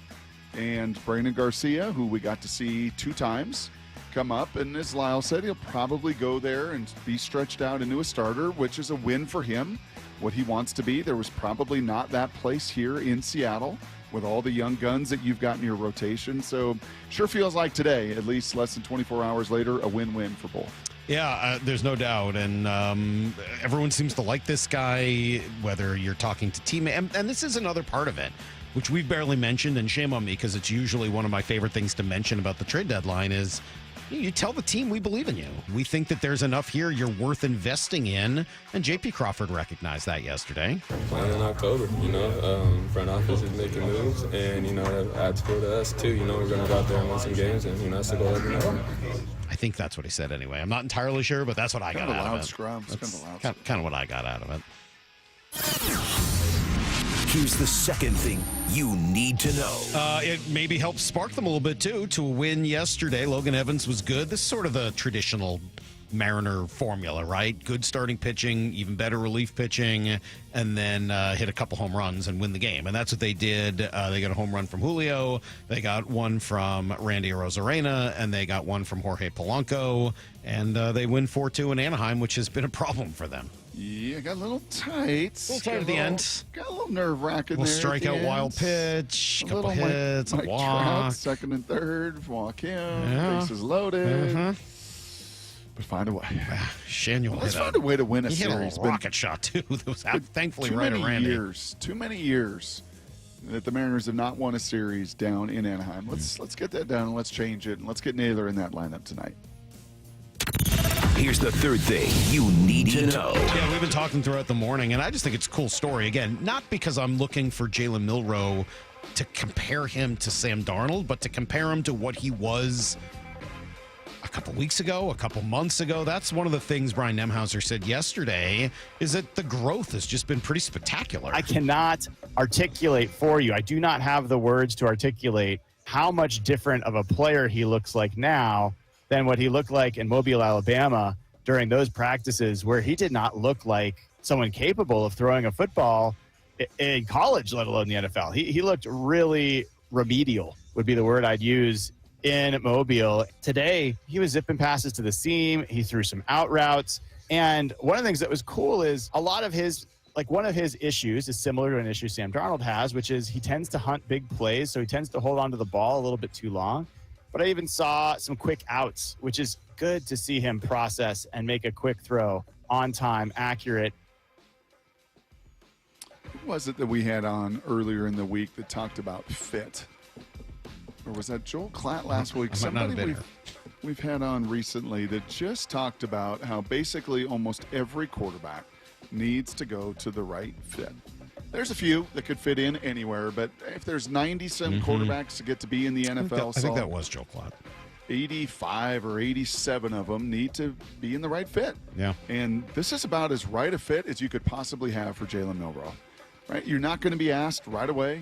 You're not going to be thrown into the fire. You're going to get a chance to learn from a system standpoint of a run, play action, movement kind of system like this. This should be ideal. So nice to see him take some serious just steps in confidence, really, from Mobile, where it may have been bottom, to day 2 of training camp, where he more than functioned and reached out to a few Seahawks folks as well and just said, hey, kind of heard some scuttlebutt. Jalen had a good day, and the word back was a very strong day. Nice. And now you got to stack those very strong days after very strong days after very strong days. All right, pretty cool. That's everything you need to know. 425 saying drop third strike rule is the dumbest rule in baseball. True or true? I don't know. It's just part of it. It's a quirk. It's just a quirk. I like a good quirk like that. All right, let's open up the phones. You got any quirks of your own? You want to talk about Josh Naylor? You want to talk about what comes next? Who should be sent down? What this means for the remaining 6 days of the trade deadline? What you would like to see the Mariners target? How much you're willing to give up to do it? You know what I love on these days, there's a lot of Mariner Fridays, conversation. I still love, after all these years, long-time listener, first-time caller. I love long-time listener, first-time caller. Of course. Be a long-time listener, first-time caller. I mean, we're always down with that. So 866-979-3776. Seahawks first couple days of training camp. If you have a reaction, something you need to see, something you still want to get done, obviously we'll still take a Seahawks call. But, yeah, for everybody who complains, you're talking too much of this, too much of that, this is your chance to control the conversation for at least a few minutes. So 866-979-3776. Given where we're at today, phone line should be full within 5 seconds because everyone's got to have an opinion on Josh Naylor, the trade deadline, the Mariners, or the Seahawks. We'll be right back with your calls on Brock and Salk. The Mariners trade for one of the biggest names available. A grand slam for Naylor. making a statement with just 6 days till the trade deadline. We're all in. Josh Naylor is now a Seattle Mariner, and they do it without giving up a top 10 prospect. You get a player that fits in almost every way. I love that they got out there and beat everybody to the punch. What else do the Mariners have up their sleeve? Is it enough? I don't know. Stay plugged in as the Mariners approach the trade deadline with Seattle Sports. When you hear Harley Exteriors, I want you to think windows manufactured right here in Washington and specifically designed for our Pacific Northwest homes and climate. These are the windows you want. They look absolutely stunning, much better than a traditional vinyl window, and they're going to lower your energy bills and provide year-round comfort. They also come with a double lifetime, fully transferable warranty, meaning not only are you covered for glass breaking or damaged seals, it's going to help your resale and home value. These windows last up to 60 years. Harley Exteriors is making these windows affordable with options like 0 payments and 0 interest up to 12 months for qualified buyers. In July, Harley Exteriors is offering 50% off basic installation, no payments, no interest for 12 months, and an additional $200 off your project. Think Harley Exteriors for windows, doors, and more right here in the Puget Sound. Call 833-HARLEY or just go to harleyexteriors.com. Jaden Schwartz for Techline Roofing. Summer is the perfect time for a new roof. Take advantage of our easy financing, summer specials, and the best warranty in the business. Have a great summer. See you next hockey season. Trust Techline. If you're 55 or older and into that whole saving money thing, T-Mobile has an exclusive phone and internet bundle just for you. Right now, get 2 unlimited phone lines plus 5G home internet for just $30 each per month with autopay, plus taxes and fees. And with 5G home internet, setup is easy with just 1 cord and no technician needed, which is great if you're also into that whole keeping it simple thing. Switch now and experience the best mobile network in the U.S. Visit your local store to start saving. T-Mobile, it's better over here. Based on analysis by Ookla of speed test intelligence data Q4 2024 to Q1 2025. Ookla trademarks used under license. Unlimited on our network. Customers on voice plan may notice speeds lower than other customers and further reduction if using more than 50 gigs a month due to data prioritization. Video streams and SD on this plan. Home internet pricing after $20 a monthly bill credit plus $5 per line without autopay. Debit or bank account required. See 5G device coverage and access details at T-Mobile.com. Bump letting you know the Employee Pricing Plus event is on at West Hills Chrysler Jeep Dodge Ram. Get the 2025 Ram 2500 for $9,000 off MSRP. Subject to credit approval. Offer ends July 31st. West Hills Chrysler Jeep Dodge Ram, part of the Hazelwood Auto Group. Overburdened with a bunch of stuff you don't want anymore, but feel bad throwing it away? John here with Happy Hauler, Seattle's eco-friendly junk removal. We prioritize donating and recycling. We'll help get your items to those in need instead of going to the landfill. At Happy Hauler, we pride ourselves on responsibility, community, and sustainability. We're a family-run small business that provides junk removal, donations, and recycling. Make yourself, your community, and the planet happy. It's time to reclaim your space. HappyHauler.com, hauling with a heart. Seattle Sports is giving you a shot at 4 tickets to see the Seahawks host the Raiders August 7th. Just open the Seattle Sports app, tap the Win tab in the bottom right corner, and enter. You can enter once per day, so the more you enter, the better your chances. Enter daily from July 23rd through 28th. Full details and rules at seattlesports.com/win. Only from the home of the Seahawks, Seattle Sports. The home of the Mariners. One hopper snared at short. On a quick hop by J.P. Crawford. That guy's a magician over there at shortstop. Seattle Sports. Download the Seattle Sports app. Michael is in his 70s, and he was dealing with an injury. I had tears in my rotator cuff. Just the discomfort of going about everyday life. Day-to-day things were not comfortable or almost impossible, but just being inactive was troubling. He was in a great deal of pain. I started trying to learn how to brush my teeth with my left hand, and you can't do it. It was ridiculous. Searching for answers, Michael found Dr. Mark Wagner, MD, at Seattle Sports and Regenerative Medicine, where he underwent stem cell therapy. You know, I played basketball Monday, Wednesday, and Friday, and so I'm getting my shot back. It's not back to where it was, but hey, before I couldn't even do anything. So 100% improvement of what it was. Wow, that's great to hear. Would you recommend stem cell therapy to others? I can share without a doubt that it helped me, and I'm grateful for that. Whether it's a shoulder, hip, or knee, before you choose surgery, consider stem cell therapy with Dr. Mark Wagner, MD, at Seattle Sports and Regenerative Medicine. Schedule your consultation at drmarkwagnermd.com. When it comes to the security of your business, doubts can creep in about who you're trusting to protect it. Are they a reliable service? How will I know if something happens? Are they keeping everyone safe? At Bay Alarm, we got you. For nearly 80 years, we've been putting our customers' minds at ease with our advanced technology and personalized support. Feeling insecure about your current security service? Visit bayalarm.com today to talk to a local security expert. The future is here, so why is your internet stuck in the past? With Quantum Fiber Internet, you can get next-level multi-gig speed on a reliable fiber network. Fair and honest pricing with no annual contracts or bundling required. And whole home 360 Wi-Fi to make sure your devices are ready to take you where you want to go. So you can stream, post, game, surf, like, and love to your heart's content. You do you. Let Quantum Fiber Internet take care of the rest. Learn more at quantumfiber.com. Limited availability, service, and speed in select locations only. From the Quantum Fiber Studio. This is Brock and Salk. Weekdays 6 to 10. On Seattle Sports and 97.3 FM HD2. All right.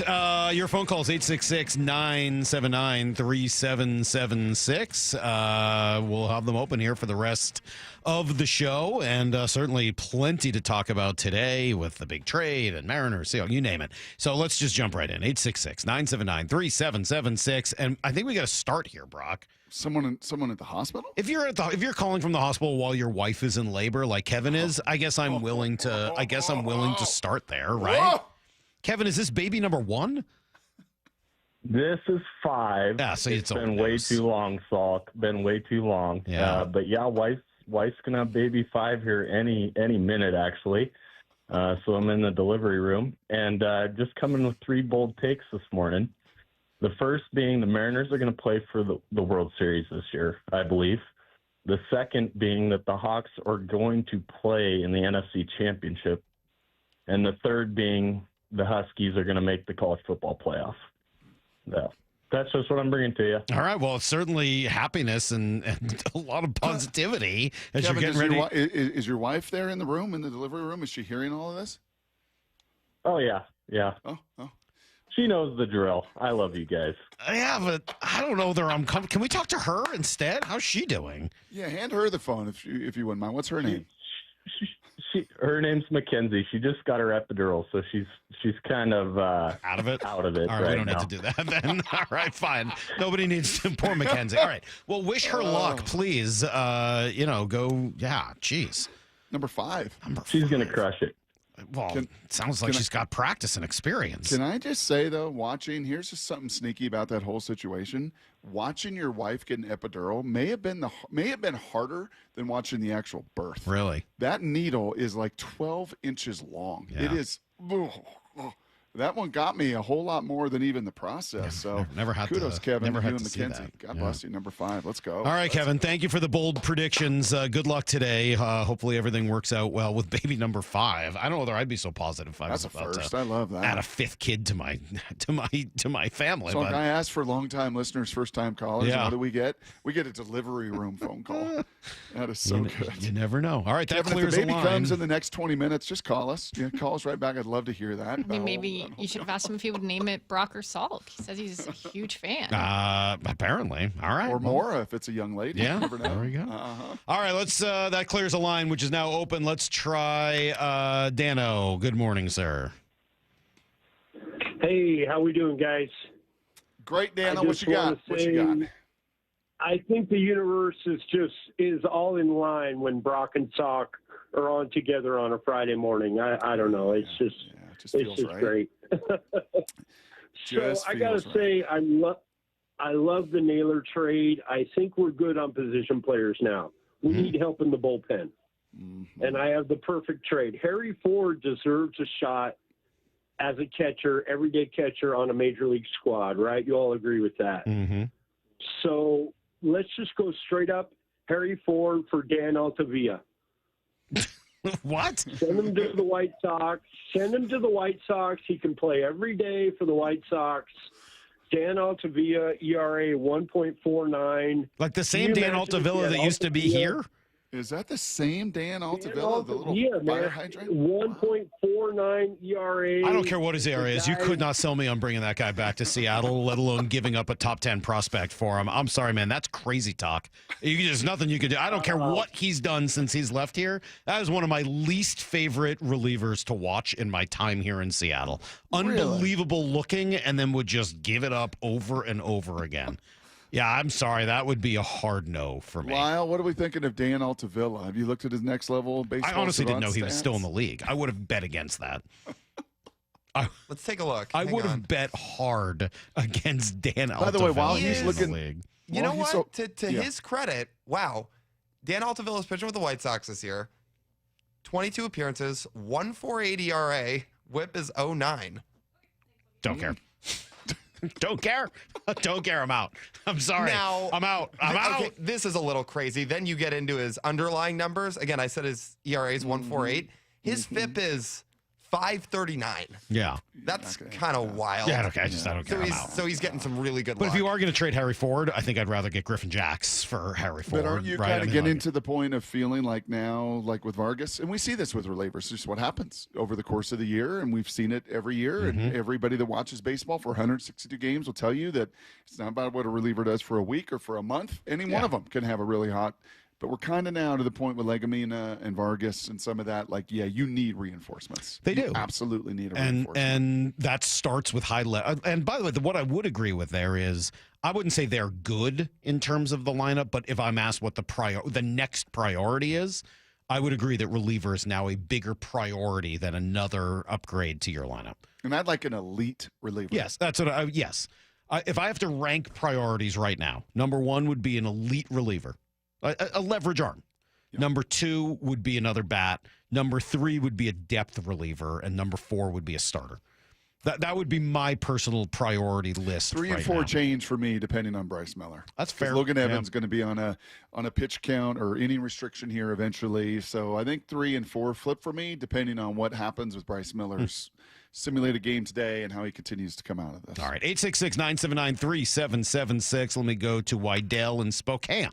What's up, Wydell? Yeah, good morning. Yeah, I'm going to add a letter to the acronym, the DDT acronym, draft and build trade, and R for retain. How to retain the talent that we just got. And as far as Naylor goes, what would a contract look like in the offseason? What are we talking about numbers-wise? Well, I think that depends on the next 58 games to a degree, correct? How he does it in this park, because the numbers in T-Mobile have not been terrific. Like a lot of players when they come into T-Mobile, A, the park, and B, facing who they've got to face from a pitching perspective. So got to see that. Would a Christian Walker kind of deal be reasonable if he finishes this season out? Isn't he a lot younger than Christian Walker? He's younger. He's yes. 28. Isn't Christian Walker in his 30s? Okay. I think he's a little older. 3-year, $75 million deal. I mean, something in that range. I don't know. He may be looking for a lot more length on that contract than Christian Walker got. I don't know what it would take. I think it's a little early for me to start thinking about that. I want to see what he looks like. I want to start by getting excited about who he is right now before I start thinking about who he's going to be next year. But yeah, I mean, like, I think the first thing you need to do before you start talking numbers is sell him on being here. That's right. Make it a good environment. Make it a good spot. Win. Make him love it here. And I don't want to get into his head. I don't know how he feels. But I saw the guy in Cleveland that looked like he was loving life, loving his teammates, going crazy after big home runs, excited to be there. And we saw a guy in Arizona that did not look the same, at least to our very brief eye.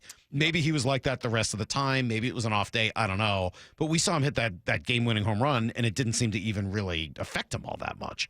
So I want to see him. I want to feel what he's like every day and what kind of a player he is and what he truly brings to a lineup.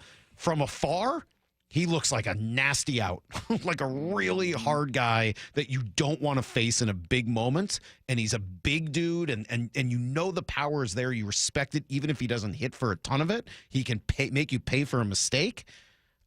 I want to see it before I start thinking about how long I want it. if that makes sense.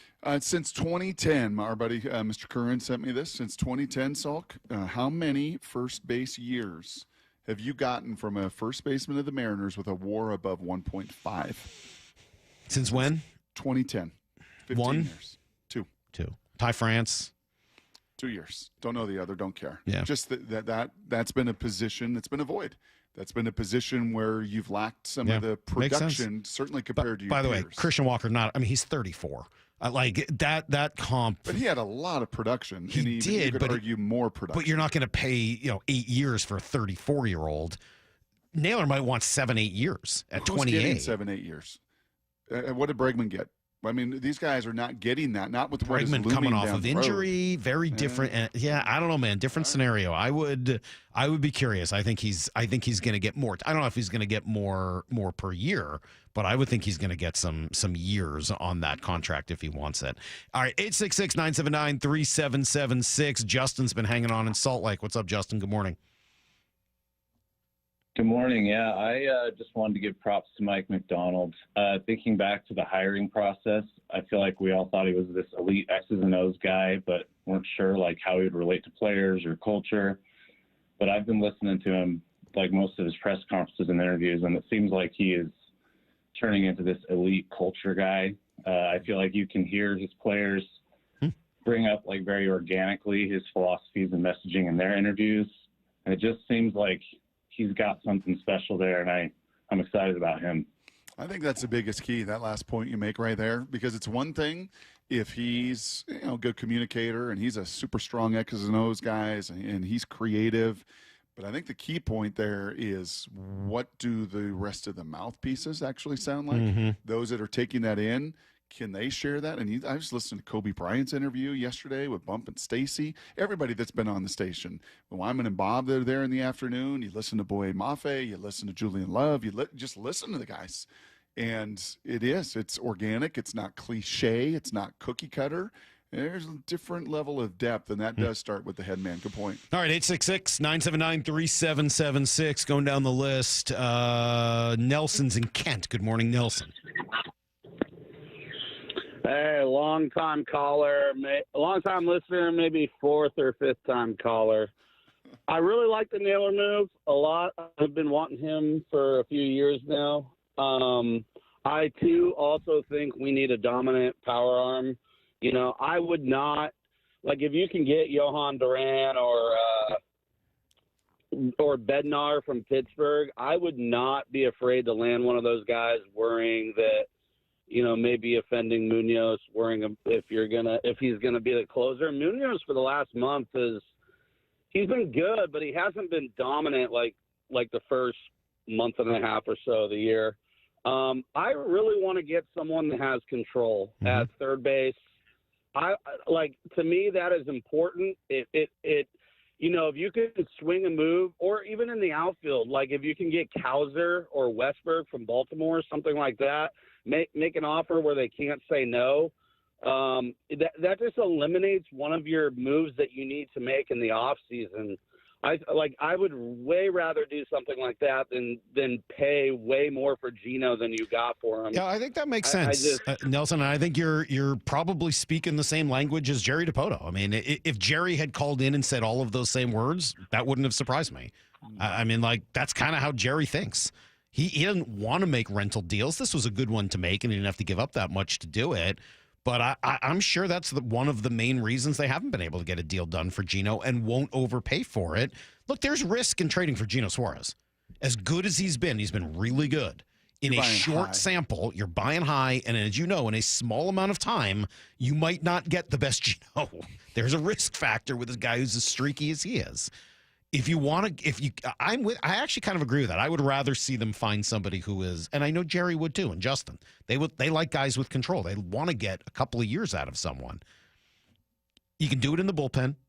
If you can't do it at third base or in the outfield, and I don't think they're going to try too hard in the outfield, but if you can't do it at third base, then for me, Willie Castro might be the better option. He's not as good a player as Eugenio Suarez is, but he's a better than league average bat who's a significant upgrade with a little bit more consistency.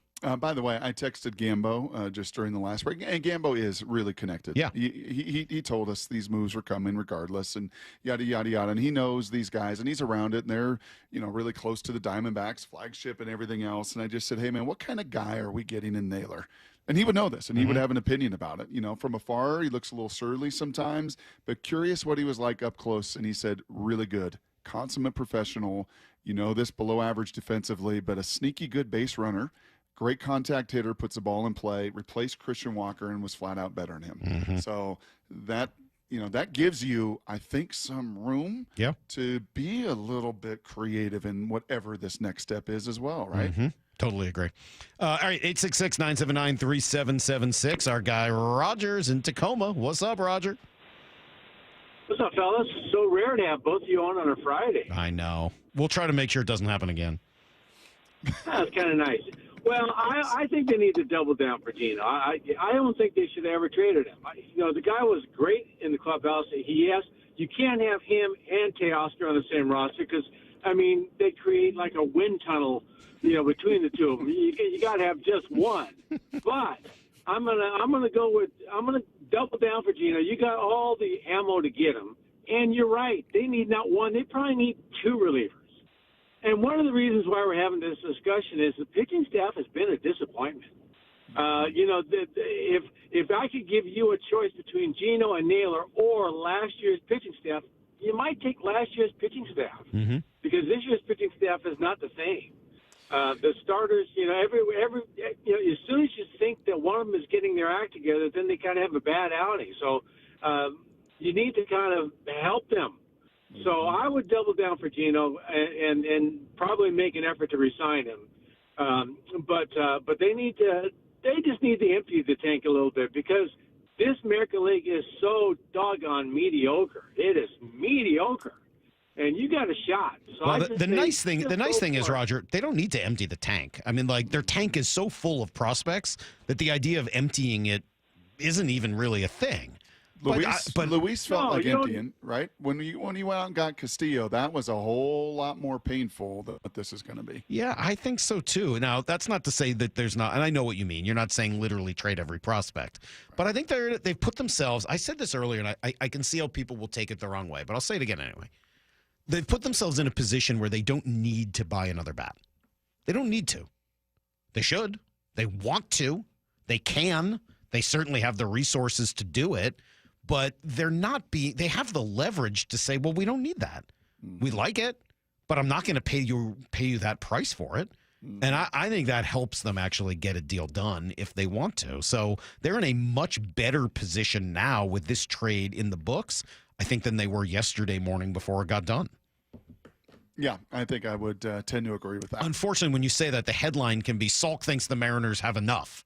And it's like, well, that's not really what I'm saying. I'm saying they're in a better leverage spot because the need isn't there, but the want and what you can do with it still very much a part of this. And by the way, if you've looked up or looked at the standings, to Roger's point, you seen the Tigers? They've lost 9 of 10. Isn't that crazy? They've just kind of come right back down to earth. Now the Blue Jays seemingly can't lose and have the best record in the American League, but that they're going to have a valley that they're going to walk through as well. So, yeah, this is a wide, wide open American League. Let me go to Joe, who's in Coeur d'Alene. Good morning, Joe. Good morning, Mike. How are you? Great. I appreciate you bringing some clarity to this Gino situation. We don't need Gino. We gave up on Gino. Ben Williamson's been perfect for us. We need to empty the farm and go get Ronald Acuna. I'm mad at Lyle because he dangled that carrot a couple weeks ago, and all I can think about night and day is Ronald Acuna Jr. Wow. Well, Lyle's a dangler. We all know that. He just likes to dangle these things out there, and he's kind of his personality. It's just kind of what you get with Lyle. Right? Can I look? So he's not available. So as much as that would be fun, maybe they should go back and get Babe Ruth. They're not available. So as much as it's a fun conversation, neither guy is going to be traded at this year's deadline. Call up Alex Anthopoulos. Tell him that his team is nowhere near know. the playoffs, and it's time to But sell. he's got Acuna for 4 more years, and I think he has a pretty reasonable point to be made that at some point during those 4 years, they absolutely will be back within contention, and he's going to want Acuna for that. Let me come back to your first point, though. You don't want Gino because you think Ben Williamson's totally fine? Totally fine. Totally fine. Gee, we have power. We have swing and miss. If we're gonna make a painful trade, I'd rather go get another leverage arm in the bullpen. Mm-hmm. Go raid the Twins. Yeah, look, I'm with you. I would prefer to, as I said earlier, the next move has to be, for me, the next priority, not the next move has to be, but the next priority would be an arm in your bullpen, an elite leverage arm. But hold on. No, he's not. Just compare. I'm just going to read you some comparison numbers between this year's Eugenio Suarez and this year's Ben Williamson. Home runs, 36-1. RBI, 86-20. Batting average is about even, 252 to 258. On base, though, 325 for Eugenio to 293. Slugging, 593 to 315. An OPS plus number of 149 compared to 79. Look, I love it. I like Ben Williams has been great, and what he's done as a rookie, a 1.3 win player, great defense, good at bats, but he's not in the same stratosphere in terms of the type of hitter he is right now of Eugenio Suarez. Does Ben Williamson ever? I think he fills that third base need just fine. Because but Gino doesn't take it up for the next 6. You know, Gino's just 2 months. Yes, but you also know, Salk, you could have 4 weeks of Gino that aren't even those numbers. No, that I understand. That's a different, but that's a different argument. It is a different. But don't tell me that Gino and Ben Williamson are about the same for the rest of the year. That's not even bad. Gino is I mean a 79 OPS plus compared to 149. Guys, one guy is 50% better than the league. The other is 20% worse. That's not a conversation. That is an obvious, of course you do it if you have the opportunity. Oh, McKenzie's just going into labor. Just some contractions kicked up with that call. Good to hear. Yes. All right, you want one more? Jeez, I don't know. You know what? I might be done. That might have done it for me, Brock. That might have done it for me. Can I ask you this? Let's circle back to Kevin. I mean, called from the freaking delivery room. He did do that. Of the 3 things that he saw in his crystal ball with baby number 5 coming, he's obviously in some pre-delirium. We know that because all 3 were pretty remarkable. But if any of them what were now, the 3 again? If you, I got them right here. If you were to put odds down, you were just in Vegas and put some money down. The Mariners play in the World Series. The Seahawks play in the NFC Championship game, and the UW plays in the college football playoffs. Which of the 3 is most likely? College football playoffs. Mm-hmm. NFC Championship game or the World Series for the first time. And win or play in? Play in. Yeah, I think it's most likely that the Mariners play in the World Series. Of those 3 things, and it's not just because of the Mariners, because the American League stinks. Sure. Yep. I mean, like the Mariners right now are favored to get into the playoffs, and they still haven't made and finished their moves. Yeah, I mean, if you ask me today, the Mariners have a much better chance of making the World Series this year. I am so thankful for Kevin and Mackenzie. Thank you, seriously, to get a phone call on a Friday, on a Fella Cuda Friday from a delivery room. That just kind of made my day. Last hour, I got to talk about the difference between lust and love. We get to end the show in the delivery room. Like, this is my kind of Friday. Whoa! You should have been in Vegas with me all weekend. You would have seen some different stuff. That's for sure. All right, we got to go. You would have really enjoyed the Tiki Room, Brock, with all the evil shrunken heads as decor. That would have been your scene. I think you would have liked it. Kind of a win voodoo this series. vibe. Take 3 or 4 from these stinking Angels. All Let's go. We'll be back on Monday to discuss it. That's for sure. That I can, Hall of Fame for Ichiro. Pretty cool. What a weekend. Have a great weekend. Have a great weekend, everybody, and we'll talk to you Monday morning. Until then, the Hey Barn. See you, everybody. Get to the chopper!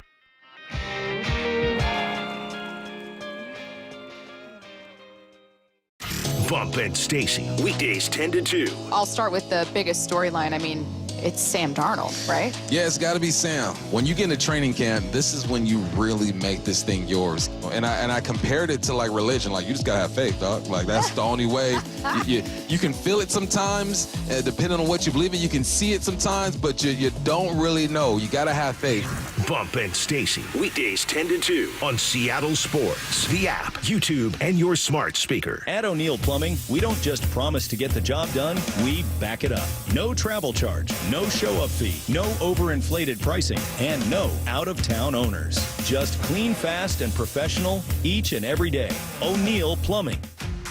It's time for your summer road trip service at Toyota of Kirkland and Toyota of Renton. Before you hit the road, stop by and get your vehicle road trip ready with their incredible service departments, no appointment necessary. Now through July 31st, you can receive $100 off when purchasing 4 eligible tires. Whether you're in the north or the south, their expert technicians have you covered. Visit Toyota of Renton and Toyota of Kirkland today for your summer road trip service and drive into adventure with confidence. Offers valid through July 31st, 2025. Restrictions apply. See dealer for details. Dave Wyman here for Harley Exteriors. When you hear Harley Exteriors, I want you to think windows manufactured right here in Washington and specifically designed for our Pacific Northwest homes and climate. These are the windows you want. They look absolutely stunning, much better than a traditional vinyl window, and they're going to lower your energy bills and provide year-round comfort. They also come with a double lifetime, fully transferable warranty, meaning not only are you covered for glass breaking or damaged seals, it's going to help your resale and home value. These windows last up to 60 years. Harley Exteriors is making these windows affordable with options like 0 payments and 0 interest up to 12 months for qualified buyers. In July, Harley Exteriors is offering 50% off basic installation, no payments, no interest for 12 months, and an additional $200 off your project. Think Harley Exteriors for windows, doors, and more right here in the Puget Sound. Call 833-HARLEY or just go to harleyexteriors.com. It's time for your summer road trip service at Toyota of Kirkland and Toyota of Renton. Before you hit the road, stop by and get your vehicle road trip ready with their incredible service departments, no appointment necessary. Now through July 31st, you can receive $100 off when purchasing 4 eligible tires. Whether you're in the north or the south, their expert technicians have you covered. Visit Toyota of Renton and Toyota of Kirkland today for your summer road trip service and drive into adventure with confidence. Offers valid through July 31st, 2025. Restrictions apply. See dealer for details. Guys, did you know your testosterone affects everything in your system, including how you feel and perform every day? Right now, Revive Men's Health Seattle will check your testosterone for free. Knowing your T levels is the first step in understanding if you have low T. Your testosterone level impacts your energy, libido, sleep, weight, hair loss, mood, and even ED. Maintaining an appropriate T level can change your whole life. Most men start to see changes in their hormone levels in their 30s. Experience and results matter. So what are you waiting for? Get your T levels checked today by local, experienced, and trusted men's health experts. They've helped thousands of men since 2011. They're so confident they can help you, they even guarantee it. Call Revive today and schedule your free testosterone test, free exam, and free consultation. Call Revive Men's Health at 206-529-1111. That's 206-529-1111. Or visit ReviveMen'sHealth.com. This summer, the perfect night out is under the stars at LeMay, America's Car Museum Drive-In Movies. Enjoy classic films and make memories. Catch the Transformers on July 27th. Space is limited. Reserve now at americascarmuseum.org. The Davis Law Group Charity Golf Tournament heads to the Prospector Course in Suncadia on August 20th. Proceeds benefit Life Support I-90, funding life-saving training and equipment for the first responders on call every day, covering the thousands of travelers heading over the I-90 corridor east of Snoqualmie Pass through Cle Elum and the surrounding areas. Tee times and sponsor packages are limited, so sign up today at dlggolf.com. That's dlggolf.com, because the life you save could be your own.